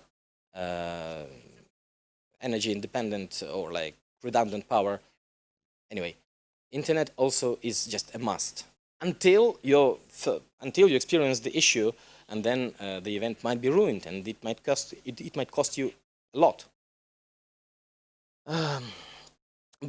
But the standards, it's not only about technical things. It's also about proper handouts in Zoom, because now that there is this danger that on Zoom or in RSI we have less and less of teamwork. We kind of forget this booth feeling, and I have seen that there's a trend not to help the partner as much. We can't write down the figures for the partner, all the things which kind of are proper, which are things to do. If we have a discussion about standards, we will remember about those, and we won't be forgetting, and we won't be kind of shedding bit by bit our professionalism. Another mistake that I've seen in Ukraine among the colleagues, among myself, is that we don't really do a lot of networking and conferences. I must admit, I haven't been on UTIC for kind of 4 years, something. Yeah, I've been on the first and the second one, even back in Kiev, but not here. This is my first in Kiev, here, and this is my mistake. I should have been here last year and the year before. And if you are not here, if you're online, if you were able to travel in Ukraine, if you were not on lockdown, you should have been here, and you must be here next year, because this helps tremendously. This helps us learn. You can learn some new things, like we just did from the previous presentation. I have learned also some things I didn't know, honestly, and that was good to know. We can talk to colleagues, we can understand what is going on, and we also should be able to go internationally, not to lock ourselves in our own market, in our own niche. But surprisingly, there are only a few colleagues from Ukraine who travel internationally. There were only two of us in Washington at the ATA conference. I was strangely the only one in Lyon. I know that some colleagues are there were a lot of us in Geneva, Team Ukraine. That is good, but we have to talk more. There are about 400 interpreters in Kiev. Probably nobody knows for sure, but about that, and only I would say a dozen of them they travel. Maybe 2 dozens come here. That's not enough. When people are asking, okay, you go to these conferences, what does it give you? What does it pay you? You never know. But mostly, this is like one of those tickets that helps you later get lucky. You might find a colleague, and then you hear her interpreting. And you come to the colleague or her or him, and you say, okay, look, it was such a great interpretation. I liked that a lot. And you exchange business cards. And you forget about each other for like 3 months. And then 3 months after that, in the middle of lockdown, the colleague just remembers that, oh, there was the Ukrainian interpreter and they need a Ukrainian interpreter over there. And you get a good job. Networking might help. This is like buying lottery tickets. It helps you learn. It helps you get better. So I hope we will have this room full of interpreters next year. We should celebrate the occasion, because mostly we don't come together. We work as pairs. Sometimes we go for the powwows, or we have these beer get-togethers. But we have to all talk about what we have in common and find the consensus. And associations are there for a purpose. We don't have any in Ukraine. This is bad. The first one was almost dead on arrival. It did kind of some good thing and died fast. The second one is a stillborn, but it's a dangerous stillborn, which is a zombie, because they actively go against good standards for both translators and interpreters. Like, these are almost the quotations. I kind of, it was a creative adaptation, but nevertheless, the founders think that working solo might be okay in some situations. It's not. Google Translate is fine for 95% of legal translations. You know, a founder of an association should be a paragon, should be somebody who is the epitome of all the good things. And using Google Translate for legal translations is not a good thing ever. And another founder whom I love dearly, but Socrates is my friend, but the truth is more important. If the customer pays for shit, it means it's quality shit. It's not quality. It is still what it is, even if they pay for it, even if you con them. So we must have a proper association. We must have an association which actually stands for quality and stands for what we need. And this will not be an association that will do coercion, because the first question ever which you hear about when you start talking about a professional association is, how will we punish those who deviate from the standard? It's not about the coercion. It's not a state body. It should be about finding agreement and finding consensus. If we deviate on something, it's fine, but we have to still find what brings us together, and then it might work. So the fact that we don't have an association in Ukraine damages us significantly in COVID times, because we don't have any recommendation. If the association would publish the recommendations on RSI, say, it would be easier to promote, it would be easier to teach our clients. If we had some professional standards adopted, it would be easier for us to teach our clients, and we can't do that. So we would survive better if we would be coming together. Andrea had saying that, but you have 1 minute left. Okay, perfect. I have only one lesson left.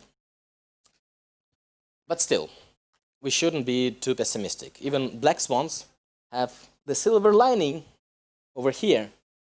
Like, we seriously might think that this is the crisis, and this is the countdown of the months before the demise of interpretation, as a very renowned colleague has said. He truly believes that interpretation is dying in these pandemics, and will be dying in the course of a few months. No, it's not like that. The crisis creates a fantastic opportunity, like really. You can work in United Nations office in Nairobi without having to go to Nairobi. It might, I'm sure it's a fine city, but you don't have to travel the long hauls. You can work in international organizations. You can get new clients who would never order an event, an interpretation before, but now they would. So the market kind of is shrinking, but I think there is a tremendous opportunity for growth. And when people are panicking and not willing to learn, it's fine, guys. If you don't want to follow any of these lessons or any of this advice, it's fine, really, because it's better for those who do, who does that. So the opportunities are there. We really should use that. Yeah, I truly, well, yeah. To sum it up, we have to be prepared.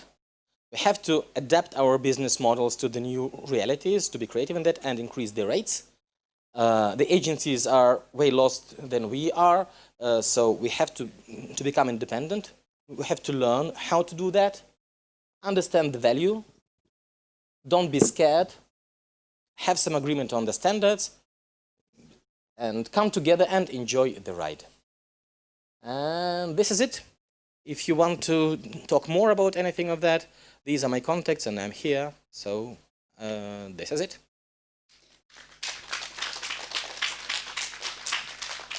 Thank you very much, Andrei, for your amazing presentation. Now we have some time left for the question. And the first one is from Jonathan Downey, who really wants you to know that you are doing a great job. And his question is what one thing you would want all interpreters to learn to survive after COVID-19? Learning and adaptation might seem scary, but it's fun. This is the only thing. Like, I really enjoyed diving into these microphone things, into the condenser and dynamic and headset. Like, because it's, I mean, it might seem scary, but it's fun. And I'm sure for some of you, you hate that. But there are other, like, anything can be fun. Even accounting, I hate accounting. I'm very bad at that. And there is fun in that. I might still be able to discover that, but it's possible. We can learn anything, and we are more adaptable than we think. So this is probably the only lesson. Thank you. Any other questions? Andrei was the first. Thank you, Andrew, for really an interesting topic that you've brought up for us today. I have it's not a kind of a pessimistic question, but still I would rather hear your comments on that. When the interpreter learns about new things, new tricks, right, he's agreeing to more tasks, really. I mean, being an interpreter, you just provide interpretation. But learning into the way the microphone works, into the way the patch cords are installed, into the way that you need to do something with the laptop, properly prepare things like that. So this is the job that in ordinary cases you would have a certain person to do. So don't you think that by doing so, right, you would inflict a situation when more and more tasks would be asked from an interpreter by a certain customer? Because, okay, no big deal, he can do like 3 things in one. Okay, I'll go to this interpreter, really. But here is the other guy, he can do 4 things at once. And there's absolutely no need for an engineer. And he can do, I don't know, like software things, really. So I will go to there. Don't you think there is a challenge? Don't you think that still it's not the like the interpreter who has to do something with the microphone? Because this will create like a bad situation in future. Thank you. Yeah, I agree. When I say that we have to learn all the different skills, ironically, I don't mean that we always have to do it simultaneously. First of all, yeah, and learning is a prerequisite for being an interpreter. Because when we prepare for every presentations, we are already learning all the technical stuff, all the agricultural stuff, all the medical stuff, all the legal stuff. We like being able to learn is the basic skill, the first skill the interpreter needs to have. So being unable to learn about mixing boards and things and whatnot, kind of it's weird. There's something wrong in here. But I fully agree that we don't have to do all the things at once. And that's why, but we have to know about this, to be able to explain this to the client, to say, look, this is what we need. We need, if we want to do it better, we need an engineer here. We need the dedicated person, like a videographer, I guess, who will take care about switching the speakers. And as I said, it's like spa interpretation. It's very good. You can only focus on interpretation when you're able to do that. But there are situations when the client is in the US, the conference organizer is in Brazil, your booth mate is in the UK. So you can have your own engineer physically, but then it would do you no good. If every member of the team is elsewhere, there's no other way out. This is the only way to do it. But I agree that it might be too much for some. That's why it's a good practice to work in teams of 3. And I know colleagues who are already doing that. So if they have a distributed team and it's kind of physically not possible to bring all together for lockdown reasons, maybe in some cities, they still have a third interpreter kind of performing the functions of the engineer or a Zoom moderator, for example, switching off, muting the participants who have forgot to mute themselves. So if you feel that this is more than you can chew, we explain to the client that, okay, we can do this, and for this we need this person, and it's doable. But we have to know about all the aspects. It doesn't mean that we have to do it all ourselves. Thank you, Andrei. We have one more question. Thank you, Andrei. This was interesting and exciting. About pessimism, the colleagues in our community maybe remember me walking around some time ago and spreading these doomsday scenarios that, you know, there might be a time when we should go online. And I was walking around customers and clients and bureaus and said, you know, you should be offering your clients online interpreting because it might come to this. And they said, oh, Lyosha, you're so pessimistic. Was I? So, coming to the question, we've heard a wonderful presentation today from Daniel from Scotland. And I know, Jonathan, sorry. And I know I will be rewinding the record and watching it again and again because there was so much, it's so packed with information. And he gave a warning that, you know, another doomsday scenario that the machines are after us and they're breathing down our necks. And some guy named Ron Kurzweil in Google is sitting there quietly somewhere in his lab on an island, you know, tinkering with more predictive algorithms and neural networks and whatever. So Jonathan has said that we have a chance in this battle, and the only chance for us to win is super quality and consistent quality. It's not just today there's a good quality, and today there's a good interpreter, but as you said, tomorrow there's someone else. The clients want consistency. And you suggest that we should, as they say in role-playing games, multi-class. It's like you're no longer just a rogue or a fighter, you multi-class to something else, but if you played role-play, you know that eats away from your skill, which was initial. So how do you balance?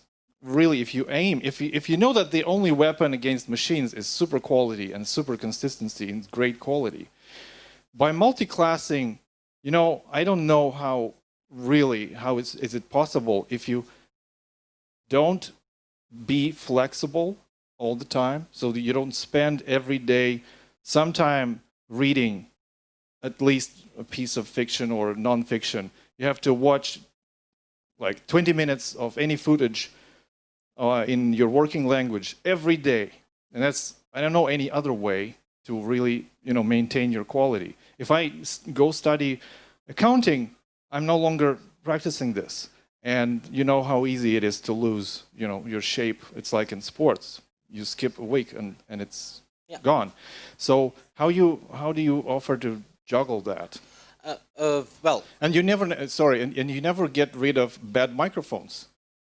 There's the only way for you to be prepared for bad speakers speaking into bad microphones is to train your ear. Sorry, there's no, I don't know, maybe they will invent implants in our brains.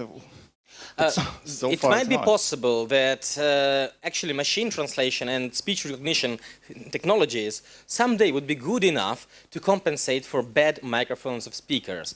Because if you tried, I think, I did try on Skype this feature with automatic speech recognition, and I was actually a bit surprised.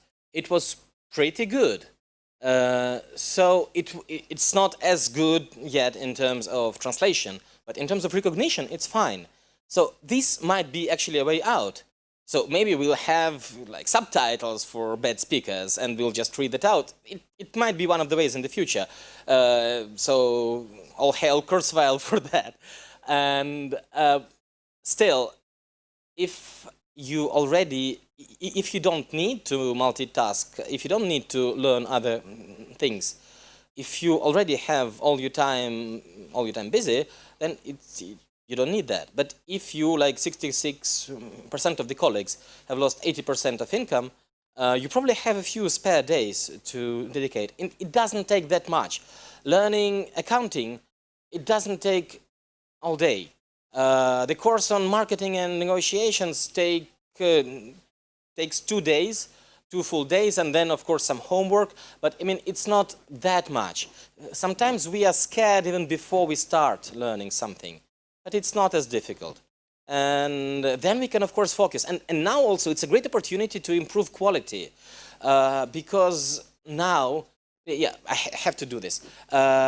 In October, I think, Viktor Prokofiev, UTIC member, former Russian MID, a fantastic legal interpreter from London, will be giving a course on legal interpretation for free online as a series of 2-hour events. This is a fantastic opportunity to learn. So if you ever have any contact with anything legal, the high court, the arbitration, that's like an amazing thing that previously would not have been possible because he would have been busy in courts.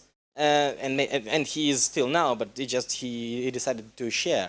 We can, and I'm sure that many colleagues here have already taken the class from Andrei Falaleev, who also, he was back there in Monterey, where education was very expensive.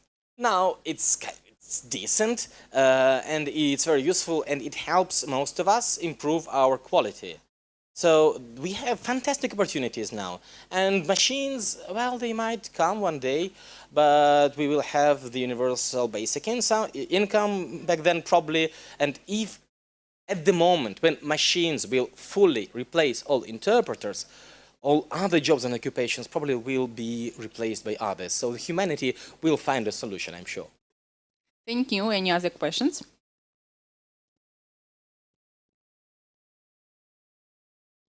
I have to ask the question about the quality. Thank you for this amazing speech.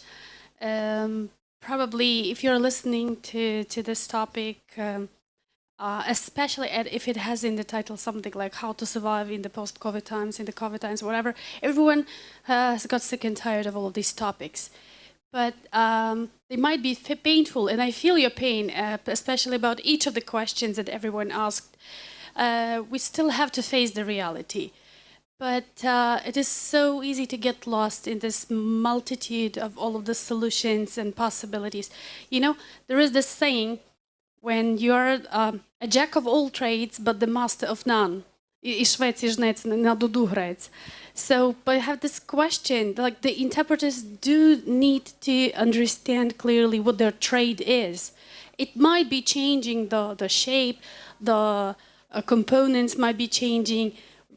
You might be asking this question, do I need to do the accounting? Do I need to enjoy all of this microphone stuff? I think it's very individual, and everyone would choose their own components to add to this craft and to this trade that he or she would call an interpreting. But still, I believe it is important to focus, to stay focused. That's it, and I will say no more. Yeah, I fully agree, and that's why we need those professional standards, because we have to remember what the profession is. Otherwise, we would become accountants, engineers, and whoever else, but not interpreters, and then we won't be able to bring any value to the client, which is what matters after all. So I can only fully agree. And essentially, like Buddhists say, that in order to develop, we have to accumulate two things. We have to accumulate wisdom and merits. So, and accumulating wisdom means understanding how things are. Accumulating merits means like doing good, being useful to others, helping others. And this is the only strategy in development. We have to look at how things are. Now in the pandemics, they have changed. So we have to look at how they are now and adapt to that. We have to try to do good, to be useful, to help others. And then we will develop and everything is fine. Thank you, Andrei. Any other questions? So we can let Andrei go. Thank you very much. Thank you, and I would like to say thanks to a fantastic team of interpreters who I know for sure, because they all are very good and they did a fantastic jobs. Thank you so much.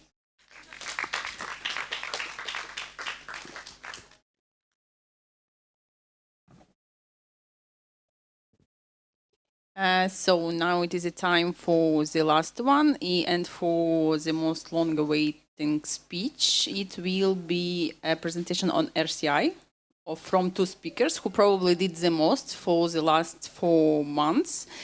On the topic, it will be Maha El-Medvali and Natalia Fedorenkova. Are we ready for them? Alon? Yes, we are ready for them. And I would like to give the floor to Maha then.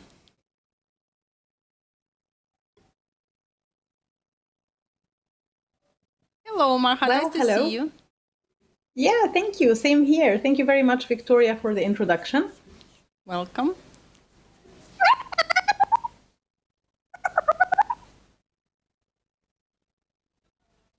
Probably Natalia is pleased to see us as well.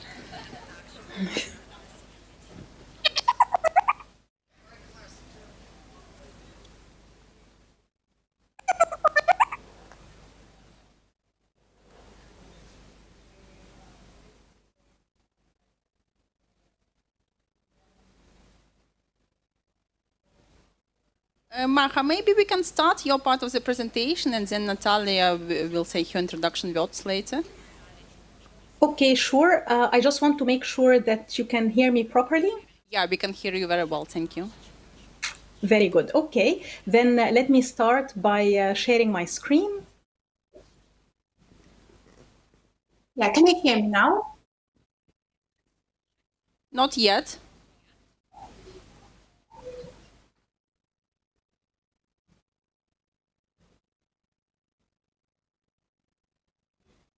Okay, well, thank you very much, everyone, for joining us. Natalia and I are very pleased to have you here. And I'm going to start by quickly introducing myself. I am a conference interpreter and an interpreter trainer. I work in the Arabic booth.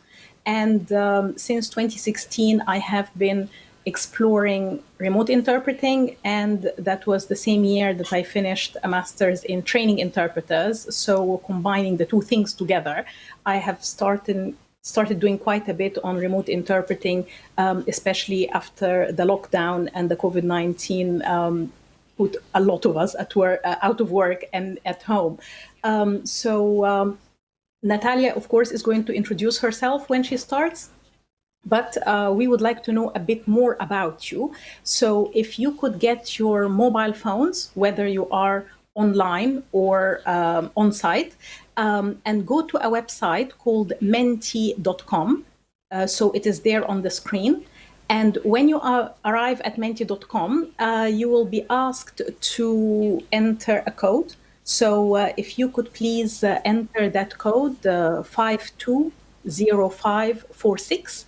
And I will leave it on the screen for a minute because we would like to ask you a couple of questions. And it is anonymous. All of us will be able to see the answers, but then they are not attributable to who answered them. So it is just a way for us to get to know your background a bit in remote interpreting.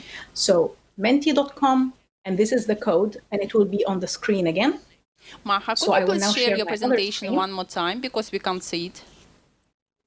Oh, you cannot see it? No. Okay. Let me see. Can you see it now? Yeah, now we can see it. Thank you. Very good. Could you see it before, or is this the first time that you see it? No, it's the first time. Oh, gosh. Okay.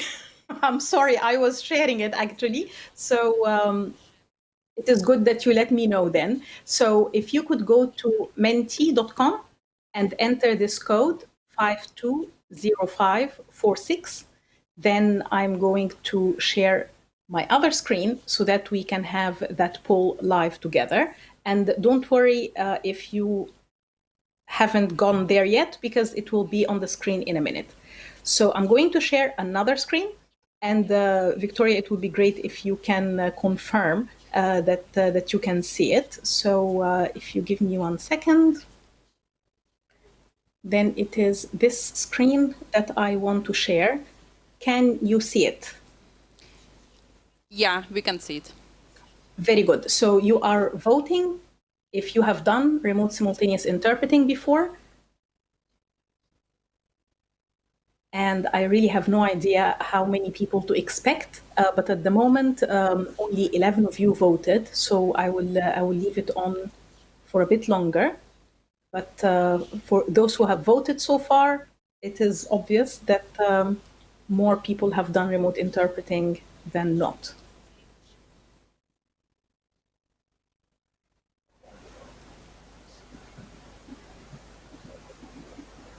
So you can participate in this, whether you are joining us online or whether you are joining us on site from the camp itself.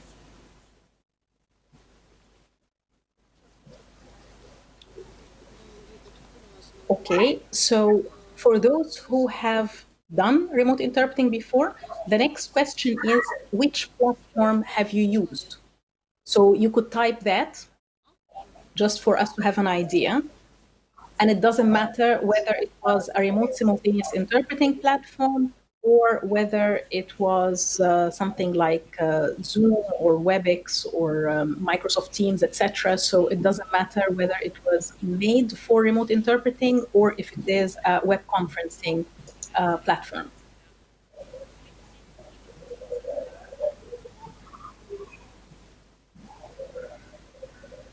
And actually, the Zoom is getting bigger and bigger on the screen, and this means there are more people who have used it. So if there is a platform that gets repeated, or if there is a word that gets repeated, then it shows bigger on the screen.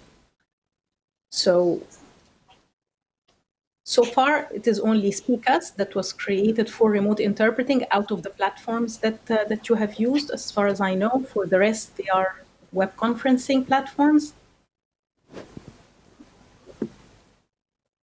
Okay, Kudo as well, VoiceBoxer, definitely, they are all created for remote interpreting. Viber, okay. Interprify also was created for remote interpreting. So thank you for sharing this. And then the last question is also for you to type your expectations of this workshop, because Natalia and I will be with you for an hour. for the presentations, and then we are going to be having interactive style of a workshop for an hour and a half after that. So we are with you for quite some time. So it would be helpful to know what your expectations are. So you could phrase that in your own words.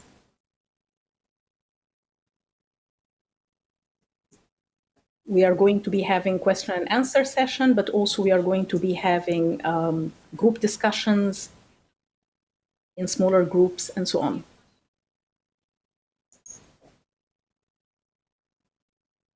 So if you have any particular expectations, if there is something in particular you would like us to cover, then please share that with us.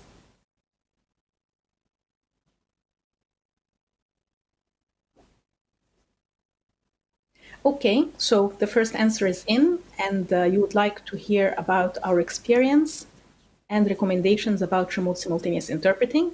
Yes, we will cover that.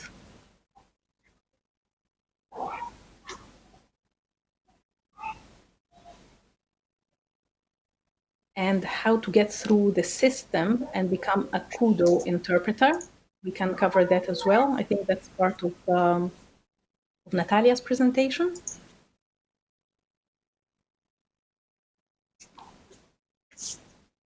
And I'll just give you a couple of more seconds if there are any other expectations.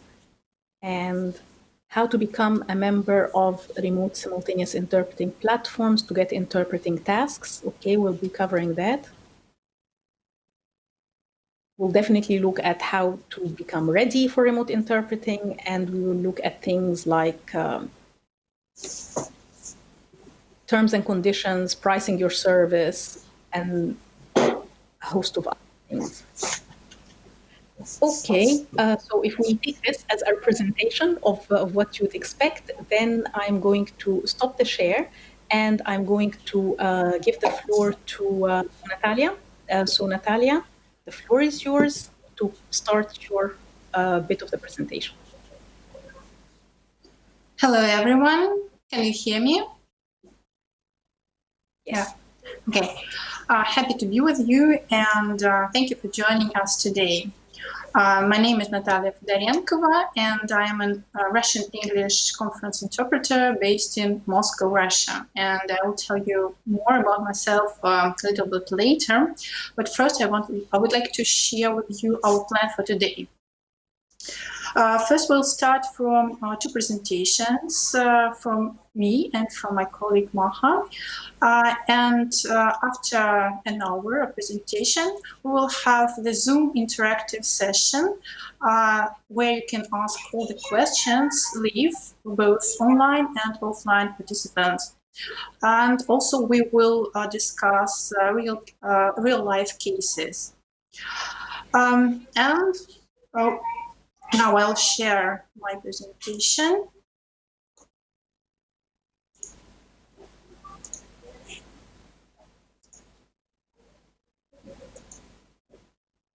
So can you see my presentation? Yes, we can, Natalia. Yeah, okay, perfect. We will start from the general overview of RSI, or Remote Simultaneous Interpreting, so its origin and prospects. It all started around 70s with over-the-phone interpreting, but of course it was consecutive remote interpreting then. The technologies making it possible to see and hear the speaker via internet connection and interpret simultaneously actually emerged quite recently. And by the way, RSI was first designed to service offline events, not online events. So the idea was that all speakers and the audience were on site except for interpreters. It was used mostly for events located in hard-to-reach areas or large events with a lot of working languages, so to avoid the need to fly interpreters to the venue. But now, when the era of online events came, RSI platforms also had to adapt and fast to the changed conditions.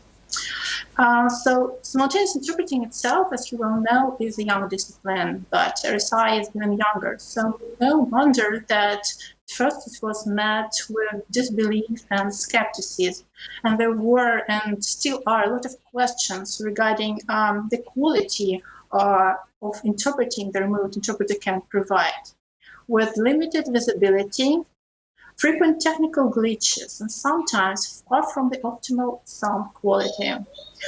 And we discussed RSI time and again at various interpreting conferences, and we talked about upsides and downsides, and the outlook wasn't so promising, but no one could foresee the advent of COVID-19.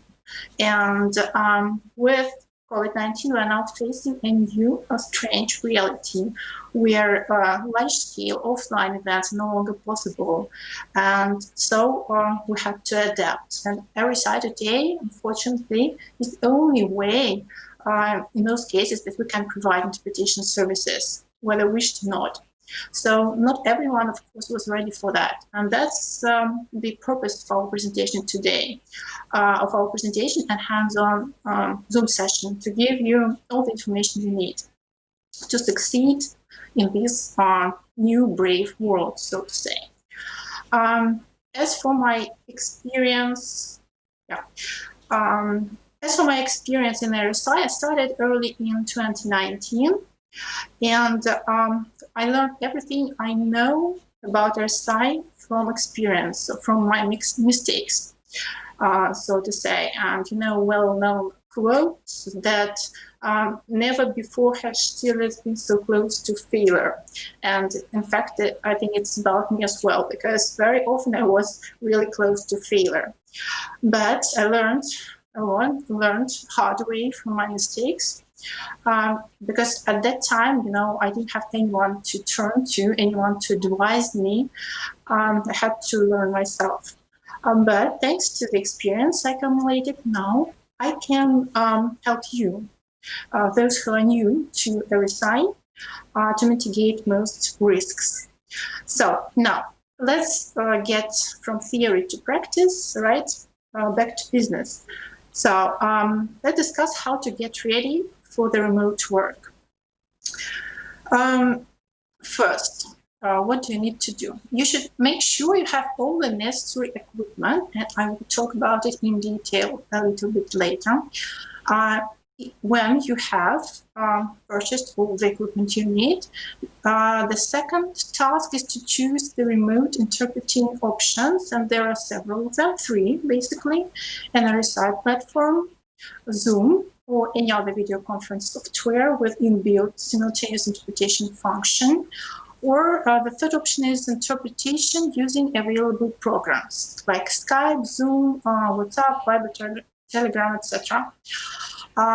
The third thing you need to do is you need to instruct the organizers and speakers. So make sure everyone has quality, professional microphones, headsets. So, and it already was mentioned before, and it's really very important.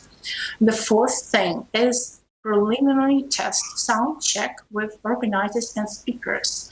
You have to check the incoming and outgoing sound quality, and usually this sound check is conducted 1 or 2 days prior to the event. And the fifth, the last but not least, is that you need to assign the person responsible for technical support before and during the event. And now we will talk about all this in detail. Yes.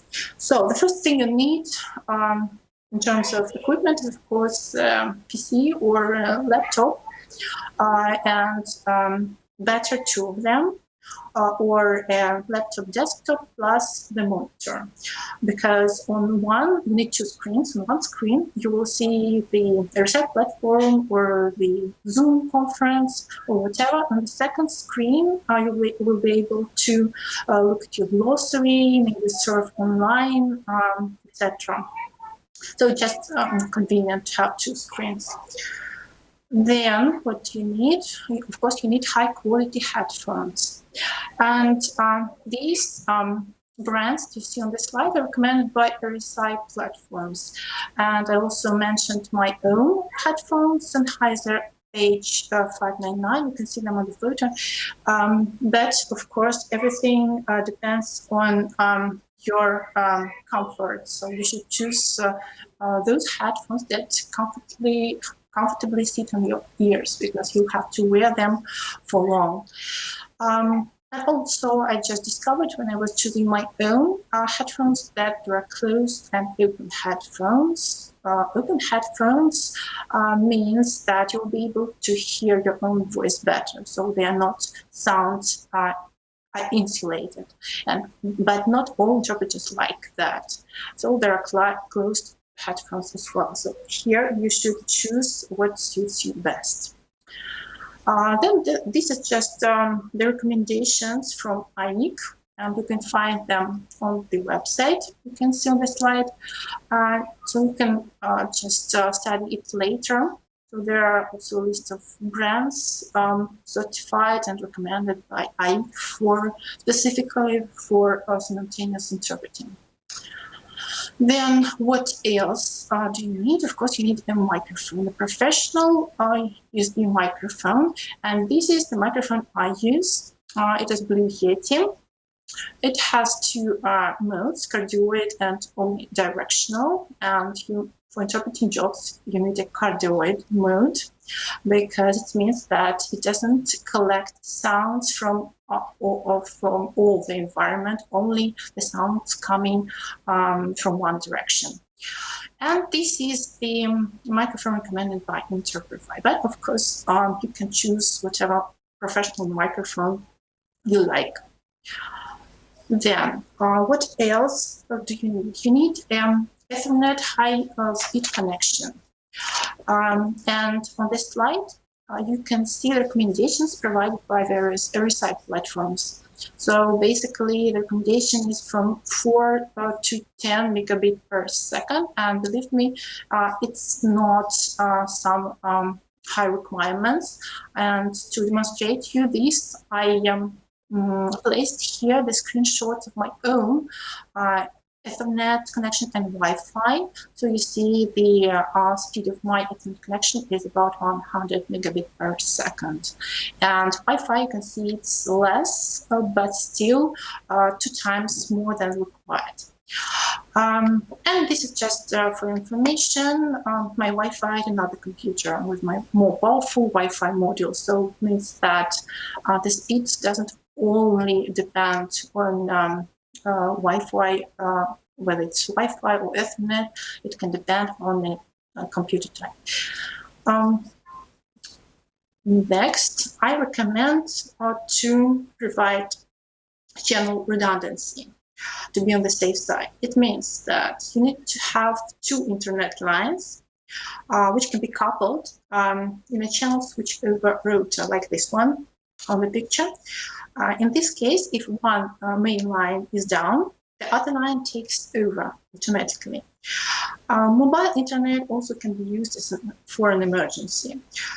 For power backup, to secure yourself against any short-time power blackouts, you can install also UPC units for all networking devices. Now, we have covered all the equipment necessary for RSI. But you should remember that you can never eliminate all the risks. They are always there. You can only minimize them and make sure you have the best sound quality possible in the circumstances.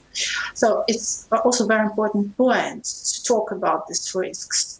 In my view, the interpreters should not forget to inform the clients of possible glitches. Because when we depend on technology, software, and a lot of equipment, we cannot guarantee flawless and harmonious operation of them all. So we are not, it cannot be made responsible for them. We can do our best, we can consult the client, we can check the setup beforehand, take all reasonable precautions, and still we cannot guarantee that this setup will work when needed. So this is a sort of disclaimer I think that you need to do when you take an interpreting job. So, as some of you know, Victoria, our moderator, me, and our Russian colleague Vladimir Shirokov also conducts such webinars for interpreter and business. We have done in total 3 of them. And just for reference, you can visit our landing page for a webinar. And in case you're interested, you can register, and if you have the group, we can conduct another one.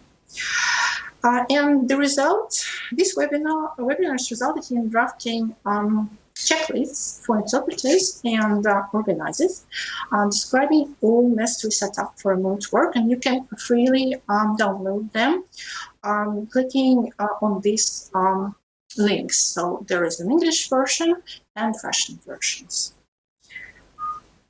So now let's move on to the second point on my preparation list. We have discussed now all the equipment that you need to take the remote interpreting assignment. And now let's look at the technical options, how you can provide remote interpreting. As I already mentioned, there are basically 3 options: RSI platforms, Zoom, or interpreting using available programs. So let's start from RSI platforms. What is an RSI platform? It is a program specifically designed for remote simultaneous interpreting, and it has all the necessary functions. There are you can see the list on the screen of the most popular RSI platforms today. So these are Coodant, Prefine, Interactio, Voice Boxes, Picasso, Speak, and of course there are more of them. My main experience lies with Interprefy, though I also tried working with Verspeak, a Russian RSI vendor. As I already mentioned, I started to work remotely with Interprefy early in 2019, when RSI was not yet the mainstream. And after accumulating some RSI experience, I started wondering about other RSI platforms. How do they work? And what's the difference between various platforms? What are their strong and weak points? And I found out that no one has ever compared them yet. And there is not even any open information on them. And the majority of my fellow interpreters didn't even see these interfaces. So I decided to carry out a small research, and I took these RSI platforms and identified the comparison criteria, and you can check out my article on RSI platforms comparison clicking on these links. So there is an English version of my article and the Russian one. Unfortunately, we don't have time now to dive deep into them. So I just, these are the comparison criteria. You can read it all later. The organizers promise to make presentations available on the website, or if you don't find it, then you can contact me. I will send it to you. And also, you can check out my article, as I already mentioned. So these are the interfaces of RSI platforms. In this case, it's Kudo. And I just added them to my presentation to give you a glimpse of what an RSI platform interface looks like. So here you can see the basic function, of course, is the mic. Yes, you can switch it on and off, the handover function, various outgoing channels, incoming channels. These are the audio channel that you hear, to listen to, and those you are interpret into. And there are also chats with the moderator and your partner, where you can agree on the handover, etc. So you can learn more checking out my article. So this is Interprefy. So it looks different, but basically it's very similar. Voice Boxer, Interactio, Speakers, Verspeak.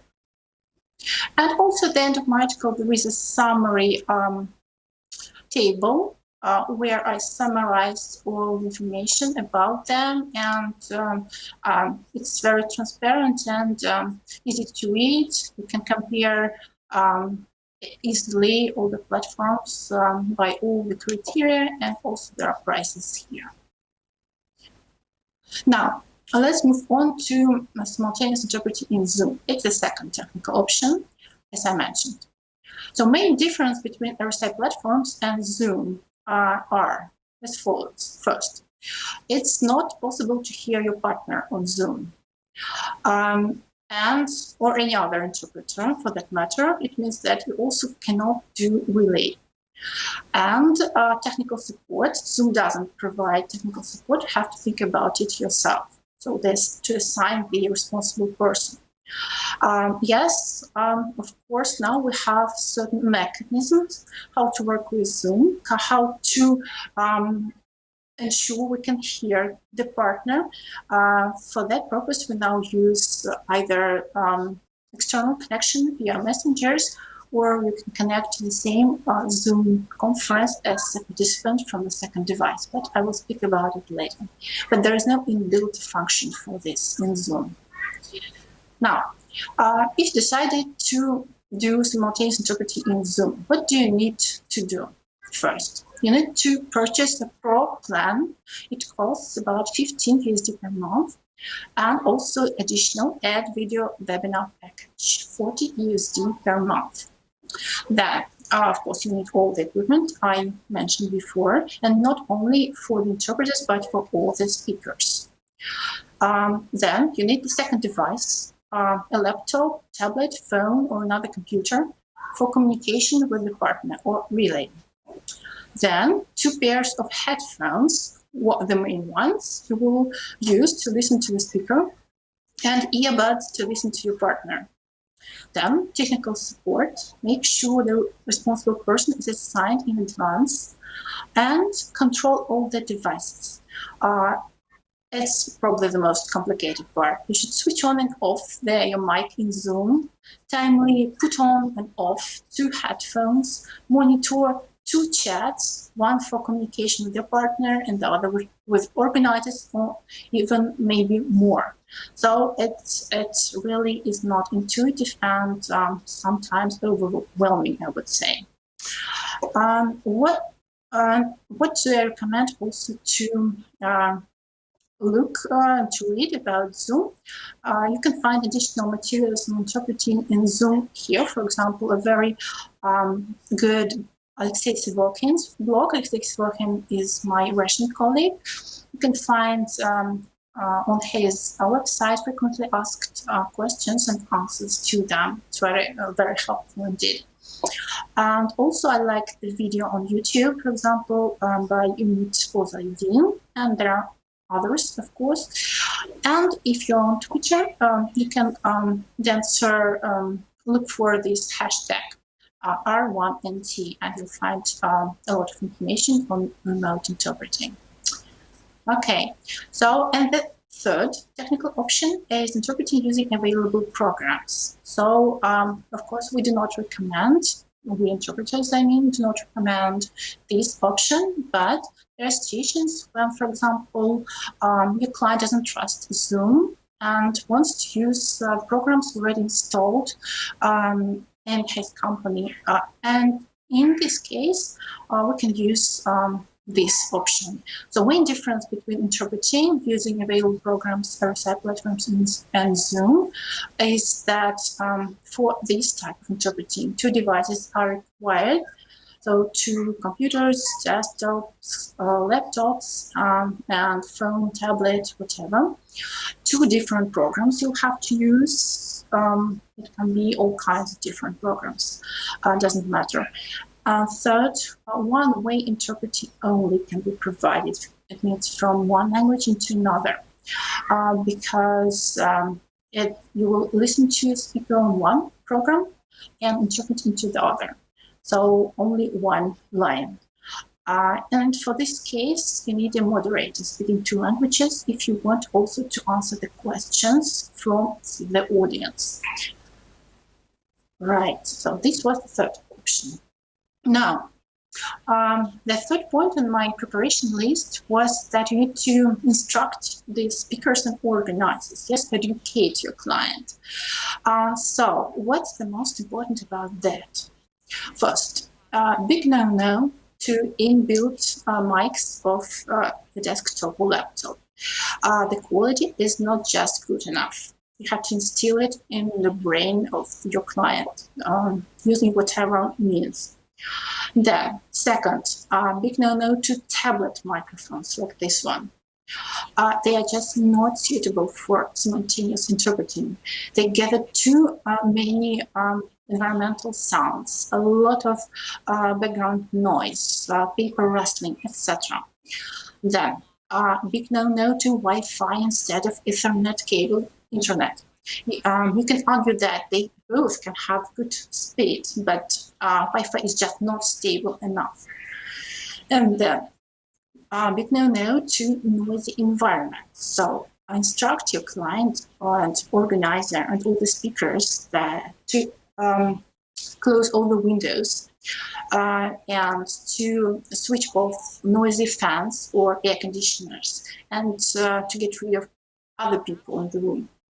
And what becomes even more important in case of online interpreting are materials, right?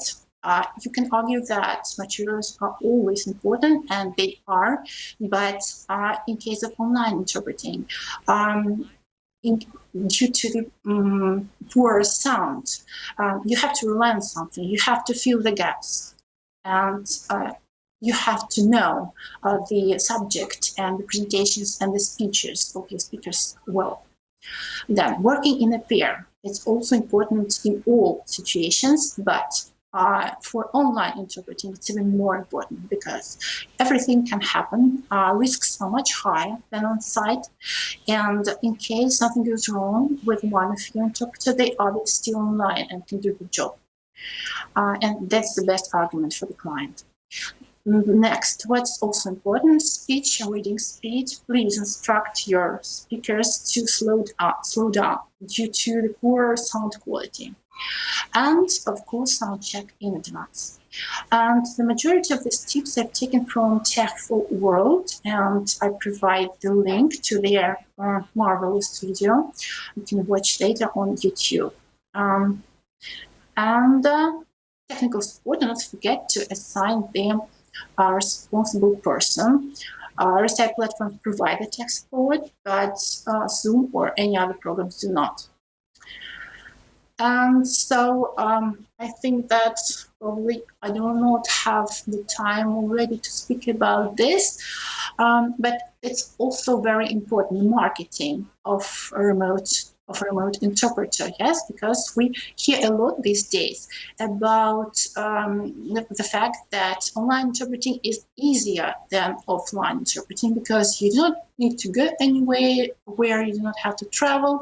You can do it just in your slippers and your pajama, and so with a cup of coffee and what can be more comfortable, but you have to educate the clients that it is not more comfortable to do it all on your own without the technical specialists to be responsible for all of your equipment and internet connection. And you have to explain why we insist on the minimum order, the half day, and why we cannot take 3 or 4 assignments for one day, why it is better to prepare for 1 or 2 assignments at least, to prepare better than to, do 3 or 4 assignments. And of course, you'll have much less time for preparation in this case, even if it is feasible, which I doubt. And you have to educate the client that remote interpreting is much more tiresome, in fact. So on this positive note, I would like to pass on to my colleague Maha, who will continue the topic of client education, speak about the pricing and standards for online interpreting. Thank you very much, Natalia. So let me then share my screen and we go to client education. So let me go to the Zoom bit and share my screen. And it would be great if you can confirm that, that you can actually see my screen this time. So is it visible?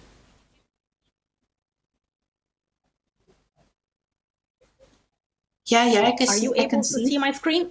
Fantastic. Okay, very good. That's what I wanted to know. Very good. So let us look then at client education. And client education for this particular or this specific setting is how we can help our clients to move their meetings, which are usually done face-to-face, to online meetings, because it may not be a very straightforward or a very easy process for many clients. So I think a good starting point is to start listening to the client's requirements. What is it that they want to achieve? And discuss things like the meeting format. What is it that they want to have? What kind of discussion? And then you can advise, is it going to be a dialogue, what kind of platform you need. If it is a webinar, what kind of platform would do a better job, and so on. Because as Natalia was just saying, not all platforms have the same features. So it would be a good idea to know what the purpose of the meeting is, what it is that the client wants to achieve, so that you can advise on the best platform for their purposes. That is something that you can do because you would know much more than the client does what the features are of the different platforms. You know, for instance, that platform like VoiceBoxer allows only one speaker at a time to be visible. If that is the case, then maybe it is not the best fit for a panel discussion. Maybe another platform that would allow you to have different people on the screen at the same time, like Kudo or Interprify, that may be a better option if they want to have a panel. So it is better to have that discussion so that you can advise on the best fit. And also explain which equipment is it that they need. So as interpreters, we have been preparing and we have been exploring about the equipment, what is the speed of the internet, what is the speed of the computer, which are the best headsets, and so on. But the clients need the same thing if the meetings are going to be taking place online. So you can then advise them on which headsets they would need, the speed of the internet, that it is the wired internet, and so on.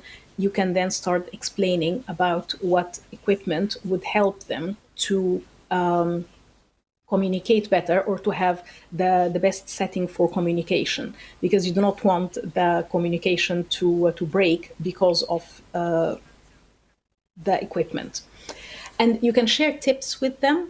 So that's definitely not an exhaustive list, but there are colleagues who have put together tips for the clients and also for the interpreters. And sometimes what is fit for the interpreters is also good for the clients. Andrew Gillies, for instance, he prepared 2 videos or 2 articles on LinkedIn on being seen and being heard. So they are all tips about how to look good on camera and how to make sure that your voice comes across properly without echo, etc. Another colleague, Deborah Chubanian, she prepared guides for her clients and for the interpreters who are using Zoom. So that is going the extra mile, really helping the clients. And these are some examples of posters that were created by colleagues and by associations. So for instance, on the right, you can see a poster by Madeleine Rios. And in this poster, which she prepared in Spanish and in English, she is looking at how the interpreters, how the clients of interpreting can find the interpreting function on Zoom if they are logged in on a computer or if they are logged in on a phone or a tablet. So she prepared this, and it is very visual and it is very easy to send to interpreting clients for them to be able to find the interpreting function on Zoom.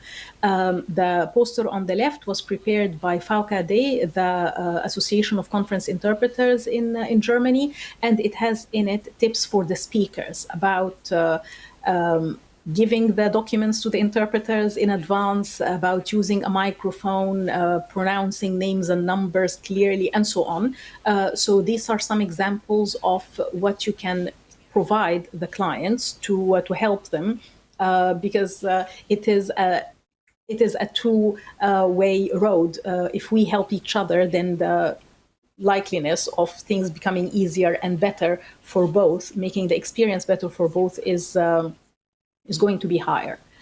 And insist on having a dry run, insist on having a test, a sound check, some organizations already put that into the contract, that when you are hired to do a job, then you are expected also to participate in a dry run, because with the technology, things are not really standardized. So if you have a good microphone and a good headset, they might work well on a particular platform, but then you move to another platform and all of a sudden you are echoey and you don't know why. So it is good that you have that test run so that you know whether there are anything where there is anything in the setting that needs to be changed or not. And sometimes the client has a preferred platform. So if you are not familiar with that platform, it would be a good idea to familiarize yourself with it. Maybe some clients offer a training or an introduction, an orientation, a demo, whatever you call it, to get the interpreter to be familiar with the platform before they start working on it. Okay, another issue, and we are going to look into this at some length when we go to the discussion part, is the pricing, how to price your service. And this is something that we do not really have a clear formula for, simply because it is all very new. And there are some clients who think that if you are hired to work for an hour, then you get paid for an hour. Some agencies, unfortunately, are going down this route as well.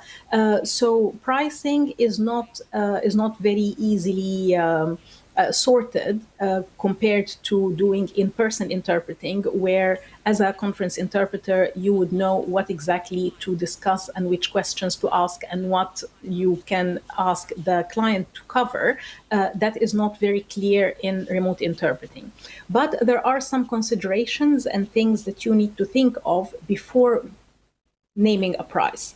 So there are existing pricing models, and some of them may work well for us. Some of them are quite scary. So pricing per minute, unfortunately, exists in the United States in the healthcare setting. The per hour, you must have also received requests from agencies or from clients asking for your hourly rate. Per day is the norm for conference interpreters, and then asking you what would you charge for this according to certain parameters. So what you need to think of is the technical induction. As you have seen from the quick review that Natalia did, the different platforms, they have different interfaces, and all these interfaces, they have different features. So the fact that you can work on a particular platform doesn't mean that you can find your way easily on another one. So you would still need to spend time on the platform of choice in order to be familiar with it, in order to know how it works. So spending time on a technical induction, that is your time that we are talking about. It is not something that you are donating. It is time that you are investing in getting to learn that platform. So you need to add this to your quote, time that you are going to be spending on a technical induction. And that includes also the dry runs, because sometimes the meeting would start, let's say, at 2 o'clock, but then they would ask you to log in the day before or to log in a couple of hours before in order to make sure everything works. So even though the work itself might just take an hour, you are going to be taking more time start with the testing and everything. So take that into consideration. I think by now, everybody knows that remote interpreting is more fatiguing. It is more demanding than on-site interpreting or in-person interpreting.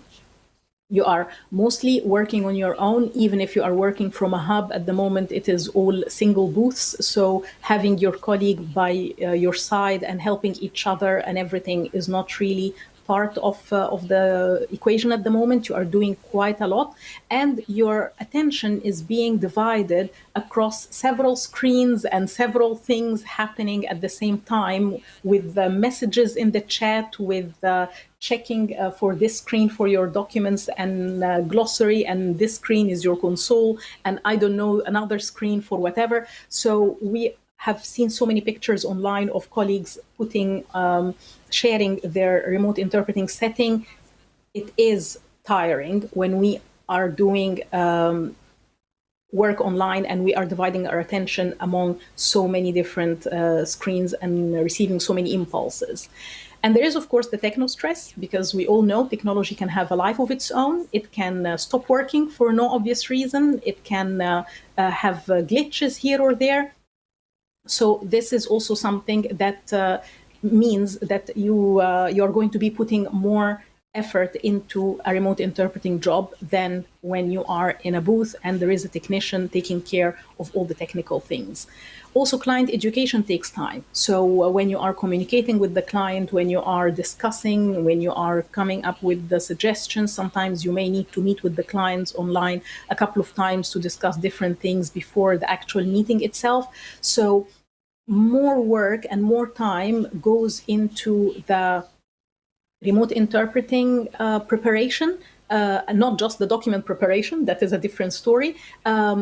Preparing the setting, whether discussing with the client, whether agreeing with colleagues on how you are going to go about things, that all takes time, and this time needs to be compensated.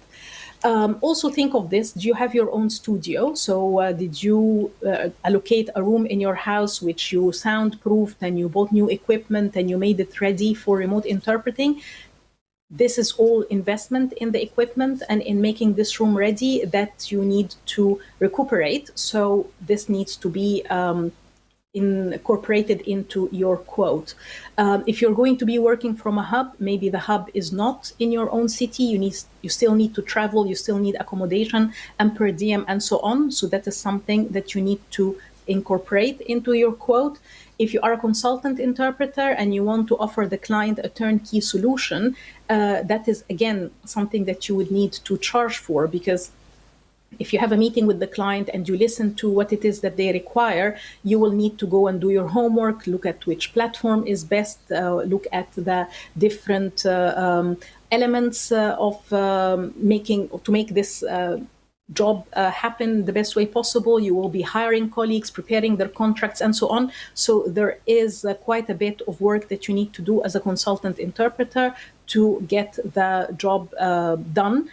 So probably it is best if we do not think in terms of hourly rates or half-day rates, etc. Let's think in terms of project rates. So look at your daily rate maybe as your minimum, and then look at what kind of elements you will need to add on top of this for this project to be fairly compensated. So we all work in different markets and in different countries, and we may have different ways of calculating our fees, but you need to remember that the clients already are making quite a bit of savings on the travel, on the hotels, on the per diems. So the interpreter's fee, it is quite justified that actually goes up and not down because of all the extra effort that we put into remote interpreting work. But we will discuss this more when we are in the discussion part of the day. And then also think of your terms and conditions.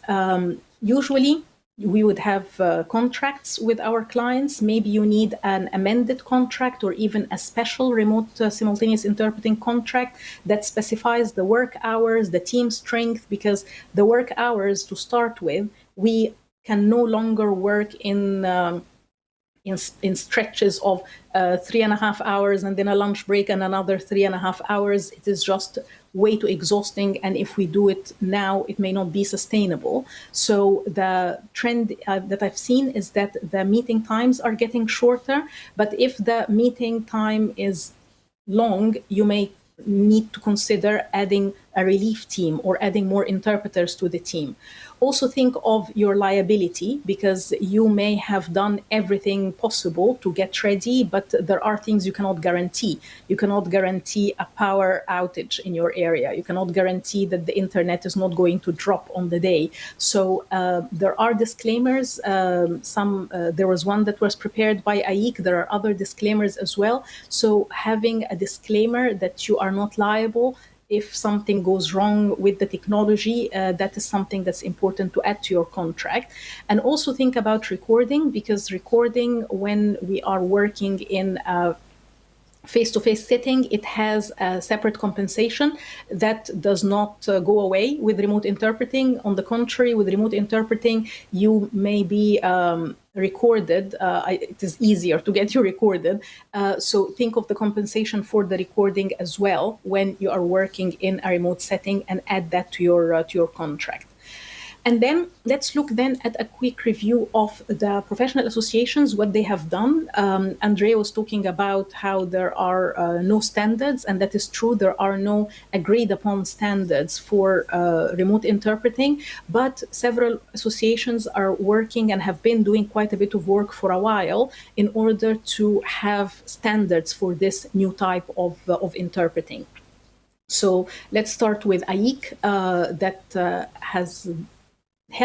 that held a number of awareness-raising sessions in different parts of Europe and in the Middle East. And in these sessions, they had discussions, they had awareness-raising. Sometimes there was also a chance to try the platforms. And based on this, they issued a set of guidelines on distance interpreting, which is available on their website. But their recommendations also got updated with the COVID-19. So you may want to check that. There's also a checklist with things that interpreters need to look at. So do educate yourself about what guidelines are out there. My home association, the Institute of Translation and Interpreting, they have a position paper. And in the position paper, they recognize that there is potential for remote interpreting.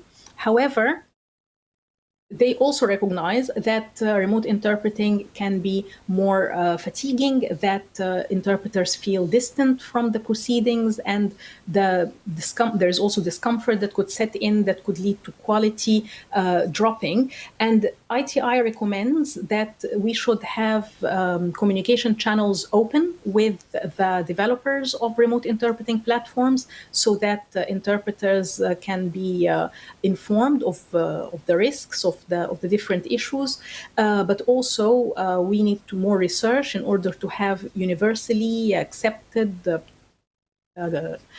standards for remote interpreting.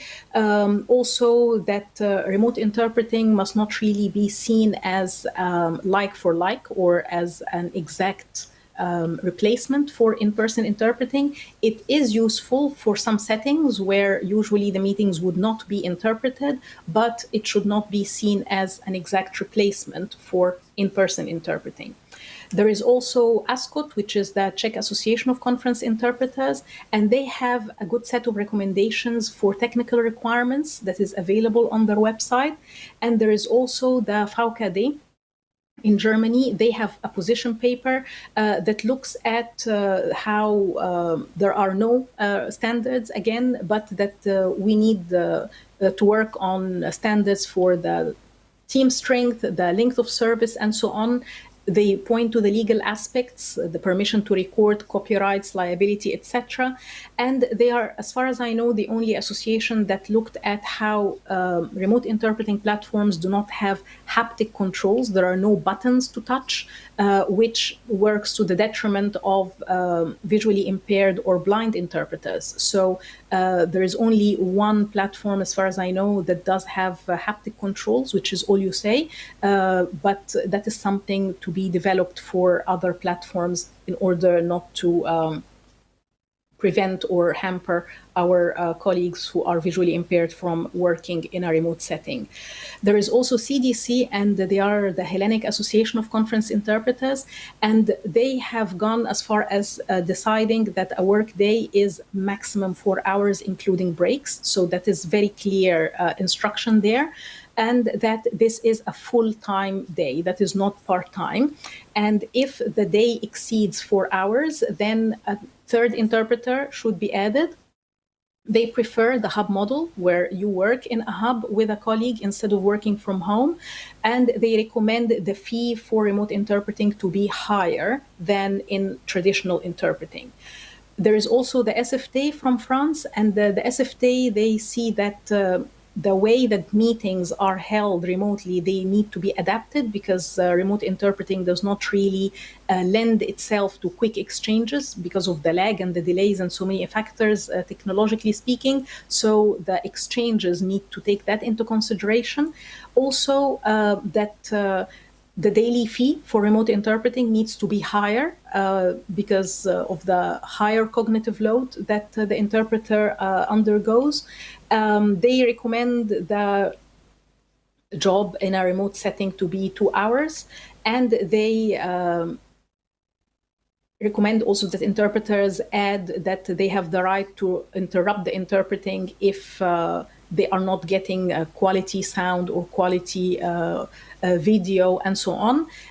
They think that Zoom, for instance, is not good for or not fit for simultaneous interpreting, but for consecutive interpreting. So as you see, different associations have different opinions. So the standards are not universal yet. We are maybe on our way to creating something, but it is good to be aware of what the different associations are doing. And again, this is not an exhaustive list. There must be other associations and guidelines there that I'm not aware of. So please let me know if you know of ones that I have not mentioned. And then we come to your role, and that is going to be the last bit that I want to talk about before we move to the discussion. I see the role of the interpreter in such a setting, in a remote interpreting setting, that you need to educate yourself so that you can advise your clients. And I would say then, after you've educated yourself, you can start being proactive. You can have the confidence to be proactive. You can approach your clients, and you can offer to help them turn their meetings into online meetings or virtual meetings if there is no other way. You may want to work on preparing guidelines for the clients, because them getting it right is also in your interest. And I think it is important that we have discussions, whether within our associations or within our regions, with colleagues regarding the standards. It is important that we have some agreement on some broad lines, how we are going to charge, how long is the work day, how many interpreters should be there in a team, and so on. So these are things that we need to discuss in order to be able to have progress there on having standards. So that's what I wanted to say. And then these are my contact details. If you would like to get in touch, please do. I'm now going to stop the share and then seek advice from Victoria regarding moving to the online discussion bit. So how are we going to do that? Thank you very much, Maha. How are we going to do that? Because I've been told that you know how you move into Zoom. You are moving there, you and Natalia, and after that, you are moderating it, no? Very good. Okay, so everybody then knows how to join us on Zoom? Yeah, for everyone who is watching us online, you got email with the link where you're going to have this Zoom session with Maha and Natalia, and also you can find the link on our website, at UTIC website. Please join the ladies, and where you will have some practical cases on RSI.